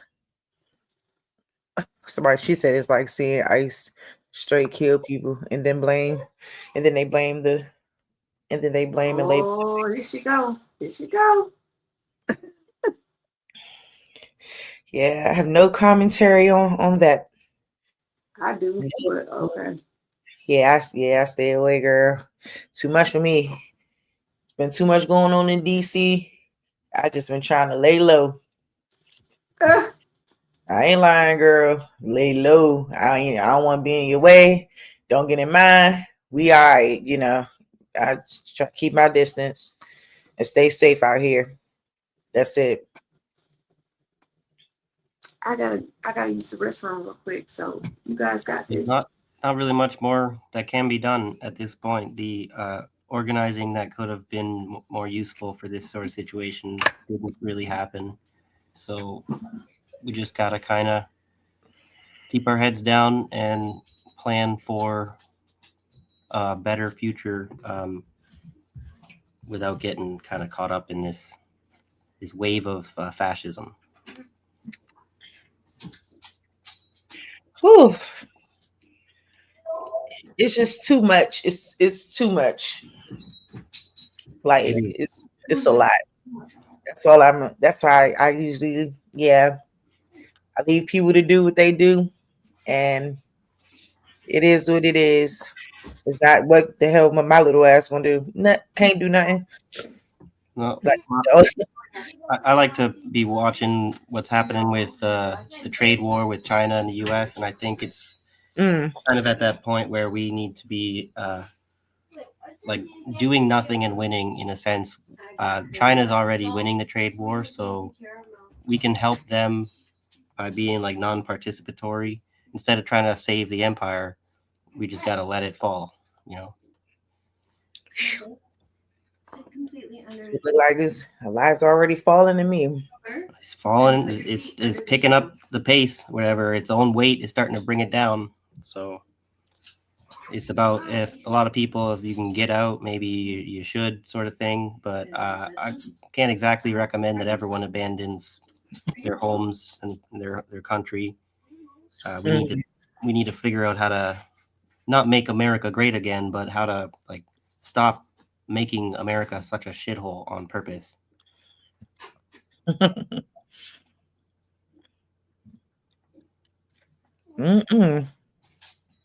Yeah, I mean, I always felt the way. I always tell people, like, anytime there's involvement with another country, it's usually never for a good reason. It's usually never for a good reason.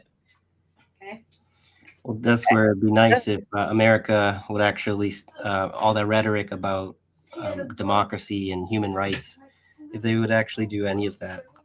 Because then every time they go to, we're coming to save the day, they're really just going to kill everybody, you know.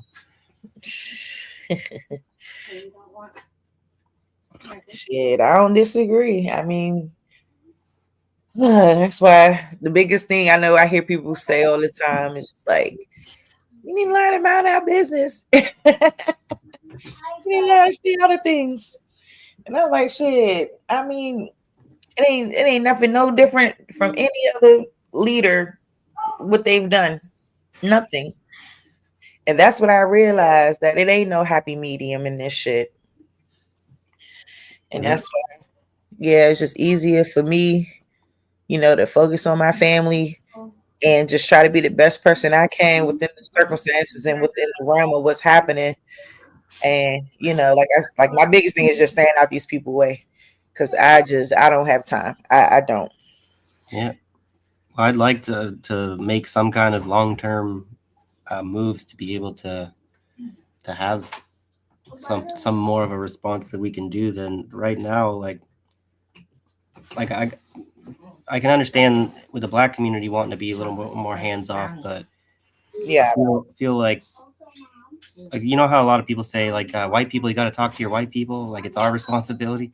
Like we got to be like, there's so many people who are continuing today, like to this day, believing in a lot of this nonsense, like a lot of this racist shit, but also economics that are really bad for us. And it's like, when are you guys gonna like actually pay attention to how you're just wrong about this shit? Doesn't matter how bigoted it is, it's very wrong. It's not working at all. And then they know that there's a problem, but they can't get to understanding what the solution is because they don't want to like actually understand the real nature of the problem. Like I'm finding that, like, in Canada, there's a lot of like fuck Trudeau, like you can understand why people would have a problem with Trump, but then there's like the antithesis is like a liberal who's just as toxic as a conservative, like, or like a Republican, right? So Trudeau lied to everybody wherever he was popularly elected, and he betrayed everyone on their promises, showing you that doesn't matter if they're red or blue, they fucking tell you what you want to hear to get elected, and then they do what they want. Mm-hmm. Mm-hmm. I don't disagree. I Yeah, do think old man people Bart. are overly. That's why usually when politics come up, like, because my father said, like, you just need to stay away from those conversations. He said because those are the two conversations, politics and religion, that get people upset the most.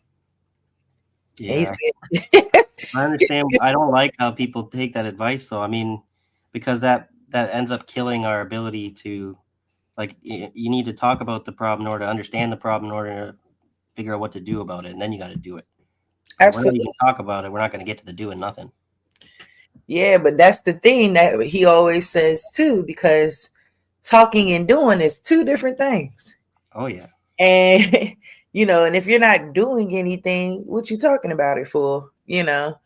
I mean, I guess it makes sense in a sense, what he be saying, but I'm like, yeah, it's like there's issues that need to be discussed, and people should have the freedom to discuss them, because ultimately the blowback will still be on the people that's being affected, which is usually the people on the bottom of everything.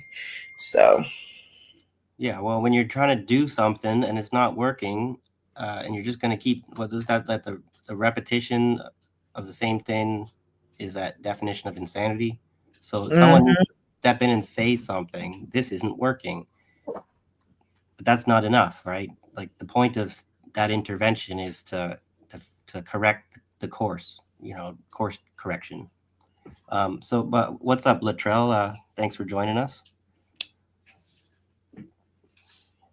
I guess he's not at the mic just yet. Yeah. Nah, I am. Thank you. Appreciate y'all. Is my mic too loud? A I little can't. bit. It is? a Okay. little bit. I thought that Okay. was Thank Rondo you. with that Thank voice. you. Who is that? Thank you. Okay, hi, Hey, Latrell. what's up? How y'all You doing? got a nice radio voice too. Uh, I think it's more my little setup, but thank you. Thank you. How are y'all doing? Is that better? You sound just fine. How Okay. did you find out about it? What? Let me see. Did you come from Tulsa? Um, Yeah, how'd you find out about us? um, I'm friends with Don't you you. with me? Oh, Yeah. y'all be And changing y'all names and shit. yeah, I'm gonna go back under my Latrell Tinwell, and I tagged you in my live. So like that mention, that ad sign, I tagged you in it. But doing that, I seen that you was live. So I just ended my live. I was live for almost 2 hours and a half, and I streamed your live for a few minutes. So I know you Oh, that's possibly very didn't mind. kind of you. That's very Yeah. kind of you. And you know what? And we talk about this a lot. This is what bothers me about YouTube, that we don't get, well, I don't get notifications of people that like I subscribe to and stuff. Yeah, I'm subscribed to you, but for some reason, I didn't even know you was live. That's crazy to me. I think YouTube probably was one of the first to like cut out that friend buddy streaming, like that link, like how TikTok, like a certain content creators that help you get like your friends up. I mean your subscriber count Oh, up and stuff it, like that. is your so your channel is wait, I'm getting it because you're at Latrell Tinwell, but your channel Yeah. is Tone Nah, I Tone. just changed it. I Oh, you I just changed. changed it again. Yeah. Oh, So I'ma it's not stay showing up yet. more consistent. You know what I'm saying? It's not showing up yet from what you changed it to. So should I just show everyone Yeah. Yeah, that's you're at? fine. Okay, all right. Yes, ma'am. How are y'all doing? I don't mean to hog up the Good. How are you? microphone or I'm all right. That's what we're here for. So don't say that. I've got to be keeping my microphone muted a lot because my kids interrupt the stream a little too much. They had something they wanted to share about a story. What you guys were talking about made them think of a story from a YouTuber. What was it? Animations. Yeah, Hammer-nations. Sorry, go. What was that? So Latrell, let's let the kids jump up real quick, and then Sharice says she's gonna come back a little later. But now, Okay, no problem. tell the story. Do you want her to tell for you, or are you gonna tell it? I'm gonna tell it. I'm gonna close the window. All right, sure. All right, go ahead. Go ahead, Marcus. So there's this YouTuber called Hammer-nations, and his dad is going to school on his bike, and he turned in a corner and he slipped on ice, and he landed right on his backpacks, and he ran home to check on his laptop, which thankfully it didn't get any damage, just a little dent. And then he went again, and because he knew it was there, he thought it would be more safe because he knew it was there, so it would go more close. It would be easier going around it instead of just actually going around it. He still went on it. He slipped again, and now and his laptop was smashed to pieces. Oh no!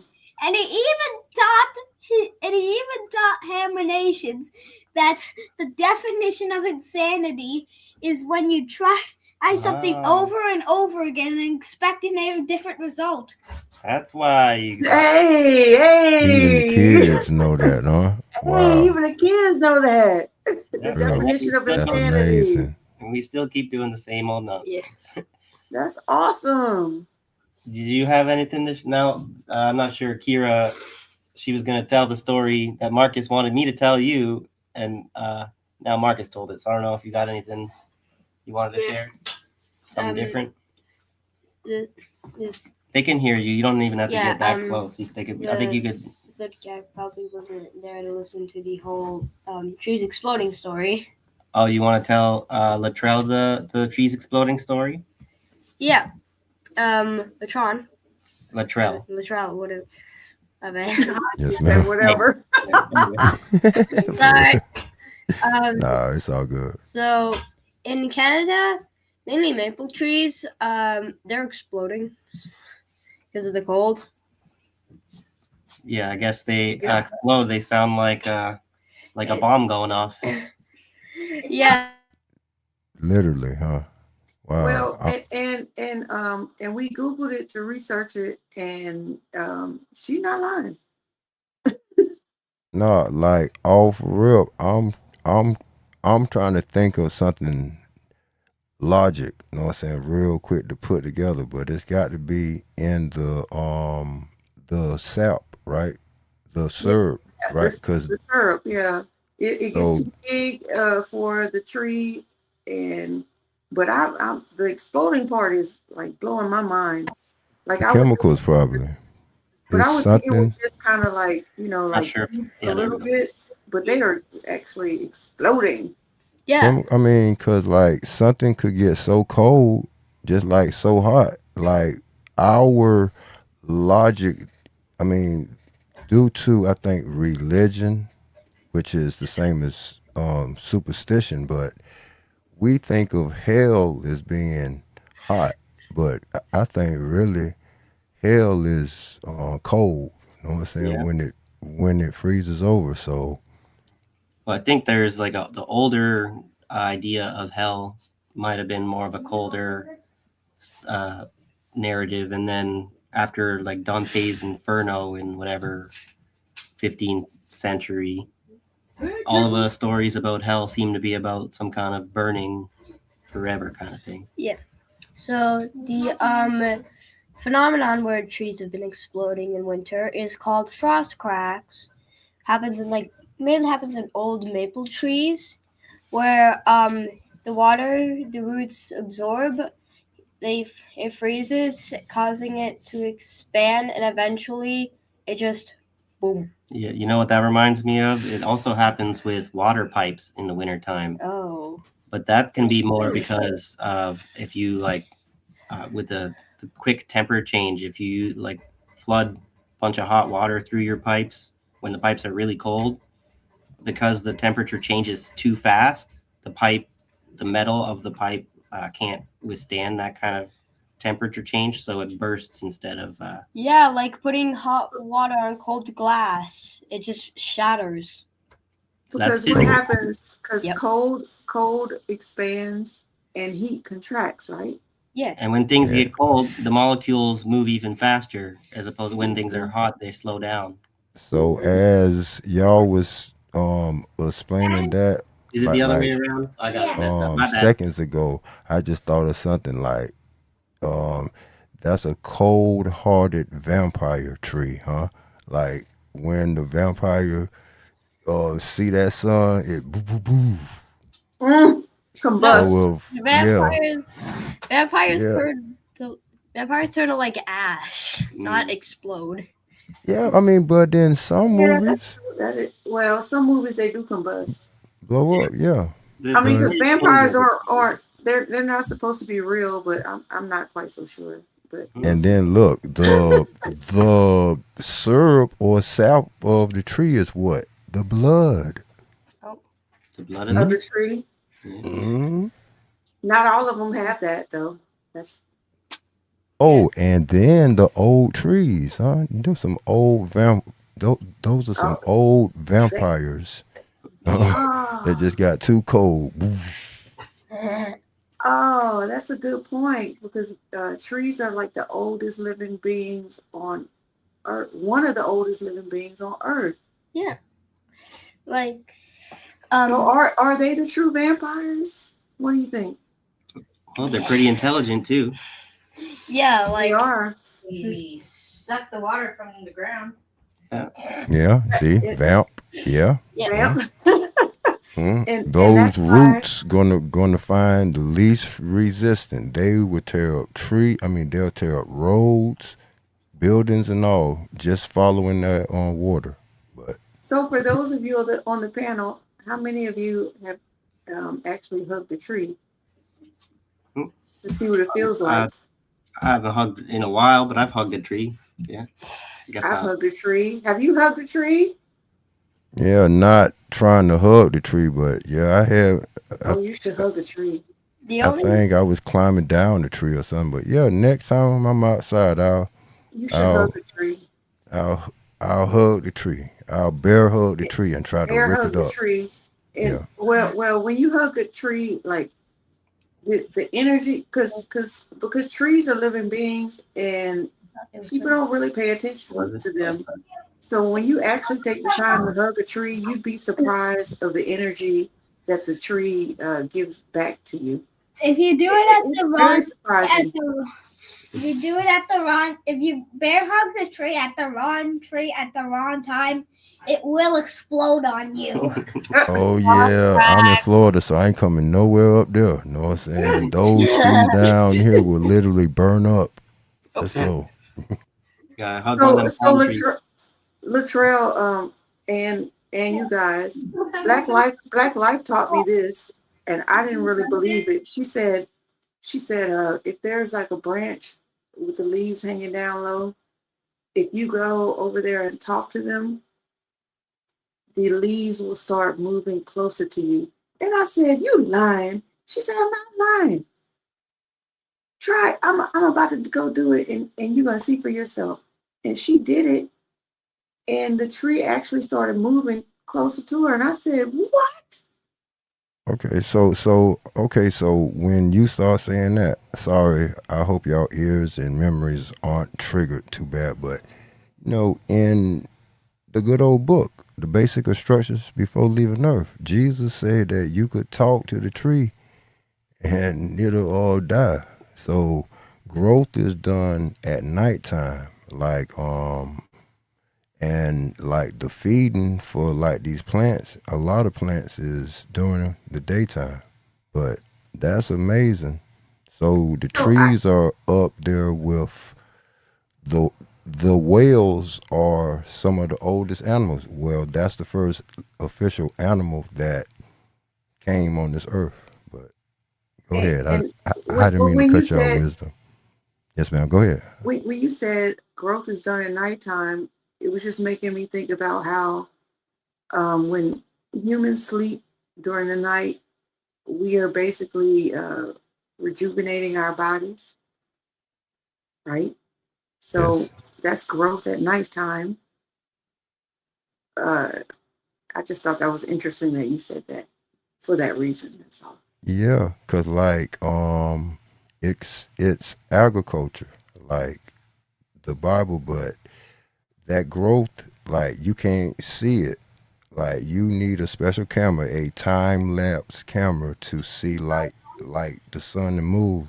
I mean the sun and move. I mean the sun and moon move, but it's more, it's spiritual. You know what I'm saying?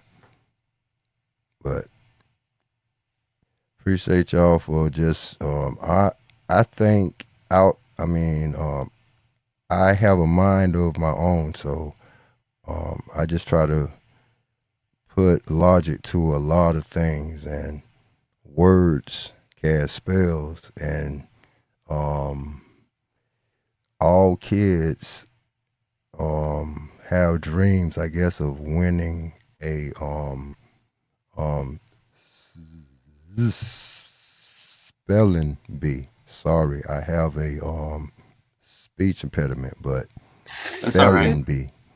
Spelling, you know what I'm saying? Spell is in the word spelling, but let's go.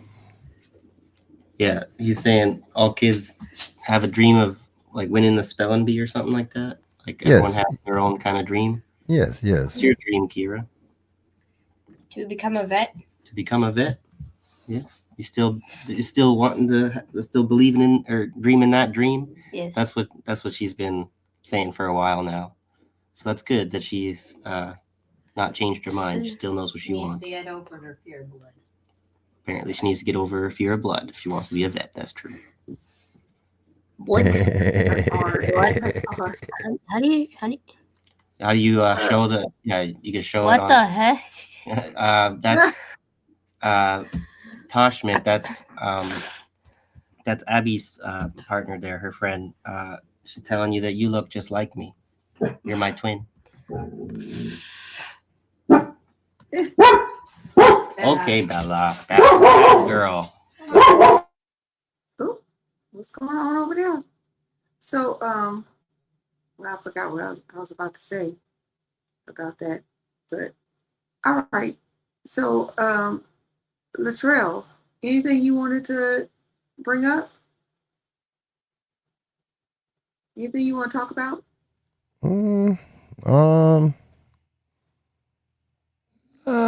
While you're thinking about it, apparently I was supposed to say something. Hi, Old Man Barker, by the way, and I have a request. Damn right. All right, go ahead, Kira. So, here's a fact about some of the trees, or one tree species. The bristlecone pine. It can live for 4,000 years, like 4 millenniums, but can only go up to 60 feet tall. Wow, I wonder why that is. Oh man. This real quick. So the tree god could not strive with certain trees no longer and cut its growth to 60 feet, huh? I guess. Yeah. So we should look into tell her to use our iPad or whatever she is, and look into the redwoods and the sequoias.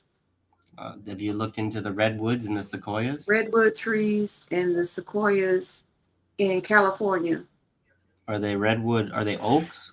Are those like they're like redwoods are the tallest trees in America. Sequoias are the widest. Right. Yeah. So Try hogging there's Redwood tree. wow, yeah. There's some trees in New York State area that's like real tall too. But those trees, so the redwoods is in California, right? That's around Yeah, in I think California. the redwoods ones in I think in San Francisco, like near San Francisco, but I'm not quite sure where they are. and Oh, were you showing and us? the She was She trying to said she show yeah, looked us. up go the ahead. redwood, and that's what she found. Yes. And the sequoia, where would that be at? Because like It's in the Florida same. once. It's in the same area. Oh, wow.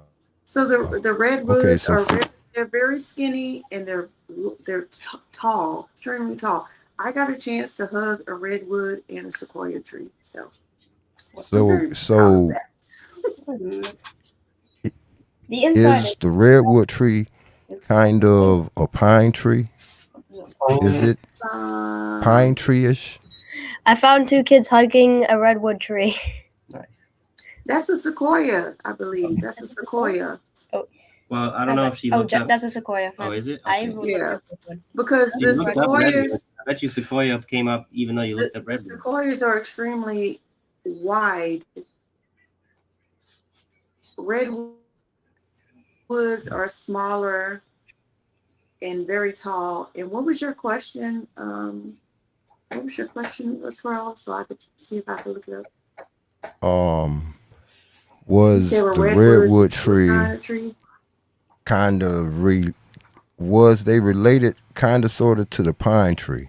Because yes, they are pines. Okay, so in Florida once had like 3,000-year-old trees, the big oaks, and they Mhm. was wide and tall. But what it is, I found out a couple of years ago that pine trees can't take a bunch of water. Oak trees could take. I mean, they take water, so you could tell where there's good land and like land that needs to be developed just by the trees. So wow, that's amazing. Funny you said So you wait, could are you drive through saying are Oakwood? Drive through tree. I mean, Yes, wow. I mean, I saw that. I saw that for sorry, myself. bad thing. That's a that's sequoia. That's a amazing. sequoia. That's like cutting the heart out of the tree. I know. Sorry, Abby. I meant cypress. Cypress trees. Sorry, cypress trees. Right. Oh, okay. Because I was like, Yes. wait, yeah, because oak trees are because of the fact that they took in so much water and they have the ability, they have the ability to grow their branches so strong. Those are the trees that they use for lynchings I found a bald. because the branch wouldn't break. What? I found a bald cypress. Oh, Okay. that's What's pretty. bald? That's Really I weird. don't know. The bald cypress is So 70 the water makes it wow. I never knew that, but the evergreen is associated like to like a lot of symbols and stuff like that. But wow. See, so it seems like okay, at one time Florida was underwater, so Florida has what a lot of pine trees and trees like that could soak up water because like those pine flower tree bushes and all that, their roots go in the ground and look like little dog nipple things, but like the regular trees, their roots sit on top of the ground. I mean, like closer to the ground, chasing the water. So you we have a chance to learn something new each and every day. So I'm gonna mute up and let it soak in. Thank y'all. No, thank you for coming on. So they're also like a lot of cypress and trees that grow in the marsh. like being from Louisiana, there are trees that grow out of the water. Like there's no dirt, there's no grass, there's no nothing, and trees grow out of the water. Now, they're called wetland trees or swamp trees, they call them, and they're beautiful. It's just so beautiful to, like when you're driving from Baton Rouge to New Orleans and you're seeing these trees on both sides of you going up across the bridge, just growing out of nothing, just growing out of the water. So And do I always wonder, like, where are they roots? How far down are those roots? wow, hey, ooh, wow, those roots go down to different layers of earth and stuff. Because if they coming out of the water, you know, earth came from water. So this is really a sea world. You know what I'm saying? But Well, they say that that life began from the water anyway as a single cell organism, and then became a multi-cell organism, then became like various types of things in the water, and things start crawling out of the water, and like, I mean, if you look into what they think about evolution, um, it all started in the water anyway. Okay, Kira has something she wants to share again. Okay. This is the picture. This is a picture of the bristlecone pine tree. So that's the one that's 4,000 years old, but it only grows to 60 feet. Yeah. Is it red? It looks kind of somewhat. It looks kind of red, huh? Yeah. Oh, interesting. Looks pretty tortured. so for 4,000 years, I know it doesn't grow leaves. It's that What's it called that again? the that bristlecone tree pine.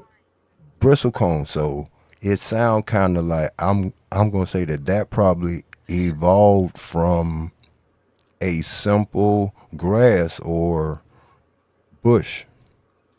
If it only got 60 feet and lived that long, Oh, It probably lives in the desert. kinda sorta. Yeah. Did you learn about what kind of environment it lives in? Yeah, it lives in the Alpine Mountains. Oh, up in so that's why it's because it lives in. Yeah, the growth of in the the tundra. higher it get. Yeah. Not a tundra because it's a mountain, but it's frozen landscape. So altitude has a lot to do with that too. And Yeah. Yes, ma'am. I'm sorry. Go ahead. Go ahead. Go ahead, Akira. So, despite its name, it's actually just a Pinus subsect, which is not really. It's not really a Pinus species. What does that mean? Pinus subset. It's It's kind of like more of a subspecies. Okay. Evolving from the ancient bristlecone pine. Yeah, it's a in between. Yeah. So But then you'd have to look into what the ancient pine cone evolved from. So its scientific name is Balfloridae, or however you pronounce it. Scientific name. Let me see. No, poor kitty. We're getting educated today. Who knew that the chat cares so much about trees? I'm really loving this. Well, I would care more about it if I had like the more of an ability to like build up my own property. Then I'd want to know what kind of trees to plant and what kind of crops to grow. But it feels like unattainable right now. Hey, don't worry about it. Hey, some of us may never get there, but we there. You know what I'm saying? In heart and spirit. So still worth knowing. Yeah. Yeah. Yeah. Bristlecone pine belongs to the Pinus subspec Balfourianae, or subsection. Balfourianae. Sounds like they named it after some dude named Balfour. And then just put the scientific term at the end. which is a group of long-lived, high-elevation pine trees in the genus Pinus. This subsection includes 3 species, often referred to as bristlecone foxtail pines. Which are the Great Basin bristlecone pine, the Rocky Mountain bristlecone pine, and the foxtail pine.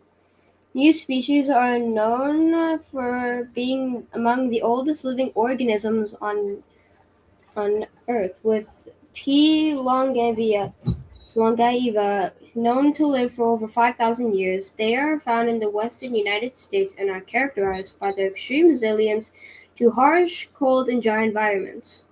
They can live long, but what kind of a life is that? So Just hanging out. Just hanging on for dear life. So, as a nurse species in the Alpine Mountains, they provide shelter, shade, and moisture retention for the animals in the Alps. Very important, yes. Oh, Bella. It's just reminding me of well, I don't want to say it yet. You guys keep going. I'm gonna see if I can find it. Yep. Well, I don't really know much about trees, so it's on you guys, I guess. Yep.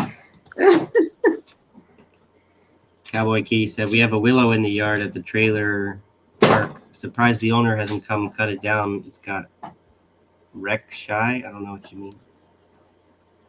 So, a willow. What's a willow? What type of tree is a willow? Isn't that the one Like with the the really closest long, like hair-like branches with leaves? Willow, weep for me. It looks like a big mop head, whatever. Willow, weep for me. It looks like this all the time. That's what the tree looks like, whatever. It With hangs a big skirt. down. The willow, it's the tree. All the leaves grow like this, and then they hang down. It's a willow tree. Like a big skirt. You want to call it a willow? So is that Yes. You know that song, The one from Harry Potter. Willow, weep for me. So I bet you I was gonna say that. I bet you that tree is associated with some type of lore or mythological. No, it's not a lure. It's a real tree. I mean, meaning just the tree, like how he said, the Lord of the Rings. That's what I was gonna say. It sounds like Willow, like that movie, that science fiction movie, Willow. But ain't nothing wrong with it. Let's go, huh? So do you know that song by Ella Shepherd? Willow, weep for me. there's a song Willow, called weep for me. Yeah. No, I'm gonna jot that down. You got to know that song. It's been redone. Dinah Washington redid it. Billie Holiday did the song. I'm actually not sure who was the originator, but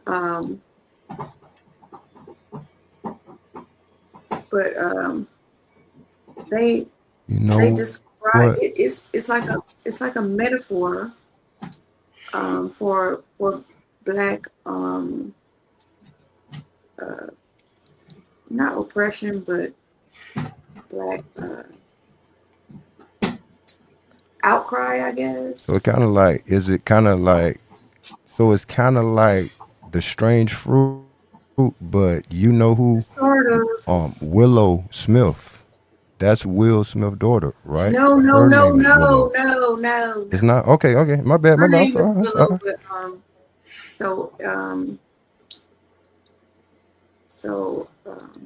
I'm gonna share it real quick. I'm gonna share the lyrics real quick. That's interesting. You're saying it's a willow tree. Ella Shepherd sang it, and Louis Armstrong did perform the. It'd be nice if we could share the song, but then we get a copyright strike thing. Right. So I can just read it real quick. It says, Willow, weep for me, willow, weep for me. Bend your branches green along the stream that runs to the sea. Listen to my plea. Listen, willow, and weep for me. So I'm not going to go through the whole thing, but when you look at a willow tree, so I'll show the willow tree.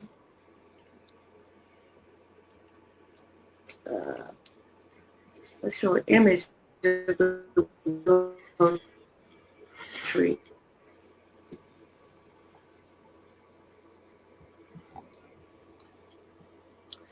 Oh, those. Yeah. I think my grandma has one of those. So when you that looks like see that. when you see the tree, see how it's not like leaves, it's just like grass. They hang down. Yeah, it's almost like or a moth or something like that. I guess technically It they're hangs leaves, down. but they're like gotta be little tiny leaves or something. They are leaves. They're really tiny. And actually, did you know that willow trees have acetylsalic acid? I don't know if they heard Do they that. grow all over the United States That's or interesting. No. just in certain areas? Yeah, no. So when it says willow wheat tree, weeping sympathy, bend your branches down along the ground that covers me. When the shadows fall, bend over willow and weep for me.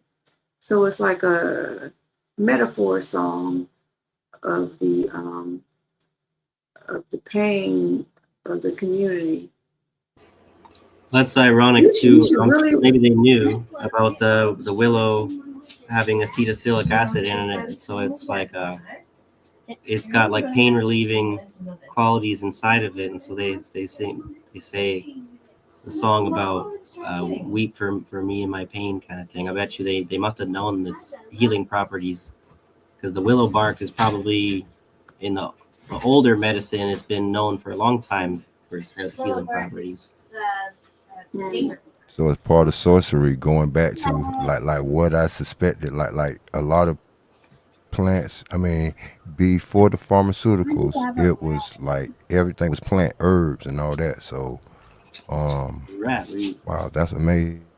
That's amazing. And the whole debunking of like the first doctors were the indigenous or enslaved Africans and Native Americans that knew the land and knew what kind of things that you would put together to make you better. And then came the Medical Association to debunk all of that and say, no. What you need is what we got for you, our medicines. And then the pharmaceutical industry was born. Okay, the kids are gonna have to get going here. But Kira has something to show you first. So the Alpine Mountains are known to have the infamous snow leopards and chinchilla. Chinchilla. Chinchilla. One of the best. It take a lot of them, huh? Animal kingdom. It take a lot of them to make a coat. Yeah, you can own a chinchilla. Chinchilla. Yes. Who got the keys to my beamer? Who am I? No, they don't know what I'm talking about. All right. It looks so tasty. They're not listening. So okay, say goodbye, guys. Say thanks for watching. Bye. Like, share, and subscribe. Hey, like, share, subscribe. Usually Thank share. y'all. No, we Like, staying- subscribe, and hit that bell. You don't usually That's share right. when you're Say it watching. again, like, baby. Say it again, baby.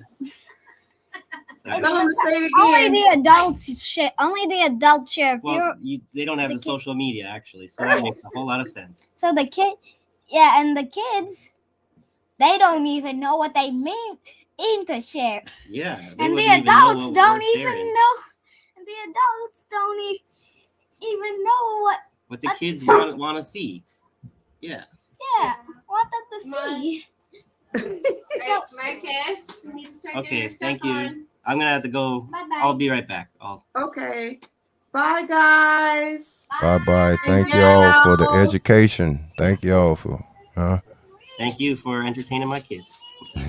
No, problem. they, Let's go. look, they're smart. I love the curiosity of a child, man. And it's Kids. unfortunate how that curiosity dissipates the older people get. I still have that curiosity. I still want to Google stuff. I want to know stuff. Like, what'd you say? Never heard that before. Let me see. And I'm going straight to my straight to Google.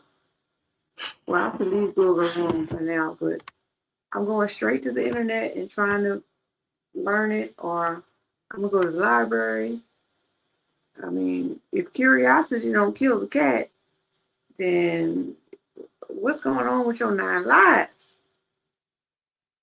So is that one of the things that being like a kid at heart? Mm-hmm.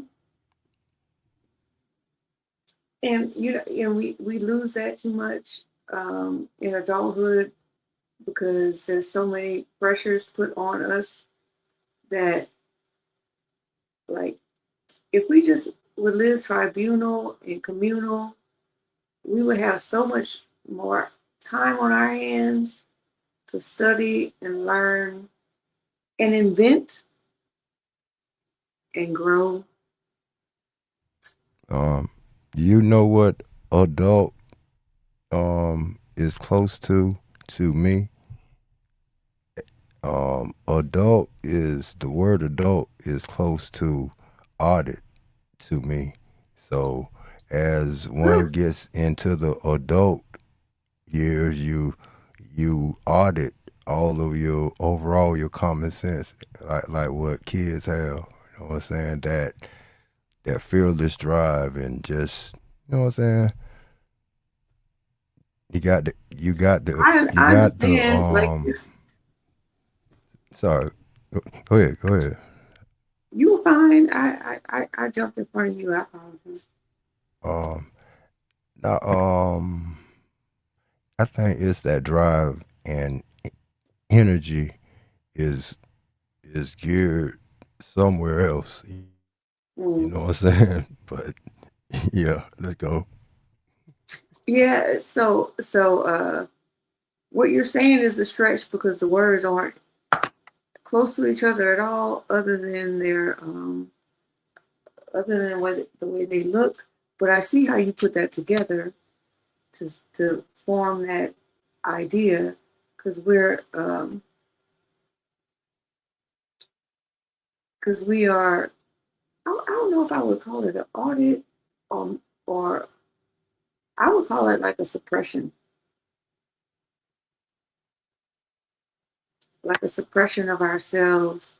And Like, it leads to what? Depression. yes. Like, we suppress ourselves to make room for all the other shit we have to deal with. And that can lead to depression. You're right. So I think overall, like I tell the kids that's around me, I got 4 kids, and before that, like the step kids or whatever I was around, I was like,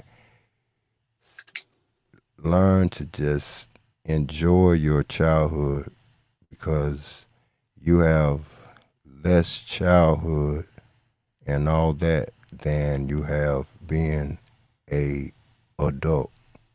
You know what I'm saying? You have your whole life to be a But the trail. adult. Didn't your parents tell you the same thing? But did you like my parents told me the same shit? Okay, but when you're a kid, you trying to fast forward. Like, you want to be able to do all the shit the adults doing. So you trying to fast forward, and then when you get there, you're like, fuck, I fucked up. I should have listened. Definitely. I went through some of that as a kid. Yeah, we don't listen. I mean, I actually was a child longer than most, I think. But then when I came up an adult, child, I went wild. I mean, I do want to be young in body, but not in mind. Like, I don't want to be ignorant all over again. Although some days I do, because a lot of this stuff that we've learned is not so light on the mind. It's like heavy weighs the crown of knowledge.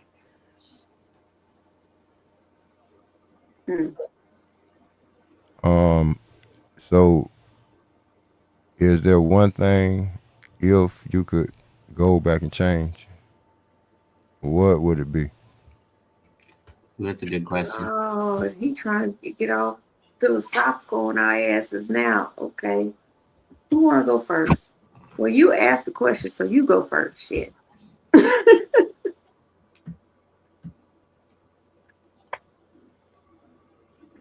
Well, I don't know. I'll go last. I'll go first. I'll go first. Okay. If it's one thing I could change, it would be, you know what? Can I even say that? Damn. Okay, I was going to say it would be the way my mom raised me to be what I consider to be somewhat of a doormat. I would change that because that did a lot for my growth or my ability to accumulate wealth. But now that I'm older and I done got over that, I kind of feel like that might be a superhero power I got now. Okay. I'm not sure. Um, But and I didn't like that growing up. That's where who we are has everything to do with everything we've been through. So even if it's something we want to get, like not to have had to have experienced, to like go back in time and erase it, that would erase like the good person that we became as a result. Right. I believe in no regrets, like, because if I wouldn't have been that, then maybe I wouldn't be who I am right now. Maybe I'd be some asshole. You know what I mean? So maybe I needed that to not be the fucking asshole I could have became. Well, maybe we'll Who never know. knows? We'll never know. So all I could do is be fine with what I got and keep pushing forward. That's all I could do. But it is a good question. Yeah, I'm with Sean on this. He's saying he changes education. Being a dropout made it quite hard at times. I was thinking of basically the same answer, and then but instead of going back just to finish the courses that I dropped out of, I would, if I could change anything, I made the mistake of going for radio broadcasting instead of broadcast journalism. And now that I'm doing all this podcast work, I really wish I had that journalistic experience but I picked the wrong course. So I would go back and not drop out and change that course. Do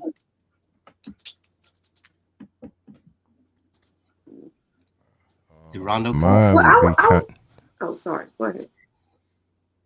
No. I'm sorry. Well, I was Proceed, just gonna respond to Sean and say, there are people who have the education. I have a lot of education, okay, but that didn't save me from hard times either. So don't be so hard on yourself for that, because there are factors that we have no control over that can happen to us, whether you have the education or not, or the trade skills or not. You know what I'm saying? Yeah. So I just wish I dropped out of college because I started working in restaurants, and I was like, you know what? I actually enjoy working in restaurants, which was kind of a stupid thing for me to be thinking. I now realize how toxic of an industry it is, how dead end it is for opportunity.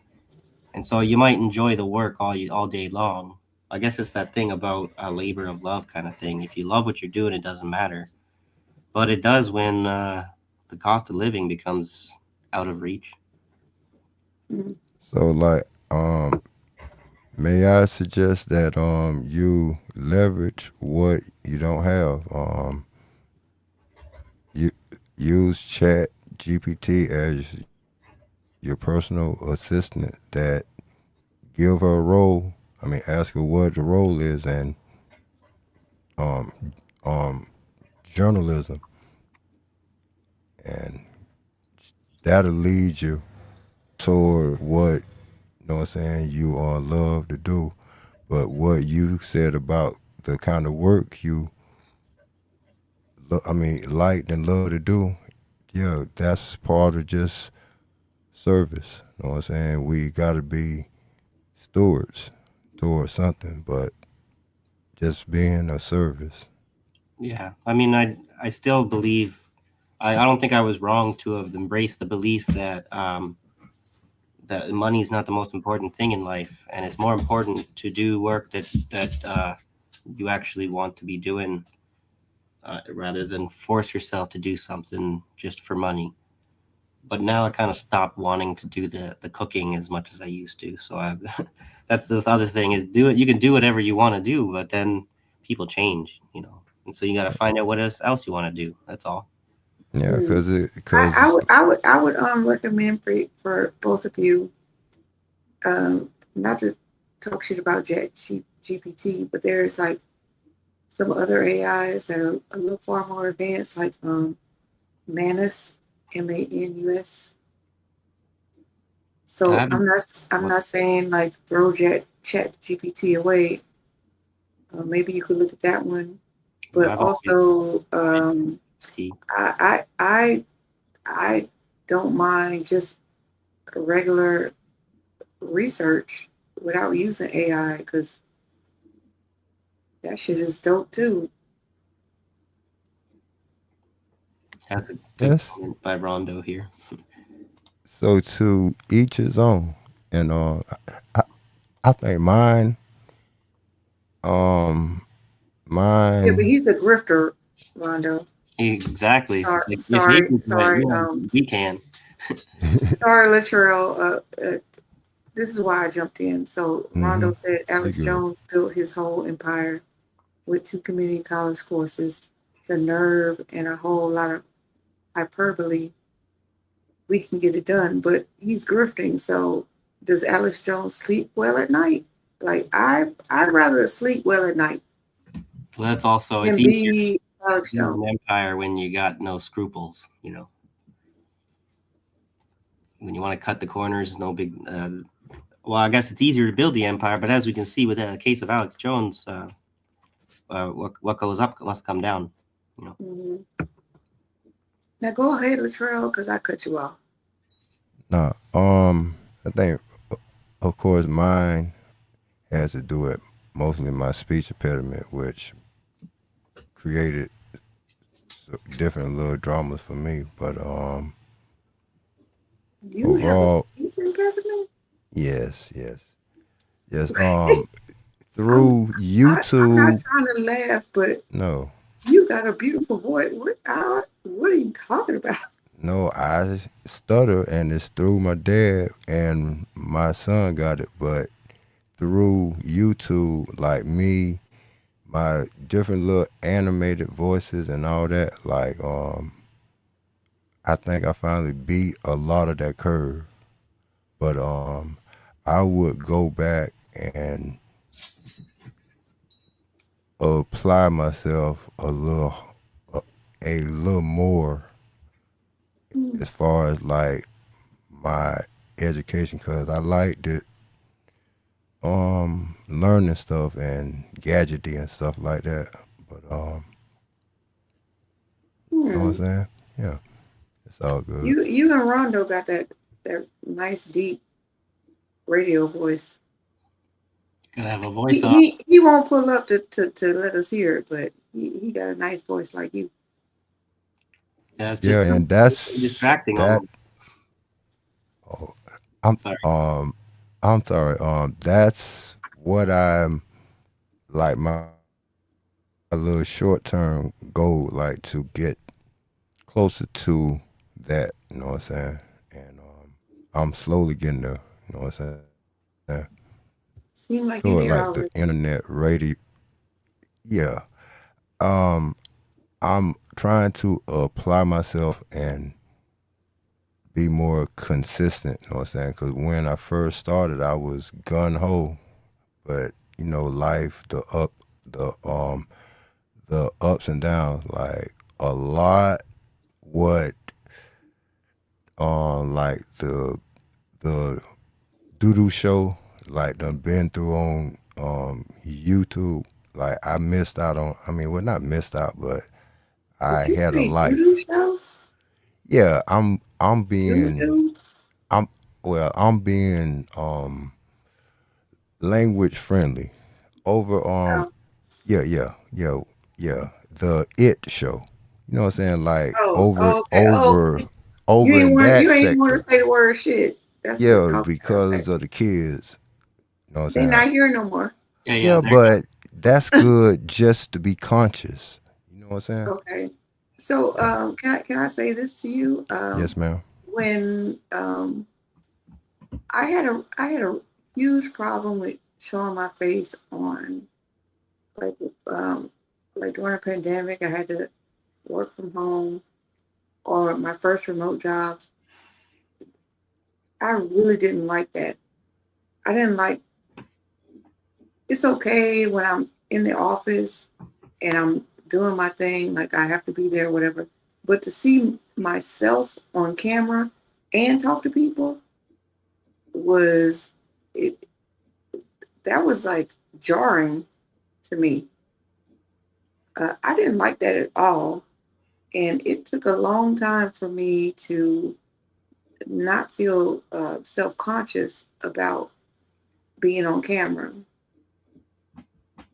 which Me too. might be surprising because I'm on camera all goddamn time right now. But it took at least a year or two for me to really feel comfortable with being on the screen, talking and seeing myself on the screen. Like I hated that. I think it's a narcissist check, whatever, like a litmus test. If you go on any kind of stream and you see yourself and you enjoy that, you might be a little bit more of a narcissist. Ah, Sean said it's unnatural. We aren't sociopaths. I didn't mind being on camera. I think like my little Well, why you life ain't on in camera right now then? Where you at? because of my life in these past little years, you know what I'm saying? I'm out of shape and I'm just say that. But I'm Oh, yeah, I've been I could tell you fasting right. and stuff like that. I But could tell yeah. you right now, from a woman's point of view, a lot of women like teddy bears, so they don't even mean nothing. Like that's nothing. There's somebody for everybody. That don't mean nothing. I know.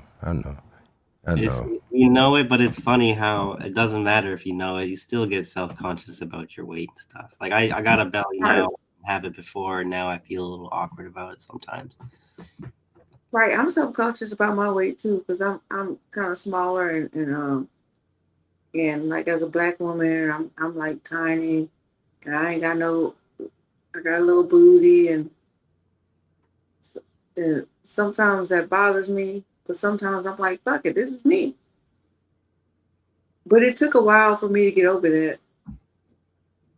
Yeah. And just be like, we all have different shapes, and that's okay. That's okay. Just because I'm not a brick house doesn't mean I'm not desirable. That just means I'm not desirable to people that want a brick house. That's it. That's all that means. That's all that means. That's all that means.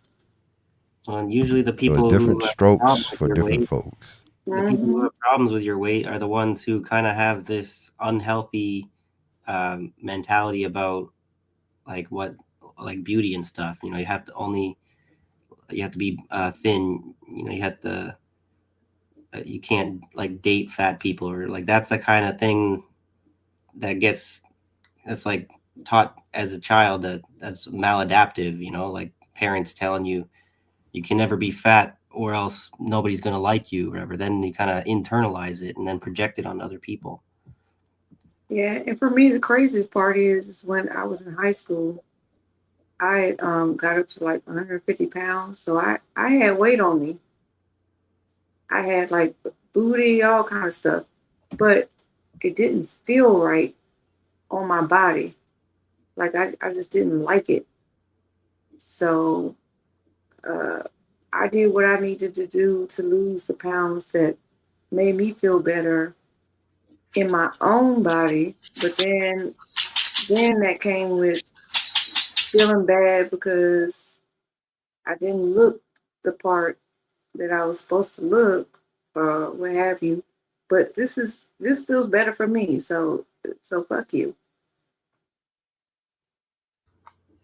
So that's one thing as far as the revolutionary stuff. There's a whole, we got to have everyone's got to be in perfect shape where no one can use any kind of drugs, blah, blah, blah. That's not going to work, right? We're going to have to find a way to appreciate each other's strengths and weaknesses. Of course, we want people to be as healthy as possible. We're going to need some soldiers, right? But there's a place for everybody in the revolution.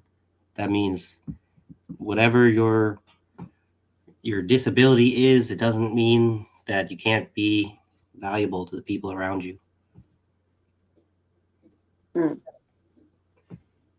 No, those our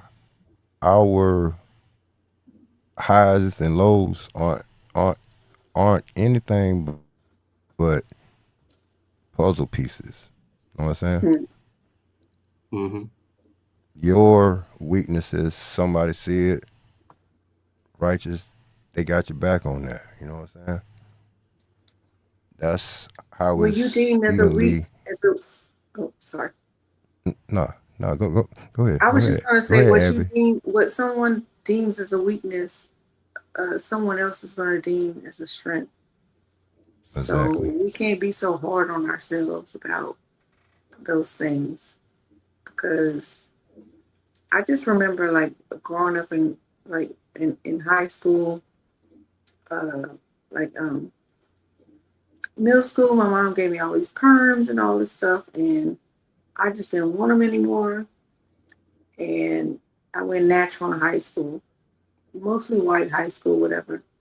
Okay, I got talked about and a lot.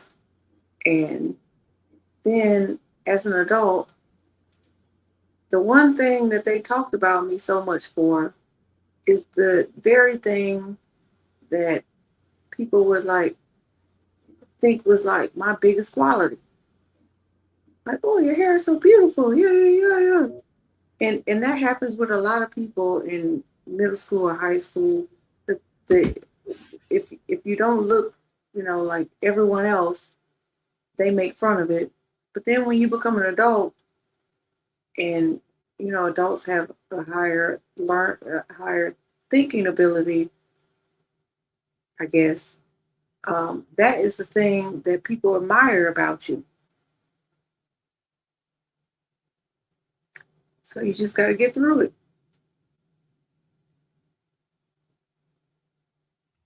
Yeah, because of that adolescent and all that, it's so I lost the word, but it's a thin line on like the different trends and all that. So it's like it makes you or break you. But do you see the younger a child is, they don't care about the shoes. They don't want Jordans. They want like their favorite character, Oscar the Grouch or whatever.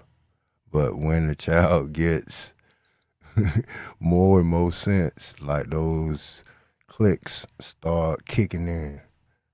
I want this, I want this. And you see where they get their own sense of what they like, their fashions and stuff. You know what I'm saying? Mm-hmm. So, Like, I love you. I can use um, some ice. I have to go, but this was nice. Thank you for allowing me up here. And this is practice, so I like different settings where I could get We do this every practice. Tuesday. We do this every Tuesday. And do you have a channel or? Yes. Okay, so we're I'll very much I'll about promoting everybody's channels. okay. I'll So put it in the private just put it in the chat. and I mean, well, no, chat. Okay, yeah, it's on my way Yeah, out. because we're Thank gonna pin it. Yeah, I I'll mean, go. not Okay. pin it. We're gonna show it. Yeah, absolutely. Yeah, thanks. And I'm gonna subscribe. Everybody subscribe. Thank y'all. I really appreciate that. Hey, y'all, stay warm and stay out of dark alleys day and night. You seen me just in the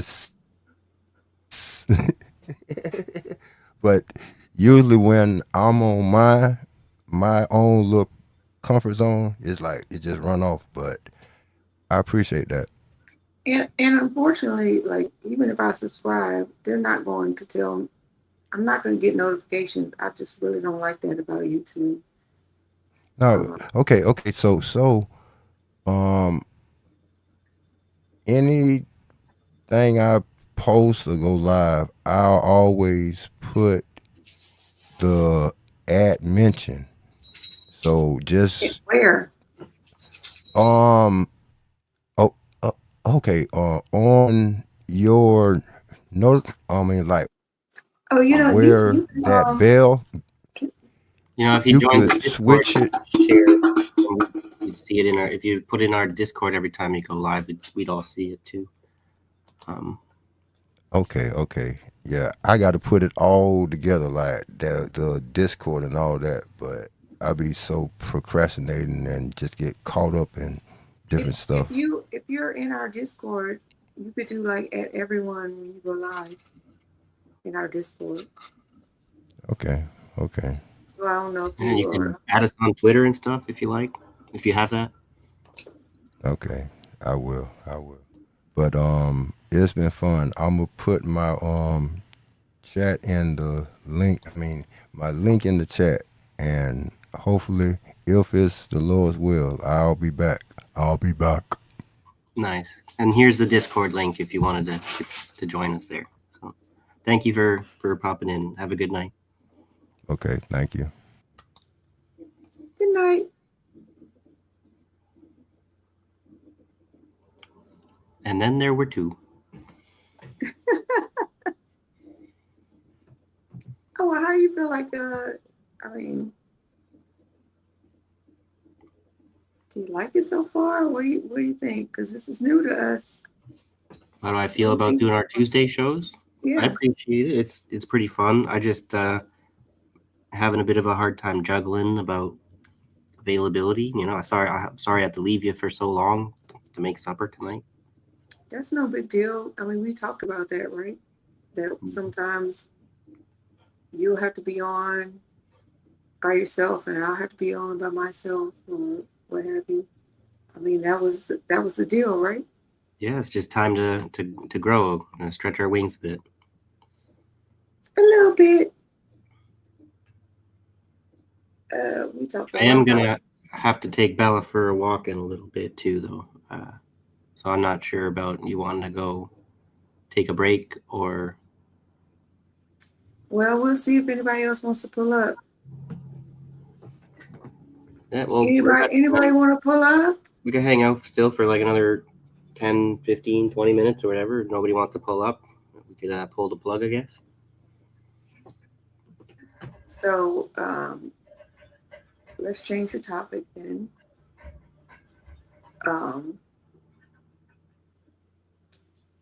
I don't. Only 2 containers they have. That's it. This. Yeah. That's for my mom. Just you want to warm this? Yeah. Thank you. Blood Viper's trying to feed me. Oh, to have someone trying to feed you. I mean, well, I do the cooking, but I make containers for my mom so she doesn't have to try to make the food herself. I can make her, stuff where all she has to do is pull it out and put it in the microwave and go eat. Yeah, but it's nice to have someone serving us in any kind of capacity, Yeah. I don't know why she picked up my mom's thing, but I guess because I'm the queen of the kitchen. She wasn't quite sure. Yeah, no worries. I guess it's just if your mom gets picky about if she doesn't get exactly what she wants, she maybe won't eat it. Kind of like dementia people get, like autistic people with their diets. Oh no, my mama eats. She like Mikey. She ain't All right. fucking around. She eating. My mom's always trying to eat like a bird. She's like, "Oh, I only that little. I don't need that much. It's okay." So I'm like, I eat. Come on. I eat like a bird. I got that from my father. My father ate. My father was smaller than me, actually. Oh, really? So we had that bird eating. Well, usually a man's got a big appetite. Got to eat twice. No, he was tiny. That wasn't him at all. And then, when you cook, being around all those aromas and doing those little baby taste testings or whatever, by the time it's over, I don't know, I just be feeling like, I'm full. That's something I definitely noticed. I get really hungry and I can't make myself get up to make something until I'm hungry enough. And then I'm in the middle of making it. And by the time I'm done, I'm not hungry anymore and I haven't even eaten anything. I usually only eat late at night after I actually cooked because I'm not really eating when I cook. Yeah, I don't know. It's kind of weird.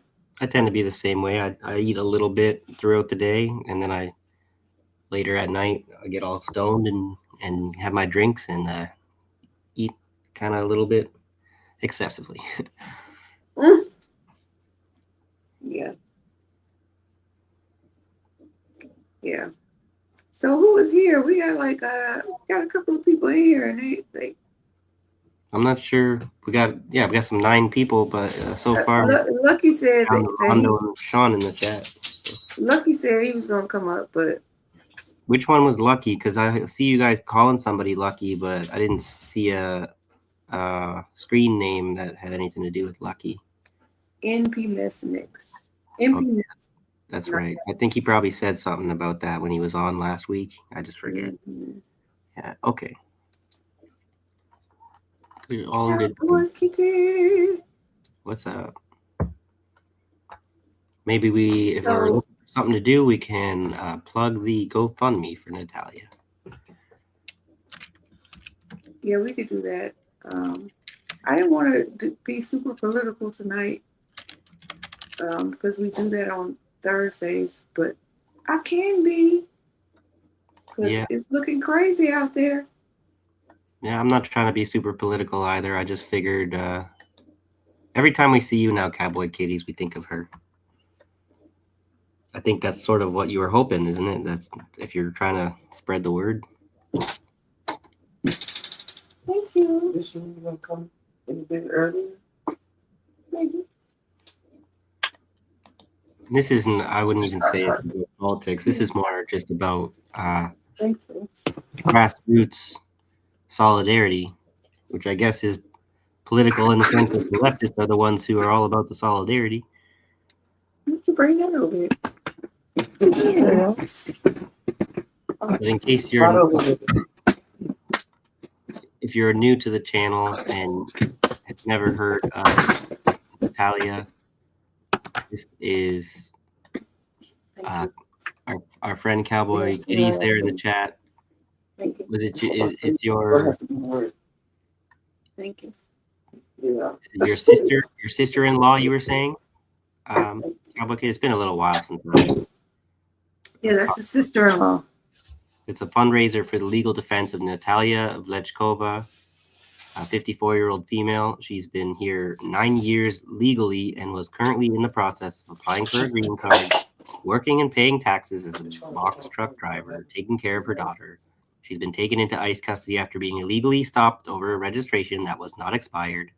All funds will go to her legal defense and to help her get her life back together after this is resolved. So please donate. She's at 45% of her goal. I'm sure we can do a little bit better than that. So, and Cowboys Kitty saying she's still in ICE custody almost 7 months now. It's his wife's sister. Okay, thank you.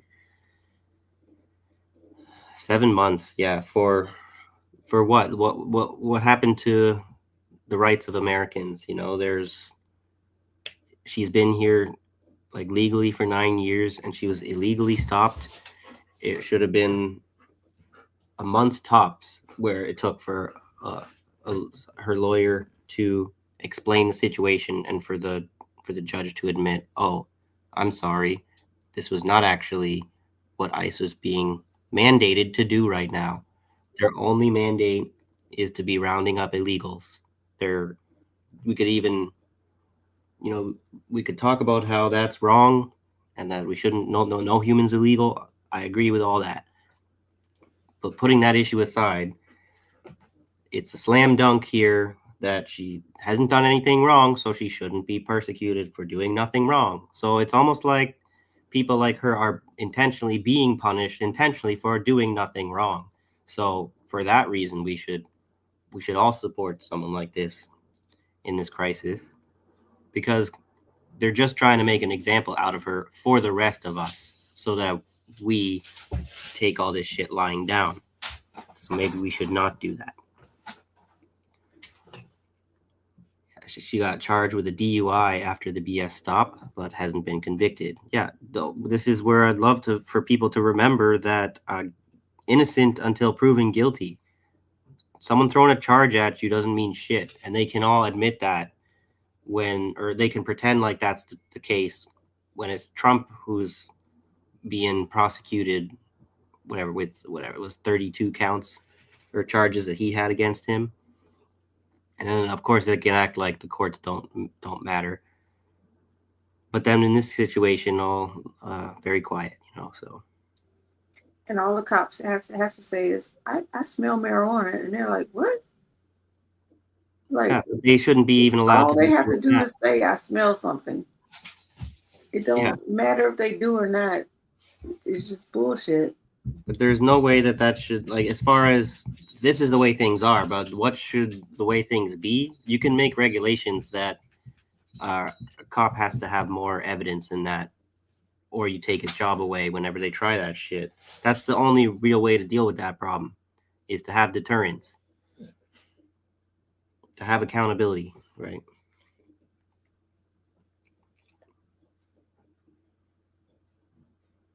Yeah, if we start talking about what the cops get away with all the time, we'll be here all night. So just wanted to share that for a little bit. Hopefully people have some empathy and some sympathy and some cash to spare.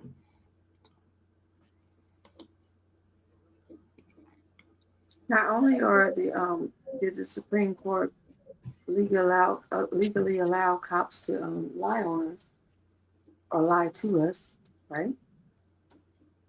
Our media is legally allowed to propagandize us because they have been deemed entertainment news and not news. So, right. And yet when they drag us in front of a court, and what do they say? They put your hand on this freaking book that you may or may not have respect for, and then they tell you that you have to tell them the whole truth and nothing but the truth, or so help you, because we're gonna fuck you up.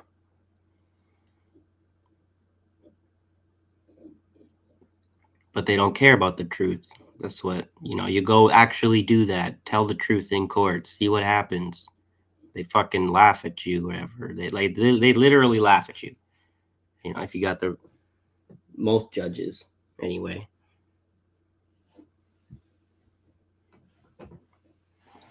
Yeah, it sucks. I'm sitting here trying to eat. I got And my.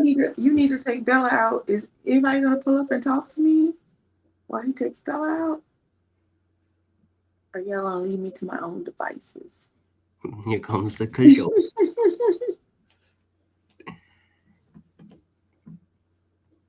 Well, it's all good.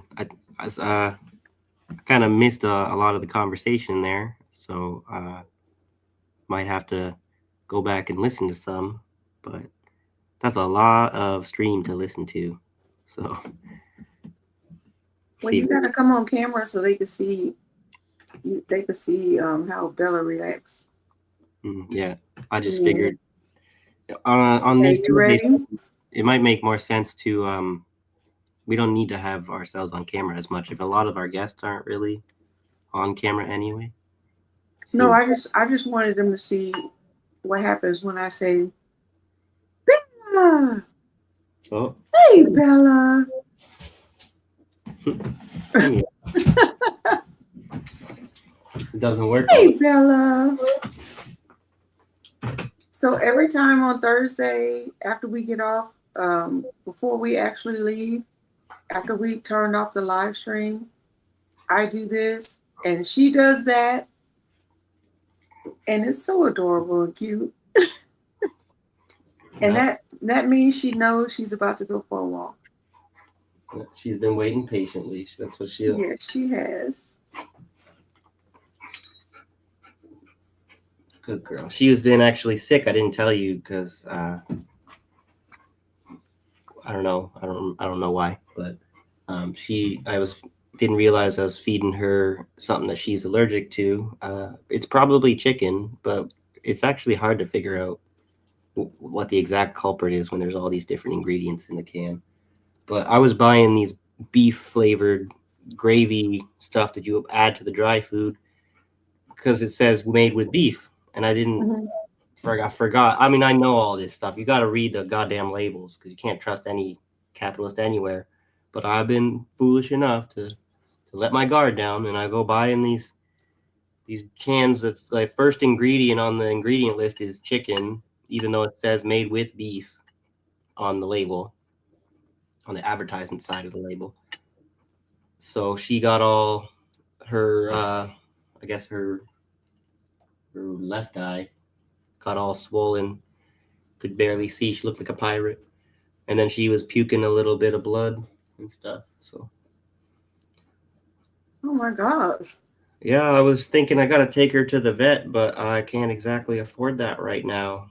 So, considering that it was the puffy eye made me highly aware that it was an allergy. Then I looked up about the symptoms of the vomiting of blood. It can range from mild to serious, which is one of the worst problems.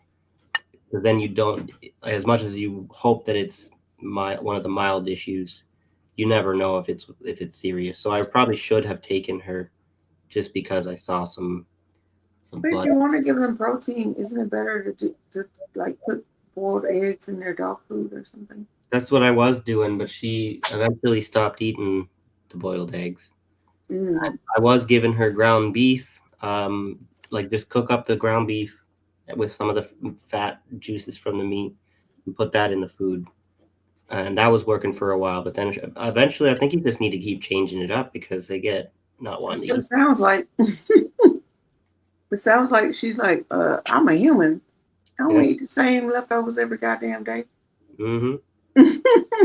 But she was much better on the beef. I was just getting kind of expensive. I'm like, and she's starting to certain nights I'll make it and put it in her bowl. She doesn't really want to eat it, so I'm like, maybe I gotta do what everyone else does and give her the dog food. And then a couple weeks after making that change in my behavior, she goes and gets all sick. So fucking dog food companies, where they know full well that a lot of the ingredients that they're putting in are actually toxic to the dogs that they're being fed to, and they're allowed to, like everything else. How the fuck are we in this kind of a situation where like wrong is right, up is down? It's ridiculous. Well, I know you gotta go, Walker. Yeah. Anybody want to pull up? Yeah, I was just chilling. Nobody wants to talk to me. Yeah. Well, I'll be like 20 minutes or so, and if you're still here, then I'll pop back on. But if you want to shut it down, go ahead. If you want to wait for me, whatever you want. So. Okay. All right, I'll be back. Peace. So I am going to I wasn't quite ready, but I've been looking at some stuff. Sean, you kind of late to the party. I've been looking at some stuff that I've been finding quite interesting, and I want to know what the fuck is going on. It's gonna take me a little bit to pull it up for you guys.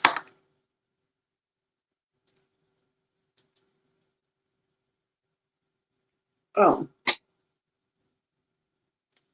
has anyone heard of Donald Taylor? I think that's too much to start with. But maybe it isn't too much to start with.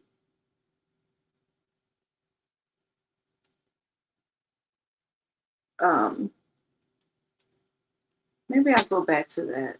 We'll see. But has anybody in the chat heard of Donald Taylor? Just to see if you've heard of Donald Taylor in Florida. I would just love to know if you had. If you hadn't, it's cool. Because I kind of don't want to start with that anyway, because it's really, really morbid.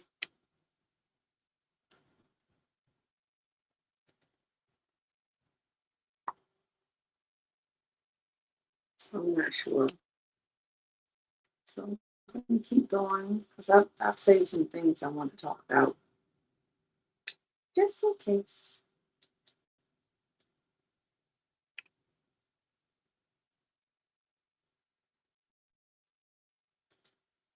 Who would have known it?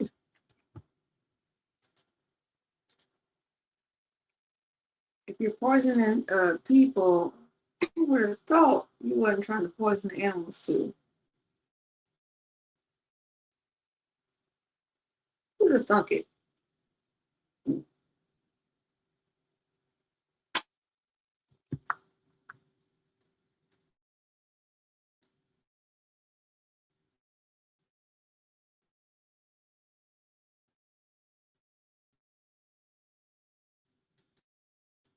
Give me a moment. I didn't want to be I just don't feel like going through this tonight. Of what's going on in America. Because they are definitely fucking tripping.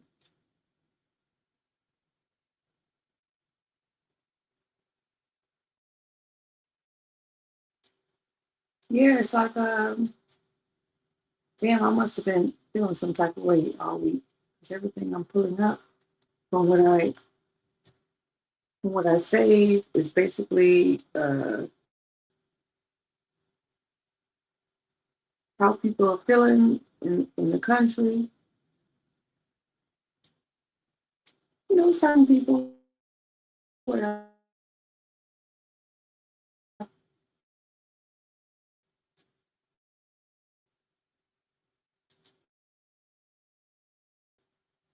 Because I wouldn't want to subject you to that. I'm sure you can find that on your own. And I don't want to give them.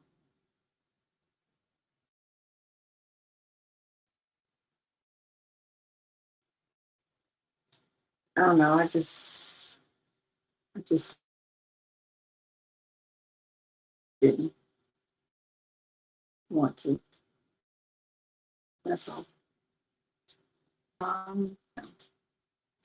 It's still not by myself. I want a little emotional support to do that. but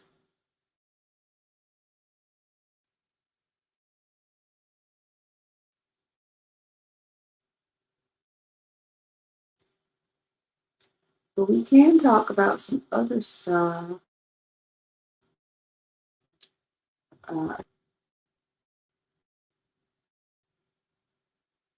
Let's see.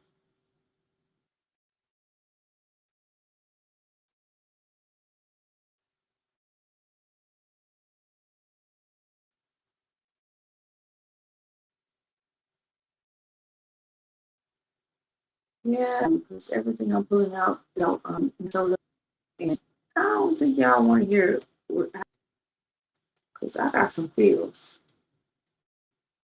And the shit ain't pretty at all.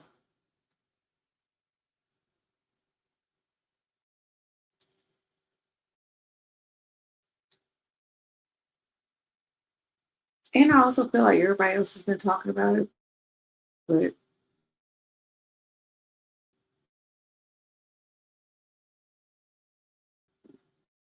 do I know if they're talking about it in the same vein as I'm talking about? What I got to say.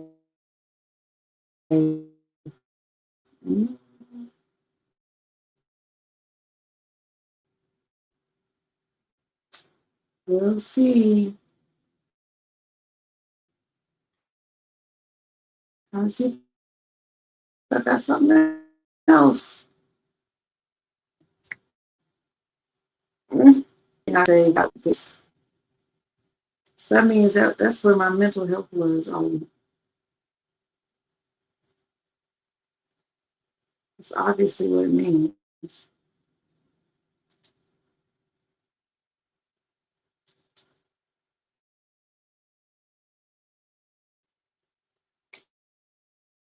Okay, out.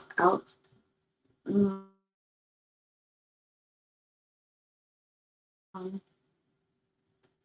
have you guys, does anybody know who that is?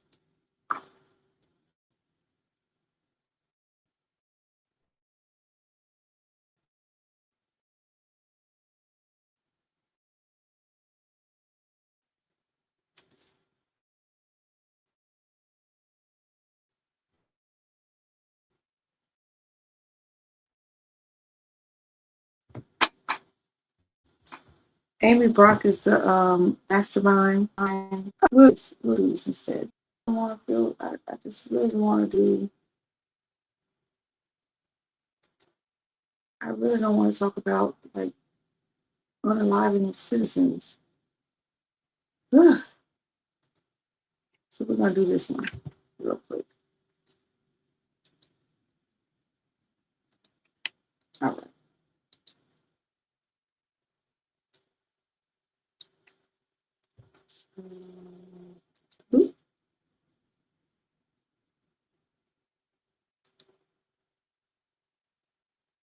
Why is it not showing you?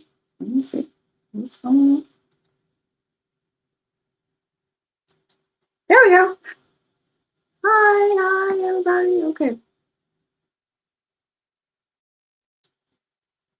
Oh shit. What happened?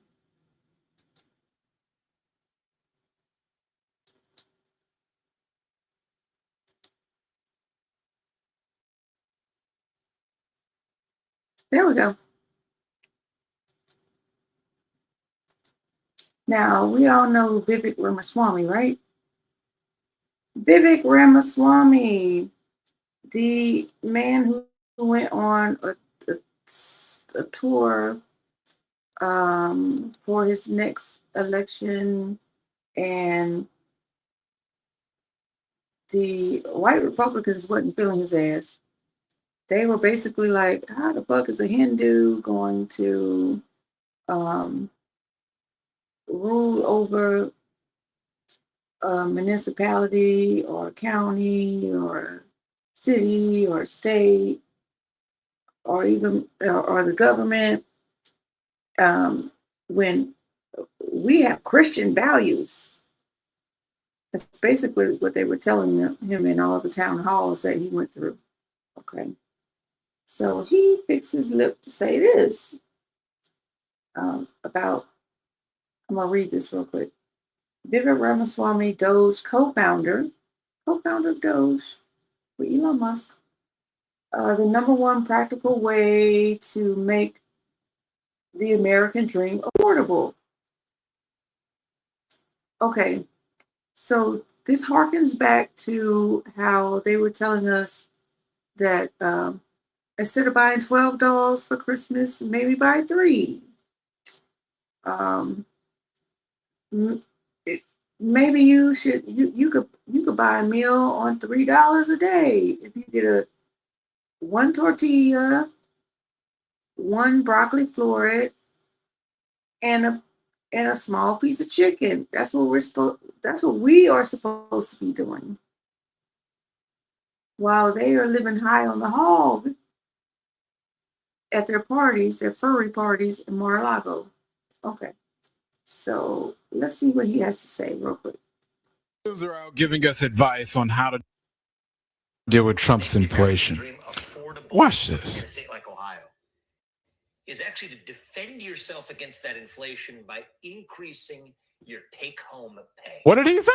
You can't afford Trump's inflation? Just make more money. How about we just vote out Republicans instead? So Trump's goons are out giving us advice on how to deal with Trump's inflation. Watch this. In a state like Ohio is actually to defend yourself against that inflation by increasing your take-home pay. What did he say? You can't afford Trump's inflation? Just What did he say? Just get a better job. Oh, what did you say? Who are you talking to? This man literally just told us, let them eat cake.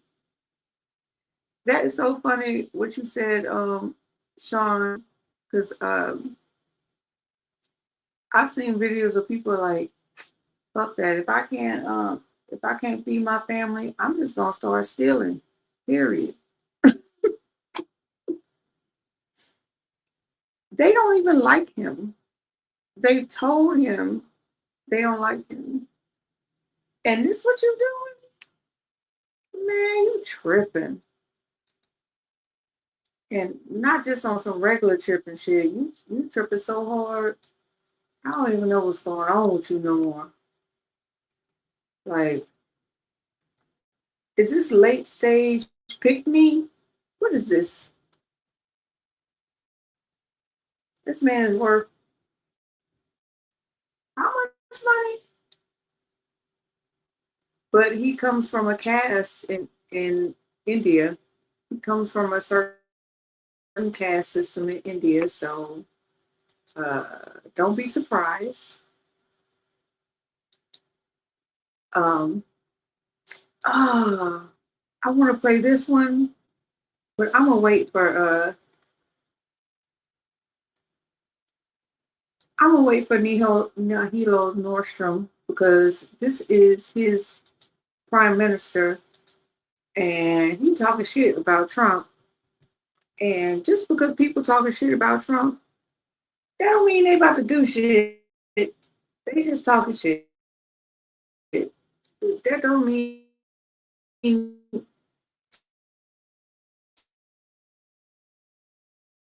nobody care about that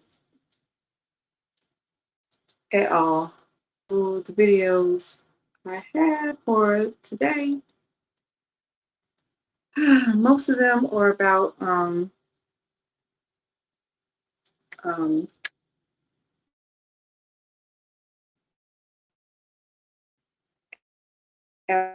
Alex Pretty, and I guess I feel like I don't want it. But if you want to see it, I'll show it.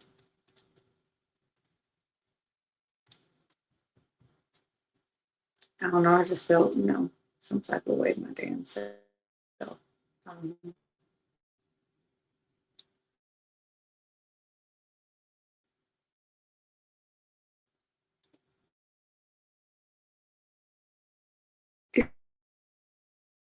It's just, too overwhelming sometimes.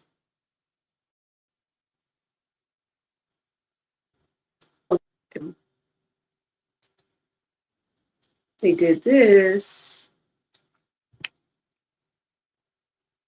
Let me go ahead and share it.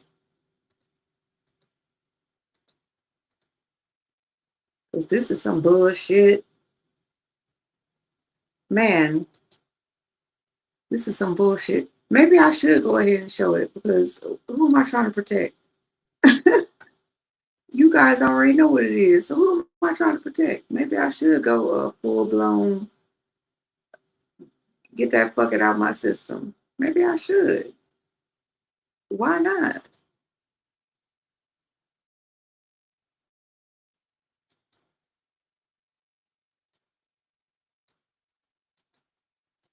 It's taking me a minute. You know, my clicks be clicking. Here we go. An Independence Mall, a piece of Philadelphia history, was removed this afternoon by the federal government. Crews dismantled plaques telling the stories of the 9 enslaved people who lived in the president's house and were owned by President George Washington. Last year, Just a little context of history.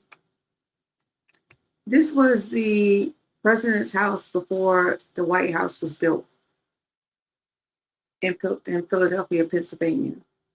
So they're explaining like the history of how this place came to be and stuff like that. So a lot of people don't realize there was a house before the White House. Some do, but some don't.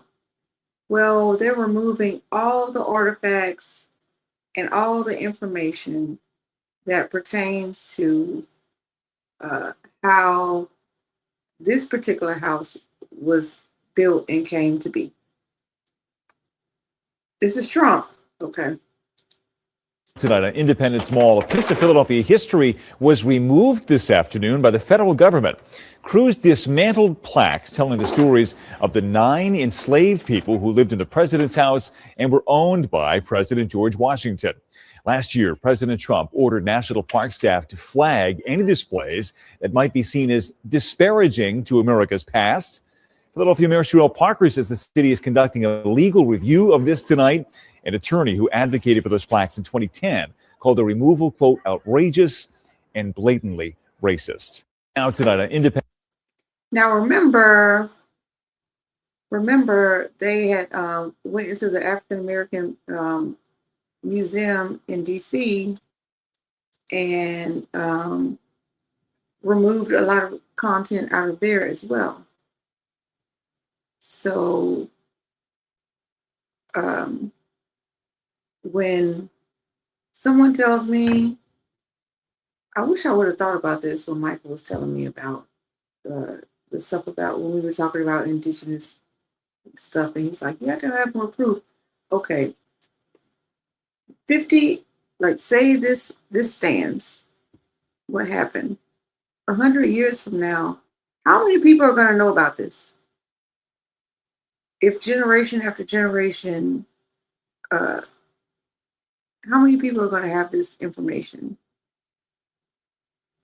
Now, maybe because now we have video and recordings and stuff like that, but the way they're suppressing information digitally, how many people are going to have this information?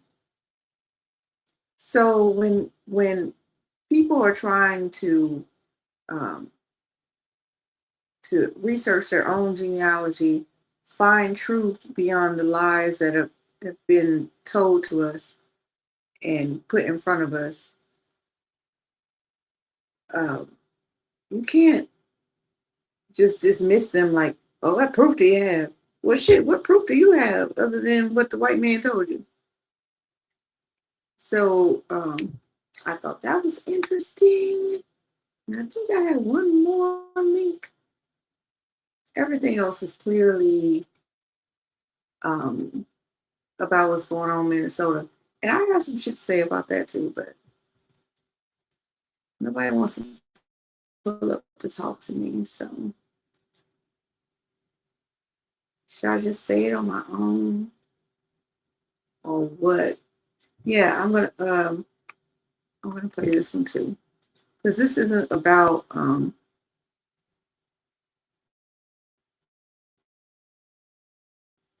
I just thought this is on the same vein of what. Now this is Clyburn of South Carolina. Full transparency, I think he is a coon fool. I said what I said, and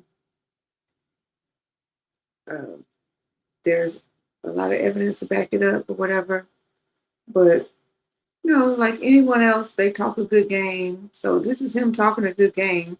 But this isn't even what I don't want you to. It's not about him talking a good game. It's about this way this reporter talks to him that I found very interesting. Republicans and their supporters who want to make America great again want to be remaking it in the image of the antebellum era. I just want to be clear. Are you saying you think they want to reinstate slavery? No. They wish to get us back as close to slavery as they can possibly get us to without violating, because the Constitution, they can't do it. Uh-huh. Jim Crow? Uh-huh. Yes. So you think they would reinstitute Jim Crow? Absolutely. And I think the Supreme Court is well on the way to doing that. Remember, all of this started with a Supreme Court decision called Dred Scott. Okay. What I want you to do is look at her face.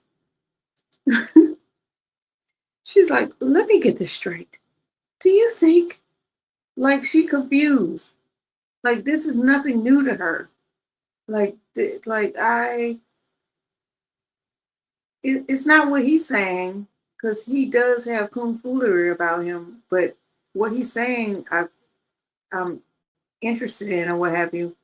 It is her behavior that is killing me, because it is like a gaslighting face.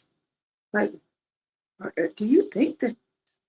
How could you even think such a thing? The MAGA Republicans and their supporters who want to make America great again want to be remaking it in the image of the antebellum era. I just want to be clear. Are you saying you think they want to reinstate slavery? No. They wish to get us back as close to slavery as they can possibly get us to without violating, because the Constitution, they can't do it. Uh-huh. Jim Crow? Uh-huh. Yes. So you think they would reinstitute Jim Crow? Absolutely. And I think the Supreme Court is well on the way to doing that. Remember, all of this started with a Supreme Court decision called Dred Scott. That's what defined and laid the foundation for all of this stuff. And then we got another case called Pleasant versus Ferguson that's established separate and equal. Well, and of course, the Supreme Court during Reconstruction overturned the Civil Rights Act.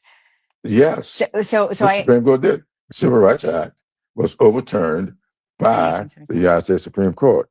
And what has just happened with the 1965 Voting Rights Act?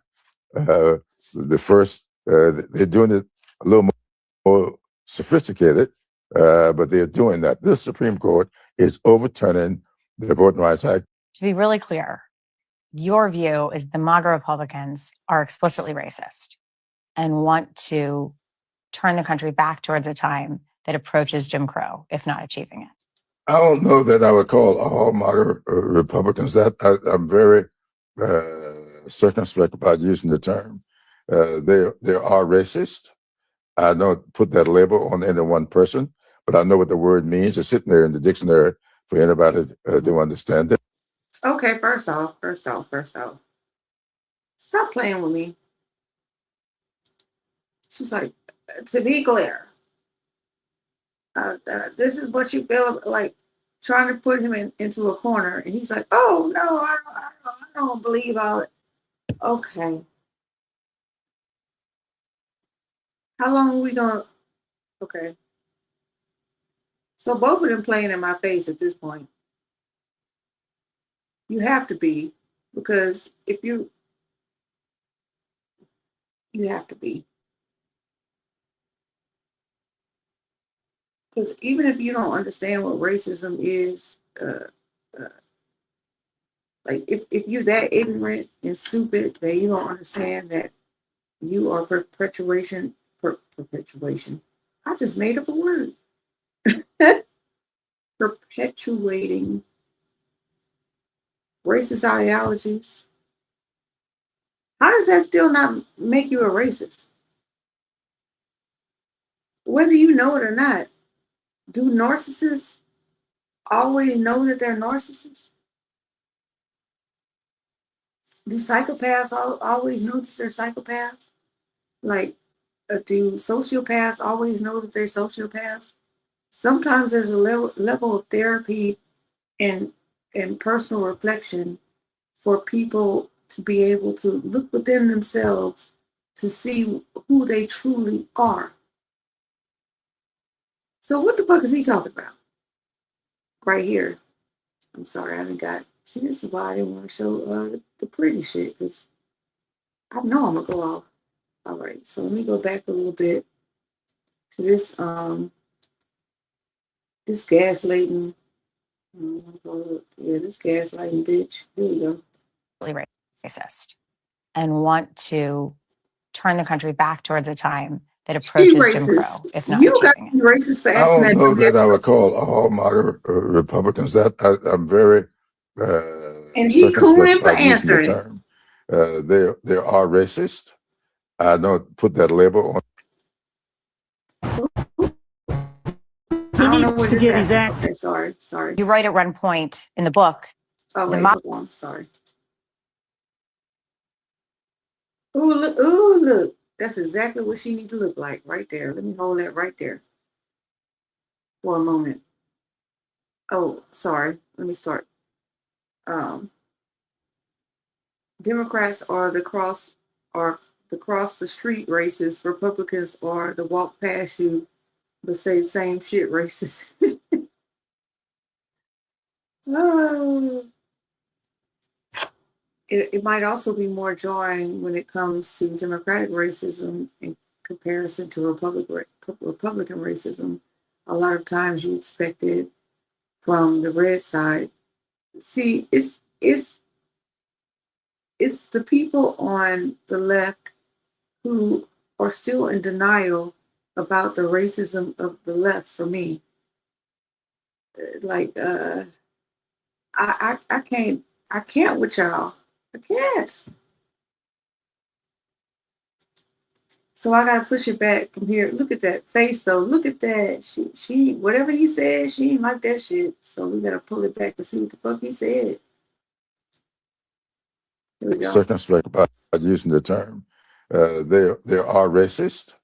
I don't put that label on any one person, but I know what the word means. It's sitting there in the dictionary for anybody to understand it. They are white supremacists, and there are people who are supporters of this president who admit to me that they are white supremacists. Yeah, she said,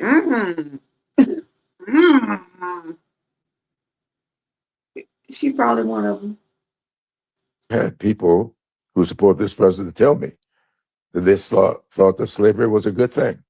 And really, for us to deny that this exists, I don't know why we would do that. You've had people tell you who support this president that they thought slavery was a good thing. Absolutely. Right to my teeth. Constituents? Absolutely. In my congressional district. What's that like? Okay. I don't like this. I don't like that humiliation ritual. What's that like? No, I don't want to hear that shit coming from you. No. I would have said, well, what's it like for you to know that you live amongst racists? You hang out with them, and you sitting up here interviewing me. What's that like? I would have hit her with that shit. What's that like? Girl, get out my face. What's that like? Nah.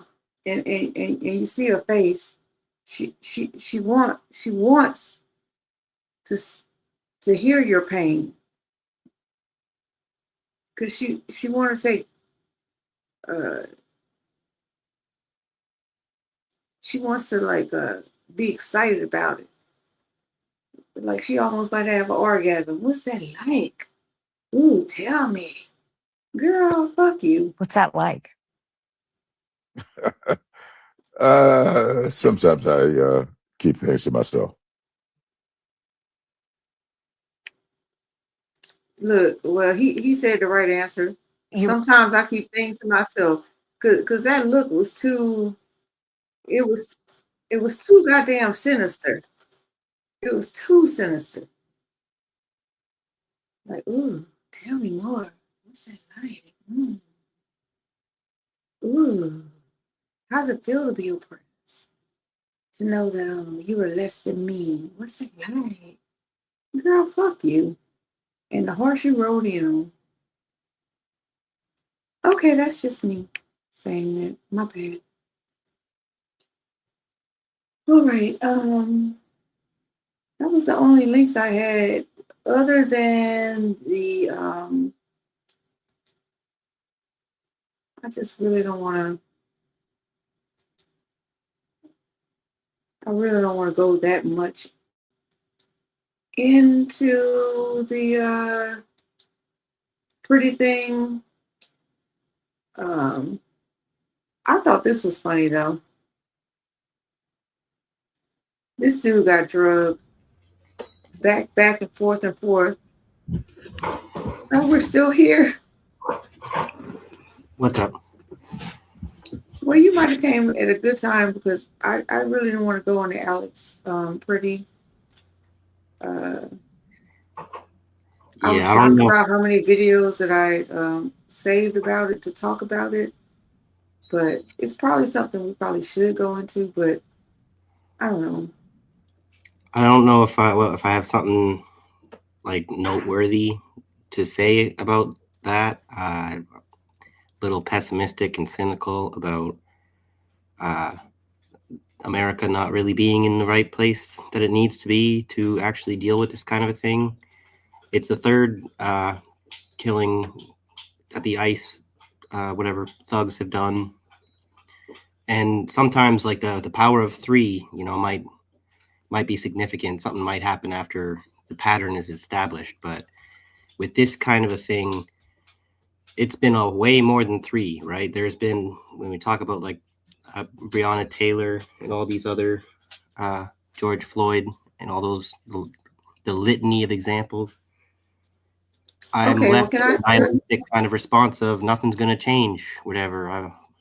But that's not the revolutionary kind of outlook that you should be So, having, that kind of stuff. with that being said, can I show you something? Because we've talked about this a lot, like how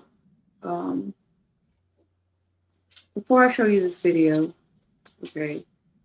So we've talked about a lot how I've talked about a lot how Black people ain't going out there because like we are obviously we saving y'all, because as long as we out there, you're not gonna get killed.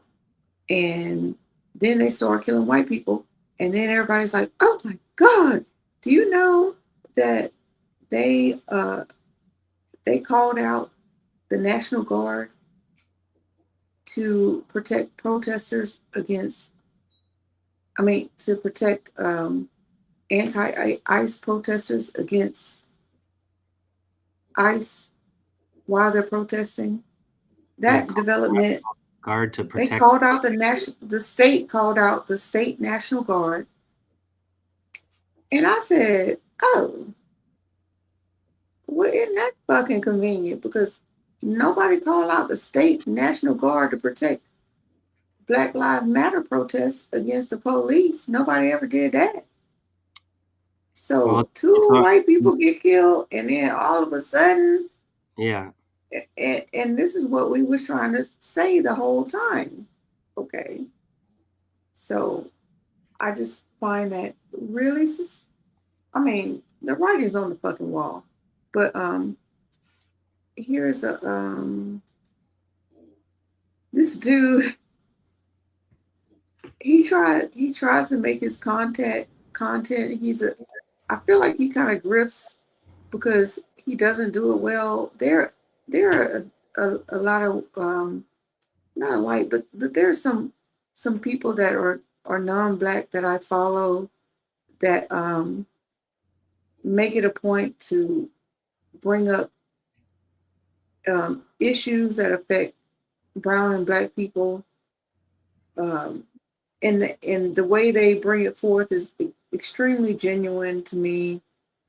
Like they feel like it's their job to do that so they can teach people that look like them and will listen to them about things that books that they've read, research that they've done, yada, yada, yada. So they're trying to do the work. Okay. And here comes this fucking Yahoo. He tries to do the same thing, but he fucks it up every time. All right, let's see. Okay.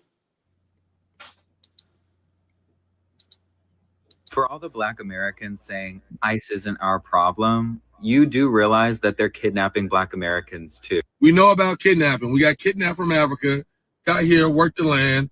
After we worked the land, we fought for our freedom, got our freedom. After we fought for our freedom, we went to Jim Crow. Jim Crow is where y'all started lynching us, hanging us, because y'all didn't do that during slavery, eating us and all type of weird ass shit and taking our land. After you took our land, we had to do segregation because you guys wanted to be segregated after you stole our shit. After you stole our shit, we had civil rights, so we all can be equal. Everybody, immigrants and everybody. That's when the immigrants started coming.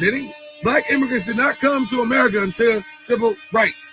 After that, y'all put crack in our neighborhoods, and then we just disappear. Y'all stop giving a fuck about us and shit. Boom, boom, boom, boom. Niggas getting killed by the police to the left and right. We telling you guys about it. No one's fucking listening. No one's listening. It's time to vote. Black women vote 90%. Black men vote like 85 or 80%. Not to fuck with the orange dude. And the immigrants don't vote the same way. And you want us to do something about it? Fuck out of here. For all the Black Americans. Well, yeah, when you put it like that, it's pretty hard to argue. Yeah, he missed a lot of points, but I think he did good enough. It was good enough. But and people been short and stitching sweet that. nowadays.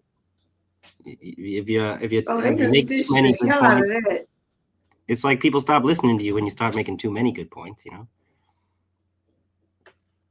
Oh yeah, they stitched the hell out of that one. That dude is getting roasted all over TikTok. And if you want to know his name, shit. If you want to laugh and go watch him for yourself, like I did. Well, I gotta make a TikTok account.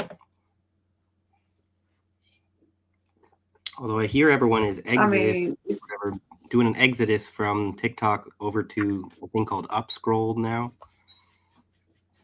That was like today or yesterday. Go Upscroll, yeah. Yeah, I've seen that.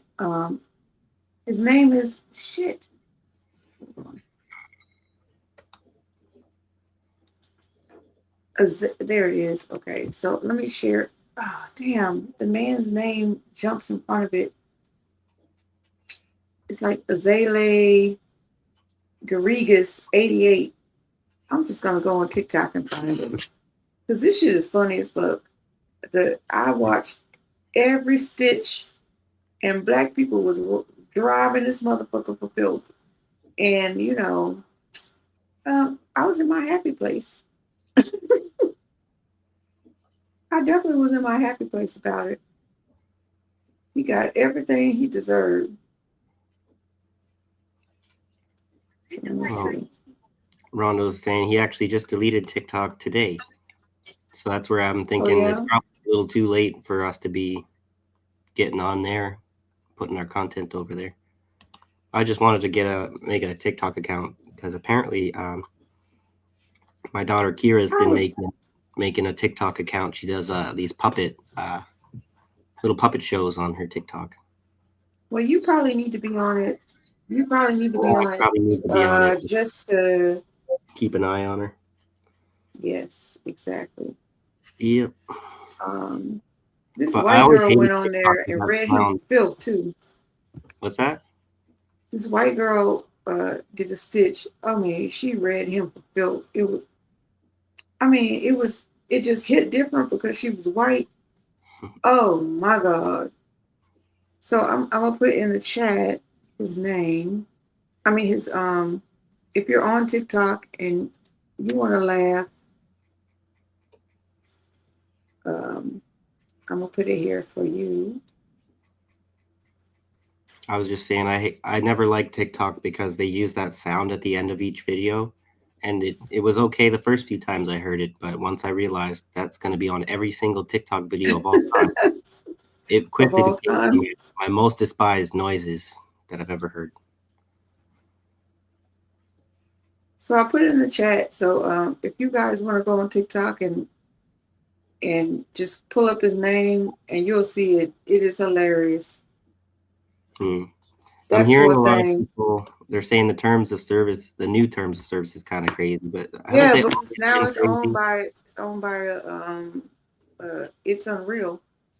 It's like I guess they found a way to make things even more crazy because Yeah, I the thought new they already did whatever they could with all our data and stuff. well, this lady did she did a video about it, how she went back to the Wayback Machine, like the back machine or whatever, and looked up the terms of service and compared them to what the terms of service are now, under what's his name, Edelson or whatever. Oh, it is horrible. Oh, they want your first grandchild, baby. They want all your information. Like the first one was, kind of standard. It is still has some little fucked up stuff, but the second one, the new one, ooh, is bad. Larry Adelson, that's his name. Right. Well, Ellison. Ellison. Yeah. Because Adelson is Miriam Adelson is Trump's whatever benefactor. They both ain't shit. Okay. I don't know if Larry Ellison's Israeli, but both Zionist as fuck. Yeah, Zionist. Yeah. It don't matter. Zionist is all that matters. Yep. Although there may be way more Christian Zionists, I feel like the Israeli Zionists from Israel, they've been brought up in that insanity. They are a whole new basket case, right? Someone in the chat said they're both want apple juice. Right. So I saw today, I didn't even say that, that stupid fucking podcast where it's like this old man. I think Fresh and Fit has something to do with it, but like that older man that interviews like 18-year-old girls and stuff. Well, they were going through each person like, okay, are you where are you from? And are you America first? And then they got to this girl. She said, I have dual citizenship. Okay, well, what? Israel and America. Are you America first or Israel first? She said Israel first. And they were like, oh, okay. How long did you live in Israel? I visited for like 6 months. What? Wait, so how old are you? 28? Okay, so you've been in America for 28 years, but it's Unreal first? Why? So my family is from there. Yeah, because they're just Okay. living Well, in why don't you go back there then? Yeah. Like, well, why are you here? And I said, baby, that's Congress. I mean, I can All she's understand. doing is giving you a view of Congress. I can understand if people don't want to go because it's dangerous, but then they maybe still have some kind of an attachment to their family and where they came from. But Israelis didn't come from there. right? That's what I'd like to maybe go to Finland, right? But with the the brink of World War III about to break out, I've been thinking maybe it's not really a good time to go visit. But Yeah, girl. that's First of not all, the same problem. you're not even from there. Are you Polish? Yeah. Where are you? Where in Eastern Europe are your people really from? Let's talk about that. Yeah. It's insanity. And I'm sure there's lots of Zionists from all around the world, but there's definitely a much higher percentage that comes from, I guess, Eastern Europe. Technically, there's more of them come from Eastern than Western, but Europe in general, it's either Europe or the United States. And then there's a lot of Zionists from South America too.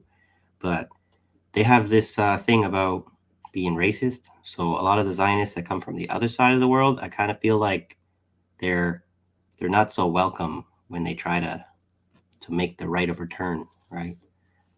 The right of return to where? To Israel. Poland or? That's what I'm saying. If as the Mizrahi Jews, the ones who come from like the Middle East and stuff, first of all, the ones that were going to go have already gone there a long time ago. So any Jews who are still in the Middle East who have not gone to Israel probably don't intend to. You know, I don't mean my nephew. He's been watching our show. He doesn't say shit, but he was like, T, I've been watching your show. That shit lit. He said, I learned a lot. And I said, you really been watching the show? Are you just fucking with me? Nah, T, I've been watching. Like, y'all be on it, T. That's, he just calls me T. So, what night was that? Let me see. It was yesterday. It was actually, it was today at 1 a.m. So, well, actually, he had texted me yesterday. He said, T, I got a question about politics, but I went to bed early, which is why I woke up that late. No, I woke up around 9. I said, yes. So he must have went to sleep, and he woke up and said, why does Iran hate us so much? And why are they always trying to fight a big country like us, or vice versa? Why are we so worried about that little ass country? And he says, now, Rob, that's my brother, says nuclear weapons, but didn't we blow all that shit up? And I just laughed. I was like, Iran ain't thinking about us. He said, Rob kind of said the same shit. He kind of talks like that, okay? I said, that's what America wants you to believe. So I'm trying to explain to him that it's more about resources than anything. And I'm like, do you know that there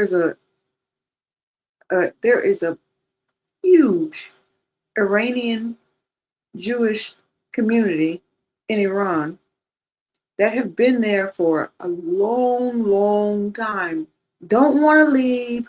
They feel completely comfortable there. It's not an issue, not a problem. And I'm like, well, we could just bully them because they ain't got nukes. And they're part of the Greater Israel Project. So I'm trying to teach him all this stuff. He's like, dang, the world crazy, T. Like, he's just starting to get into politics. Yeah, that makes me want to look into with this recent massive protesting that's been happening in Iran that's been stoked by Mossad and stuff. I'm almost willing to bet you that the native Jewish population in Iran was not really super supportive of the protest. I could be wrong. That's why I want to look into it now. But there's a possibility that maybe one or a little more than one or two, whatever. But the tiny minority of them might be there intentionally like because they were ordered to, in a sense, right? Because they need a man on the inside kind of thing. But the vast majority, I'm sure, want nothing to do with Israel. You know, there's a whole lot of Jews all around the world that see Israel for the abomination that it is. Always have, they actually had the opportunity to understand its true nature well before the rest of us because of their Judaism, because they understand that it's completely disingenuous. It's not a representation of what, even like there shouldn't, the Jewish the faith sort of says that they're not really looking to have a homeland like that anyways, you know. They can't force the Messiah to come like that. They need it to happen in a natural way, and then they can return, is the way that I understand this, whatever scriptures are written. So they're supposed to be waiting for this whatever magical figure. As far as I'm concerned, it's all superstition. So they're going to be waiting forever, from what I can tell. And because Zionists, wherever, or the atheists recognize that that's the return of the Messiah is never going to happen, then that's why they want to force it to happen, because it's not going to happen any other way. But that's my anti-religious bias, right? Okay. So, okay, I don't necessarily agree because, and maybe Rondo, if you want to pull up for a second, because I might fuck this up a little bit, but in the prophecy is like they have to tear down the Rondo, you got to help me with this word. It's like the Al-Aqsa Mosque. Aqsa Mosque, yes, thank you. Al-Aqsa. But Al-Aqsa Mosque, okay. But the gag is that they have convinced most Americans that the Al-Aqsa Mosque is that mosque with that gold dome. And that's not the original Al-Aqsa Mosque. Have you heard about that, Michael, or is that new to you, what I'm saying? I did know that there is some kind of there's this reason why they need to destroy the Al-Aqsa Mosque, although I thought it was that they need to build the third temple of Solomon. Yes. But that it's not so much that they need, the prophecy is that they need to tear down that mosque, but the mosque is built in the place that they have been told that they need to have that temple. So, but that's not what I'm talking about at the moment. I'm saying, I mean, all of that is true, what you're saying, okay. But what I'm saying is what they portray as the Al-Aqsa Mosque to Americans is not the true Al-Aqsa Mosque. So like the Al-Aqsa Mosque could still, the one that we think it is, can still remain standing while they tear down the other one behind our back. okay, well, you should send something to me, or send something about that to me, and I can check it out, because I thought that it was like they built that mosque on this holy hill, whatever, this mountain that's not really even a mountain, and then so I thought that was the right location. That I'd never heard that there's a second mosque. So if you can share that source with me, I'd appreciate it. Yeah, I'm gonna look at Rondo's saying so, it's the Dome of the Rock specifically, which is in the same complex. Okay. okay. Oh well, okay. Let me see if I can find it. The problem is I like keep a bunch of stuff, but yeah, it doesn't need to be right now. Whenever you got time. I kind of want to. Sure. Yeah, it gives us something to Let me talk see about. if I can find it. Let me see if I can find it. But all this stuff It's is very where damn interesting. whatever. Let's just take it for like let's take it for granted that that's what, like, for let's say that you're right. Even so, does someone want to explain to me why we're going to ignore all this is like superstition? Okay, like somebody built this temple here and they thought it was a really special place for whatever reason. And now for generations, we teach generations of kids. We tell them they have to teach their kids that that's a really, really, really special building. And if anyone ever touches that building, we have to slaughter the entire nation of people who touch that building. It is actually completely insane the way that we are, They also stuff. they also talk about, that stupid ass wall that they go and kiss and shit. That's actually not the original wall. It is like that's a relic of the Romans or something. You can't even tell them that it's not the holy thing they think it is, because if as soon as it becomes convinced in their minds that that's what it is, then there's no going back. Oh, I think maybe I'm looking at the wrong place. I mean, I don't appreciate how ISIS is going around tearing down all kinds of historical archaeological sites and whatnot. That's the art of war, baby. But that's fucking Israel who set up ISIS to go do all that stuff. So that's just Israel doing more Israel shit. Mm-hmm. So, but then again, we go look at the Taliban. That's not Israelis. They're pulling down like Buddhist statues so that they can put up mosques. So it is possible for whatever religion you believe in for you to be completely whatever insane and become evil about what you call the word of God, right? There's plenty of evil people out there that think that they're holy as shit. Mm. The reason why I'm being so quiet is because I'm looking for this thing. Because I really want you to see it. I want everybody to see it. I haven't been able to fact check it yet, but I saved it for myself so I can go back and look at it. And since we're bringing it up, then fuck it, I'll bring it up. And if anybody knows, they can speak on it, or we can leave the fuck alone, whatever you want to do. Yeah, they destroyed thousands of years of history in Egypt during the Arab Spring. Yeah, there's. I'm a little bit upset to see the people in charge of Egypt. It's a very important place for the world history, and they're just kind of betraying the name of Egypt, and Because they aren't the original Egyptians either, so. well, there's that, but I mean more just about how the Israelis and the UAE fucking installed this dictator El-Sisi, and the Egyptian people are really their voices aren't being heard, Mm.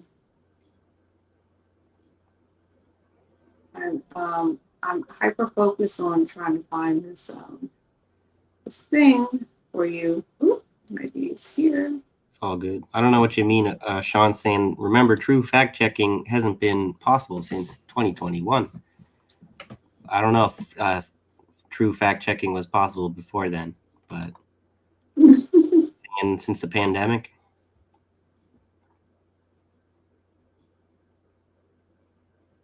Mm-hmm. Oh, well, because everything is all digital since like 2021. Yeah. That's a really bad thing that they're doing. No one's like they're gonna stop teaching kids how to write and read in a way. You think I feel like in not too distant future, and then they're gonna stop having physical copybooks, and then stuff gets wiped. Whatever, when there's a solar flare or a World War IV kind of thing, and then all of a sudden nobody knows history at all. Nobody knows history at all, and we just gotta go by what they tell us. Yeah, and they can adjust info in real time. They can fucking copy, paste, delete, and write history whenever they want. Which is why I find it so interesting that you found it so unbelievable what we were talking about earlier when we were trying to. Not that I find it unbelievable. It's that I need in order to believe the news story, I have equal suspicion of new information is just as needed, has just as much of a need to be vetted as the old information.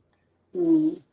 And we can be like more certain that the old information is flawed, needs to be abandoned, but you give more credence to the old information. it's probably just the devil that you know kind of problem. It's I think so. yeah. I think there's also is where my whiteness might be showing a little bit, but a little bit, yeah. I think that there's a little bit of too much of a doubt that white historians can be honorable and actually do the job properly. I think there's plenty of them out there who can, but there's far more that I would be disappointed in. There's too many white people who are convinced that they are not racist, who are perpetuating racist stuff. Professional academics, right? Not just your uneducated, whatever, red hat wearing MAGA guy, right?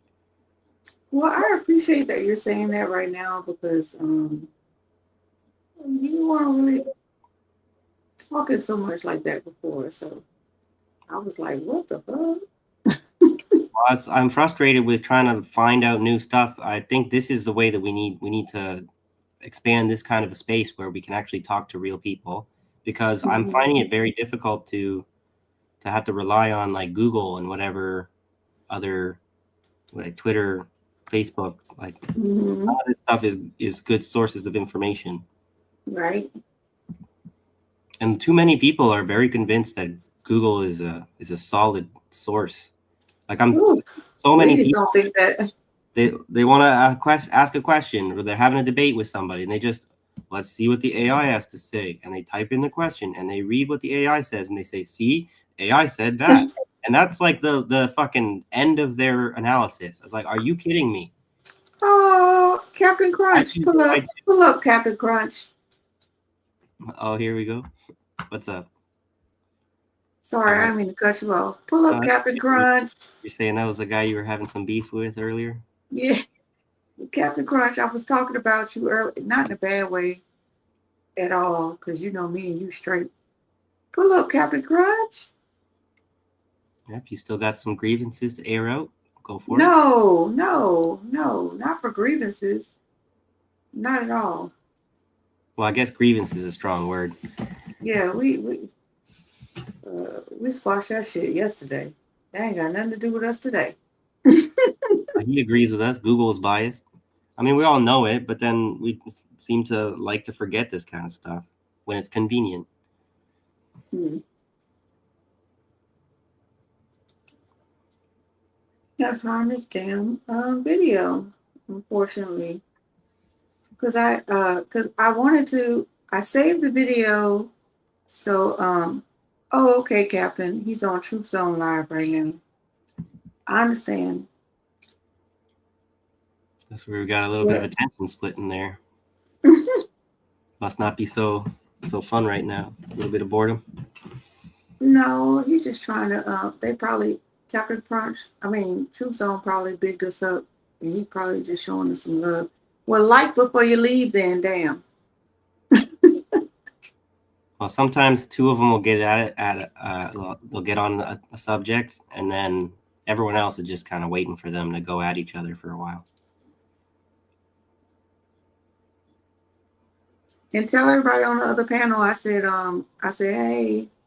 Yeah, hey. I'm not over there as much. Damn, I can't find it. Basically, he was showing the, maybe we could Google it ourselves, but if you could Google, because I don't know how to spell it, the dome. So he was saying that the one that they teach us is the dome. The one with the gold dome is not the original. The original is like it's made of like cinder blocks, and the actual dome is more like gray. and he was saying that the gag is that they're going to try to topple that dome behind our back by making us think that the dome that we actually think it is as Americans is still there, so they can keep siphoning fucking money from us. Right. While they still go about their plans. Yeah, so I got the AI overview if you want to read what it says, because it's probably accurate in this case. If it's a simple enough question, there's no reason to be doubting what the AI says. But this is the problem when you try and make caveats. It's like where do you draw the line? Well, okay. You kind of just said the opposite, but okay. No, I know, but I'm saying if it's a simple enough question, it is a little bit of a different answer that I give there, because if you're trying to ask AI something that's a little more complex, that you need like human what do you call it, nuance, the discernment to be able to figure out, then it's not really going to be picking up on that.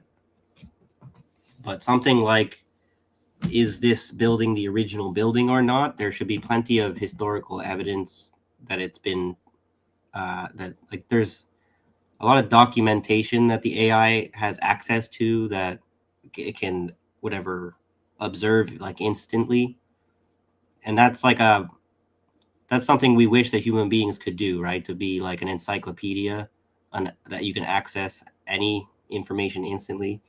The problem is that it can do the total recall, but it doesn't necessarily know if it's recalling the right information. So, but it says the Golden Dome building, often mistaken for Al-Aqsa, is the Dome of the Rock, an Islamic shrine completed in 692 AD, which is not the original structure and has undergone numerous renovations. The gold plating on the dome was added in the modern era in 1959 to 61, later replaced, whereas the original roof was likely lead or in later centuries a different material. Key details regarding the structures, the difference: the Dome of the Rock with the Golden Dome is a shrine built over the foundation stone, while the Al-Aqsa Mosque is a separate, larger building with a lead, dark-colored dome located on the southern edge of the compound. So, all right, so there's a little bit more there. So I'm gonna go with a no for that, because they're two separate domes. So can you dig a little further? Okay. So, but the reason why we're asking that is to get to the prophecy about that the Jews have about their return, right, with their temple. So, as far as what you're saying, if they built it where the Golden Dome is, where the Dome of the Rock is, I guess it's called, would they be technically rebuilding their temple in the wrong spot? Okay. Okay. So the Dome of the Rock is the Golden Dome, correct? Yeah. Okay. So the premise is that is what they're telling us the dome is, but that is not the original dome. So while they keep siphoning money off of evangelicals that want to get the dome rebuilt, the original dome is actually in a different place. It's like across the courtyard, basically, on the southern end of the compound, I guess. Is that what you found? That's what it was saying in the.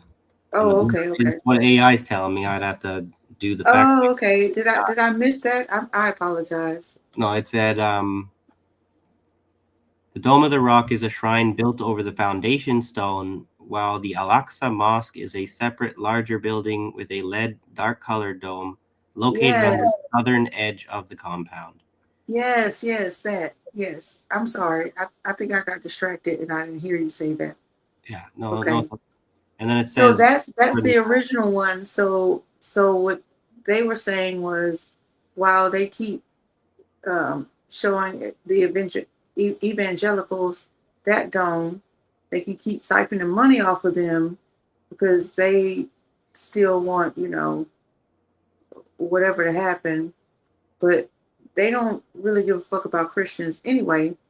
So they're gonna do their own thing while still deceiving Christians and thinking that they have a part in what's happening over there when they really don't. You understand what I'm saying? You feel Well, I'm not sure. you're picking up what I'm putting get what you're down. saying, but I'm not sure if you're accurate about who they're trying to lie to, because it's like the Evangelicals. right, but that's why I don't think they're.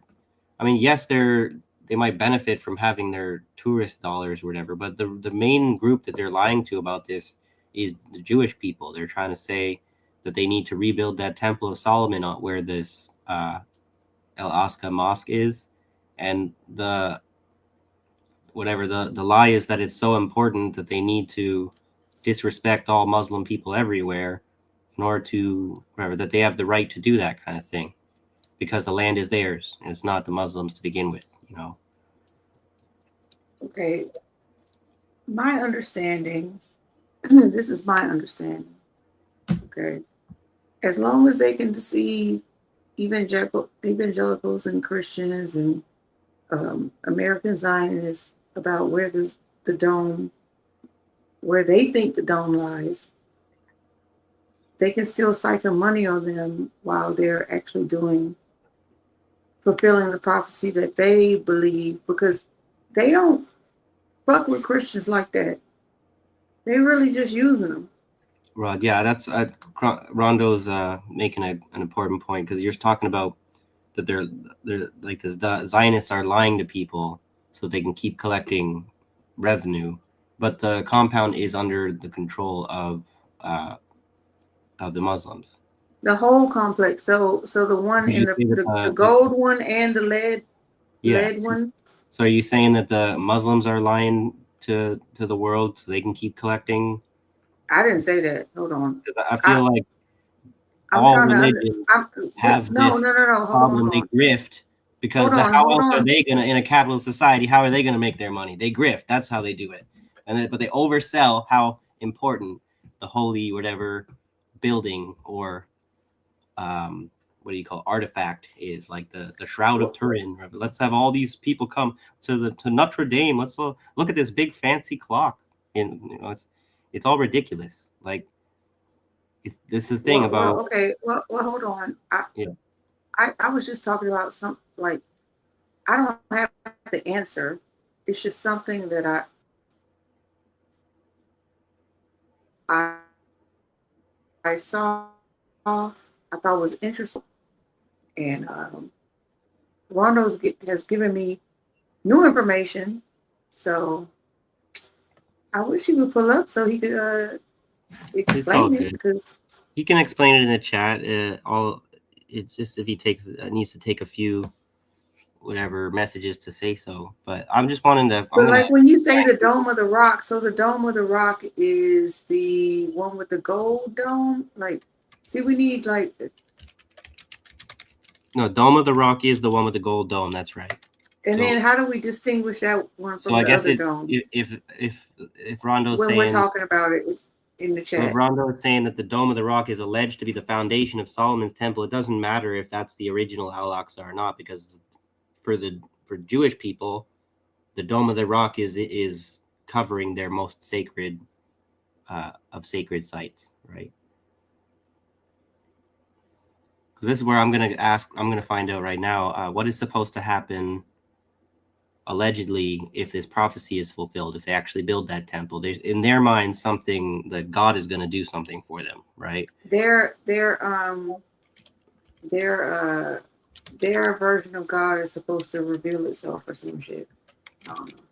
So in a sense, I almost want the kind of the fulfillment of the prophecy to happen so that we can all see that it's bullshit. But I also know that it doesn't matter how bullshit it is. They're going to find a way to interpret whatever happens as the magical thing.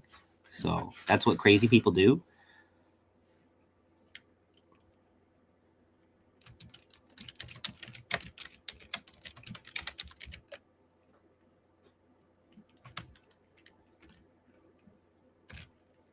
I wish I would have found that video. Damn.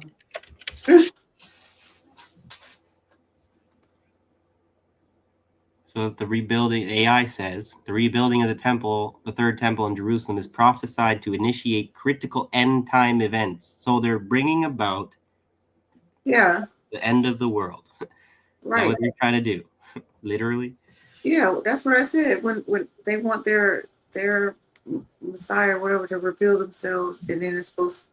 Well, I didn't say the end part, but I just thought it was understood. But yeah. This is actually very interesting too. It says one of the things that they're expecting for the prophecy to initiate is the resumption of Jewish sacrificial services, which I was reading about back in the day was a controversy that they decided they had to stop sacrifices at the temple, and that was where the old like the rabbis were all upset. They're like, no, you can't let us stop doing this, and then there was a controversy over that thousands of years ago. And that's why they brought those lost, right? That's why they brought those red herring cows over there, which was brought over by what is his name? His daughter is the she was a press secretary. She's the governor of Arizona. What is her name? I'm not She sure. looked like a dude. She looked like a dude. Enough politicians in America that well.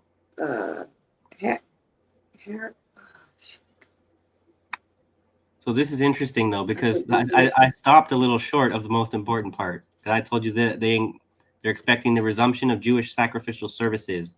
Then they're expecting the arrival of the Messiah, and according to Christian interpretations, which is ironic as fuck with the Christian Zionists in support of the Jewish Zionists so the Jewish Zionists are looking for the arrival of the Messiah.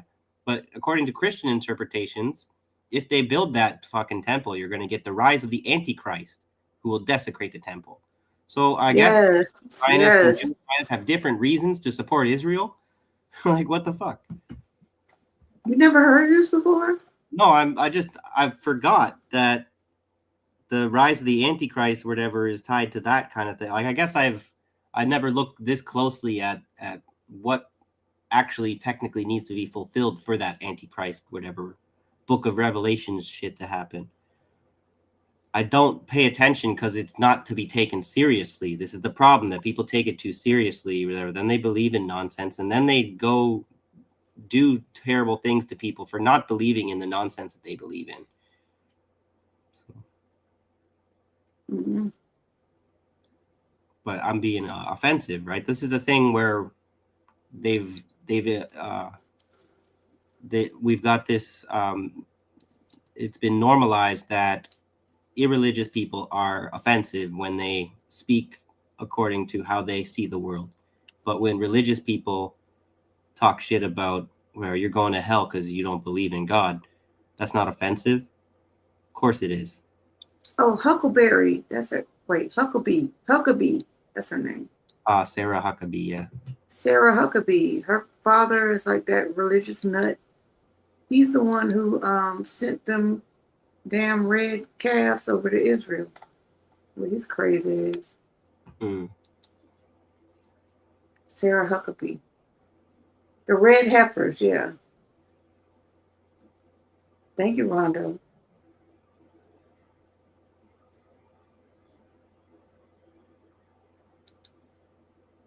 They've been over there for a while, by the way. Like, that's part of the prophecy. First, they had to get the red heifers and whatever, and now they got to do the shit with the dome. And they're trying to bring forth the Antichrist or something.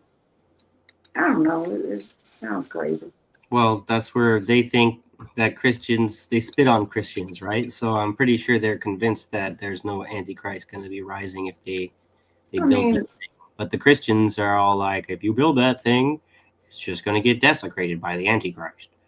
It's just as crazy as a child born from immaculate conception and that died and rose up 3 days later. Like, all that shit's Not crazy. allowed to tell them that how crazy any of it is. That's where I was quite upset to when I'm like a teenager and stuff. I'm finding out my dad really believes in this shit, right? Like he's a likes the supporter of the Anglican Church, right? So then you find out that the Anglican Church is not really doesn't really fuck with the Catholic Church. Right? It's not really the Protestant Church isn't really like centralized like the Catholic Church is. Whatever. So it's like all these different Christians believe in all these different interpretations, and they don't understand that that's like evidence that they're all wrong about it. Yeah. All of you are kind of confused. But you're But like Rabbi Shmuley has a dildo.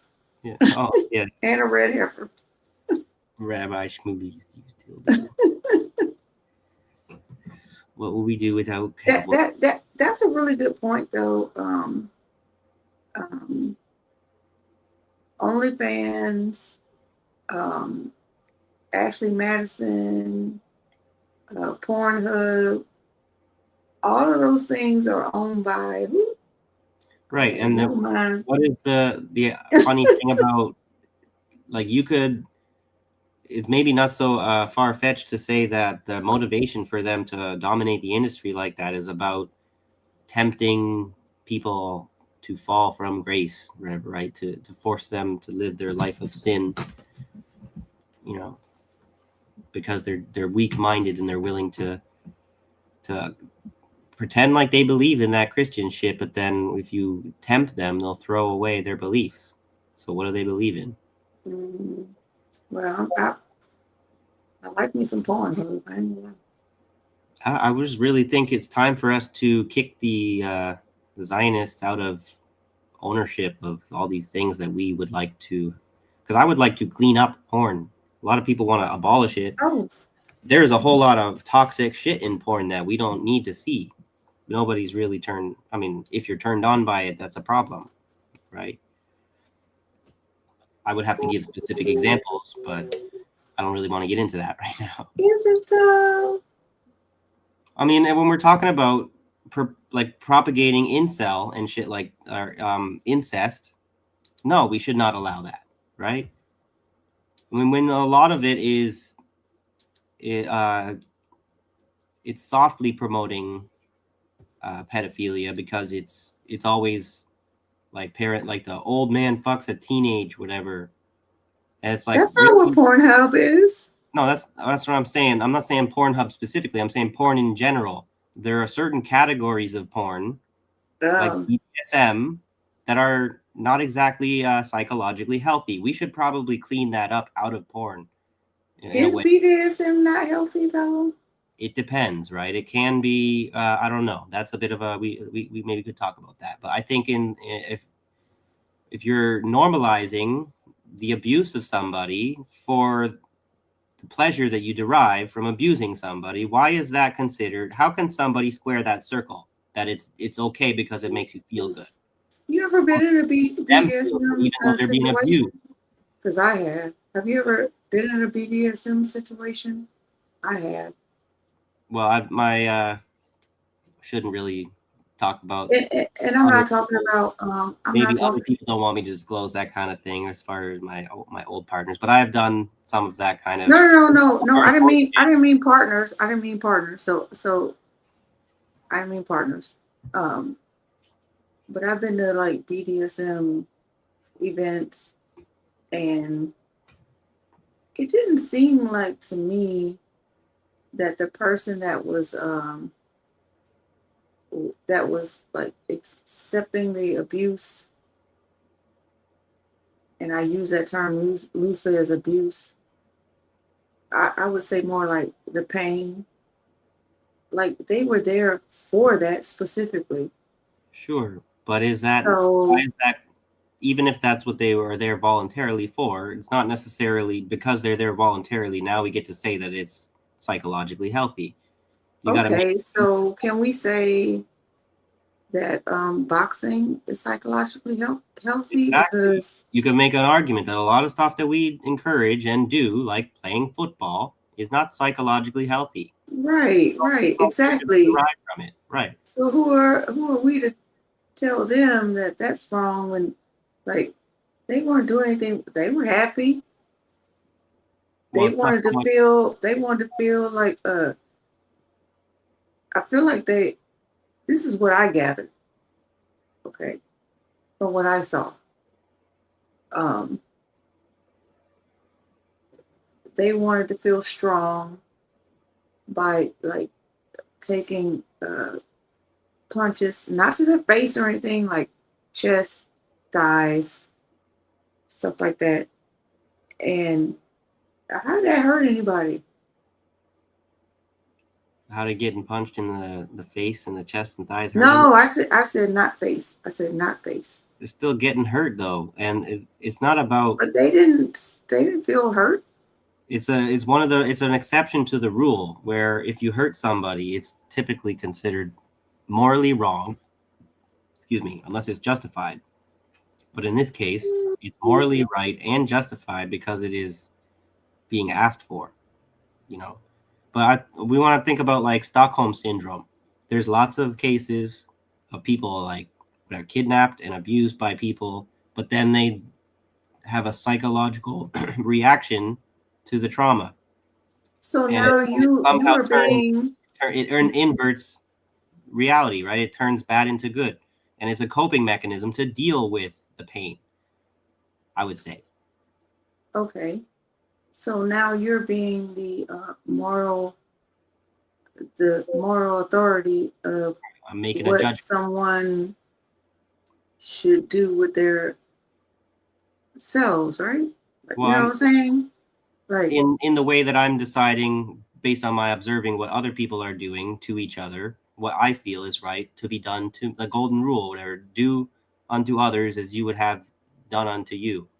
And so I think of myself, would I enjoy that experience? I would say no. I would have to lie to myself to but that's you. Feel like exactly. So I have no way, because this is the problem of subjectivity. We have no way of thinking other people's thoughts on their behalf. We won't be able to have that insight ever. So right, we can only have discussions about it. We maybe won't really be able to come to a definitive answer. I think we were talking about moral relativism here. Well, it's morally right for them to do it if they like it, and whether I object to it or not, it doesn't make it morally right wrong, or not, right? But moral relativism is also what the Nazis used to say, or the Zionists, it's morally right for them to kill and slaughter millions of people. No. It's wrong. No. Well, this is where we. No, yeah. Hold on, stop, because you jumped. That's a false equivalence. No, yeah, that's a false equivalence. Moral relativism you applies jumped. in many ways, and it can apply in sexuality as well as.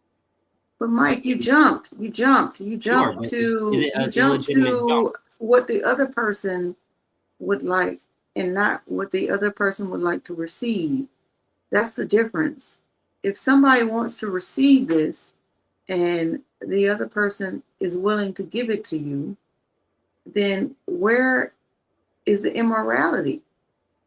You're making the morality relative is what I'm saying. It doesn't matter if the person wants it or not.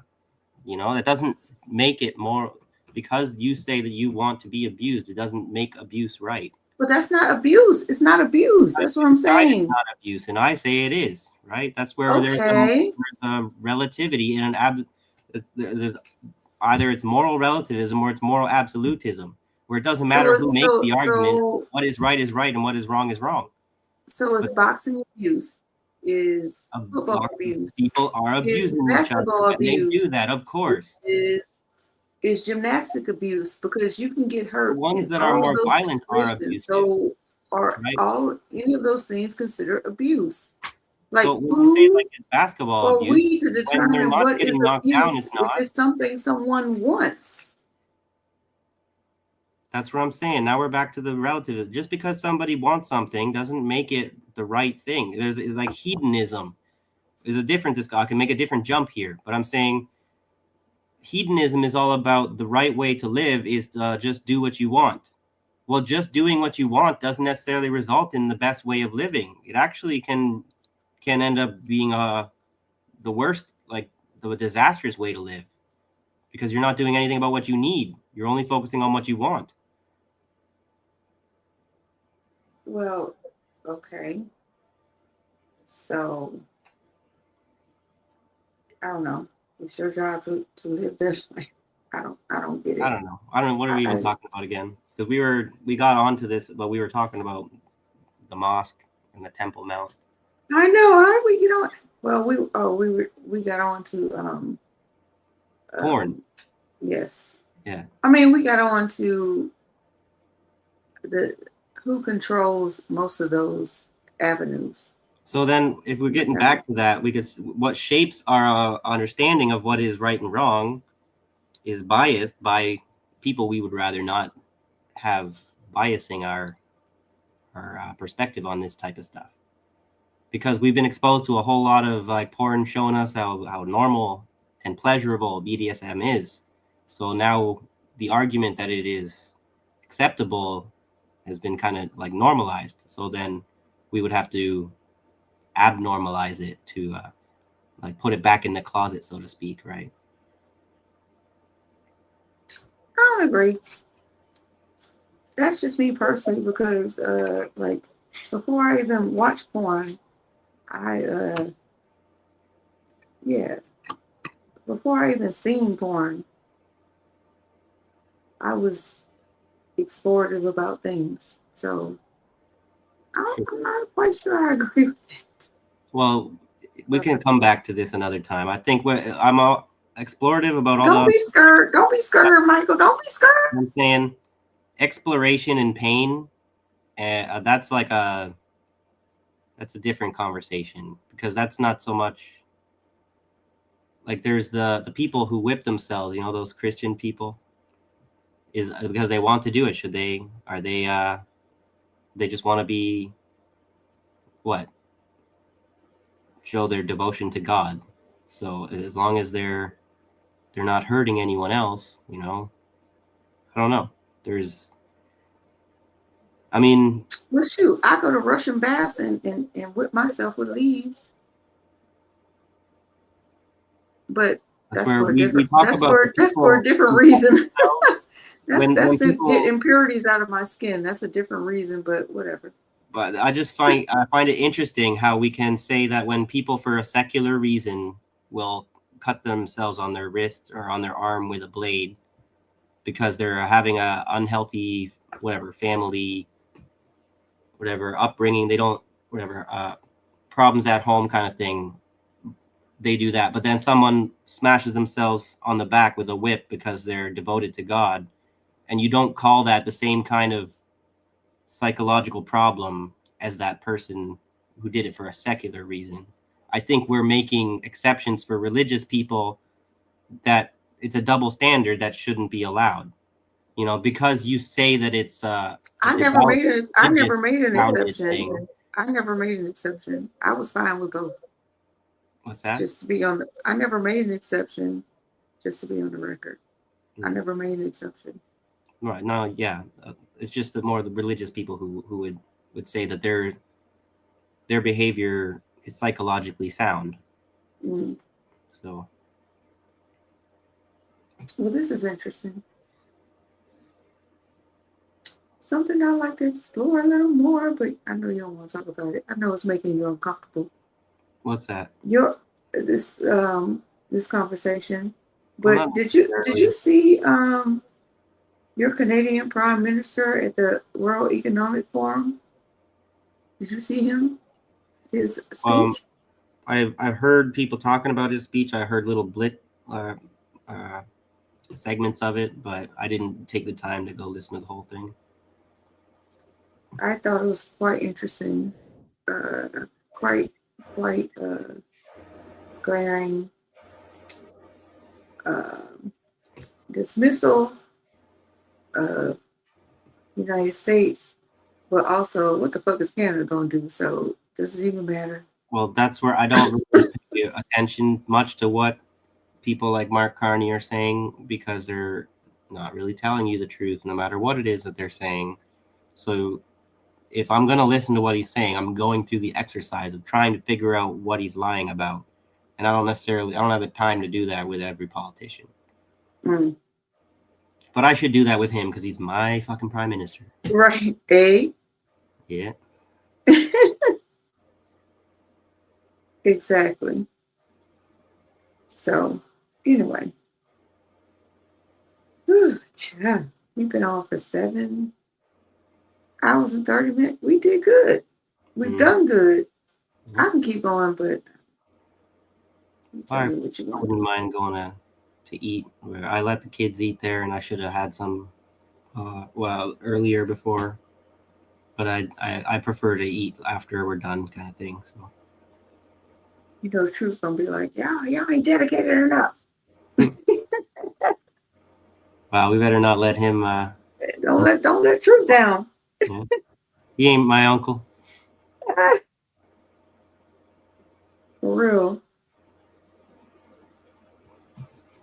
That's where I'm thinking a good rule of thumb for this sort of thing is, I said it before, we fought for that 8-hour work week, so maybe we should preserve it. YouTube isn't really paying us for all this 8-hour of time we gave to them. Oh, is that John? I thought that was John H's picture. Hmm? You're not my buddy guy. This is a Canadian, eh? It's about Canada, eh? This is another one of Cowboy Kitty's costumes, which is where it's funny though, because he's in disguise. It is not actually his prime minister too, though. It would be if you were Himbo, which, by the way, we should have Himbo on one day, talk about some Canadian stuff, or I should go on his channel sometime. So, Prole Pilled. You guys never watch Prole Pilled? Go check him out. PROLEPILLED. Prole Pilled. Yeah, Kind of a hard word to say because the L. P-R-O-L-I-E. Prole like Lucas. That's the one that I was like, you talked about on the other Thursday, I think. And I was like, I looked it up and I said, hey, I'm subscribed to him. Why do I never get a notification? Well, I like watching them. I think if I were to give a little critique of them, you can't have your cake and eat it too, in the sense that you're either going to be a serious commentator about the political stuff, or you're going to be a satire channel who is comedians making fun of stuff. You can try and be both, but you'll probably end up being more one or the other. And I'm thinking they're having a lot of fun over there. They might be leaning a little more to the satire side, which is fine. I'm just saying, know who you are, right?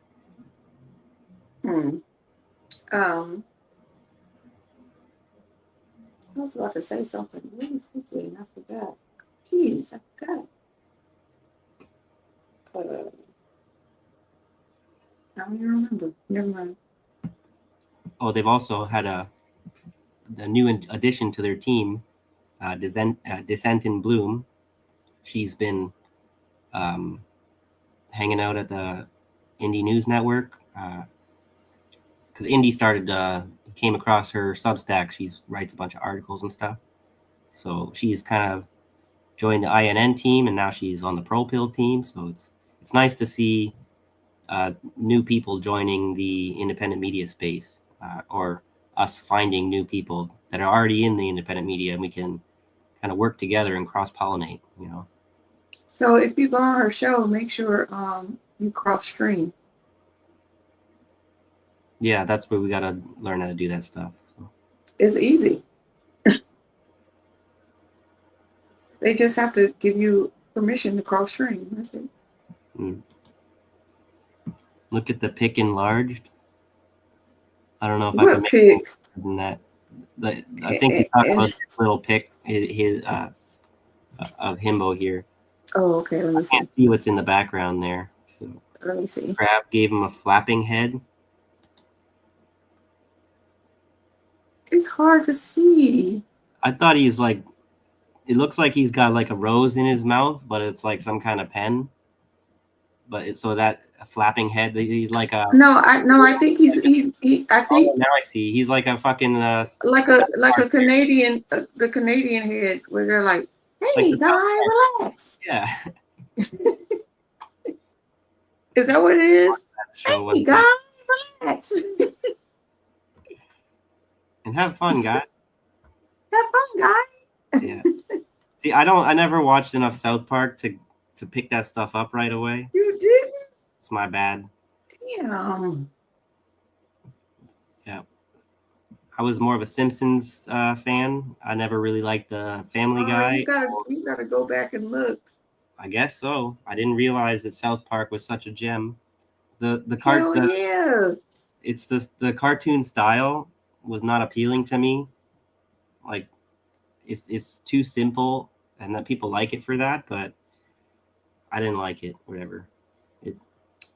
Well, go back and look and look at the ones with like the most views or like the best episodes or something, because they've been around for like at least a decade. So yeah, there's too much to look back at, so I'll just have to. So just say South Park best episodes or something like that. Because they got some good humor. I have watched enough of it to know that they got some funny script writing. But it's that lowbrow comedy, some of it, again, I don't know if maybe I think I'm too smart or something, or whatever, but it's like dumb jokes for dumb people, right? And that's what a lot of people laugh at it. But South Park's a little Michael. South Park might not be the lowest lowbrow, but there's a lot of lowbrow comedy out there, and they're trying to make dumb jokes for dumb people because dumb people laugh at dumb jokes, right? Michael, watch it first before you say that. Right. See, I can. And also because you're from. I mean, some of the stuff might go over your head because you don't know as much about like American culture and politics, but you know a lot. You know enough. I'm sure if I watch it now as opposed to watching it when I was a kid, a lot of it would have gone over my head, but probably know enough to catch a lot of those inside jokes that I didn't realize were even inside jokes, right? Well, that's your homework. I guess so. Actually, I got a homework from Political Matrix. He told there's a movie he wanted us to watch. I forget what it's called. If you guys, I thought you were going to ask him to stop by. I do. I've been meaning to. I just didn't. Okay, next week. I gotta go on my Facebook after the show here and just send him a message, whatever time it is, doesn't matter, and he can reply when he sees it.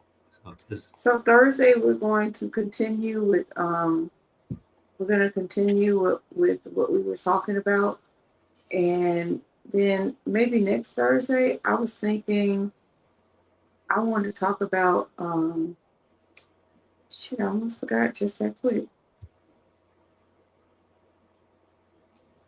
Ooh. You got a topic in mind, you're saying? I do. It's like something nobody's talking about. It's not Venezuela. It's not Greenland. I started writing it down. Vietnam. Oh. I want to talk about Vietnam.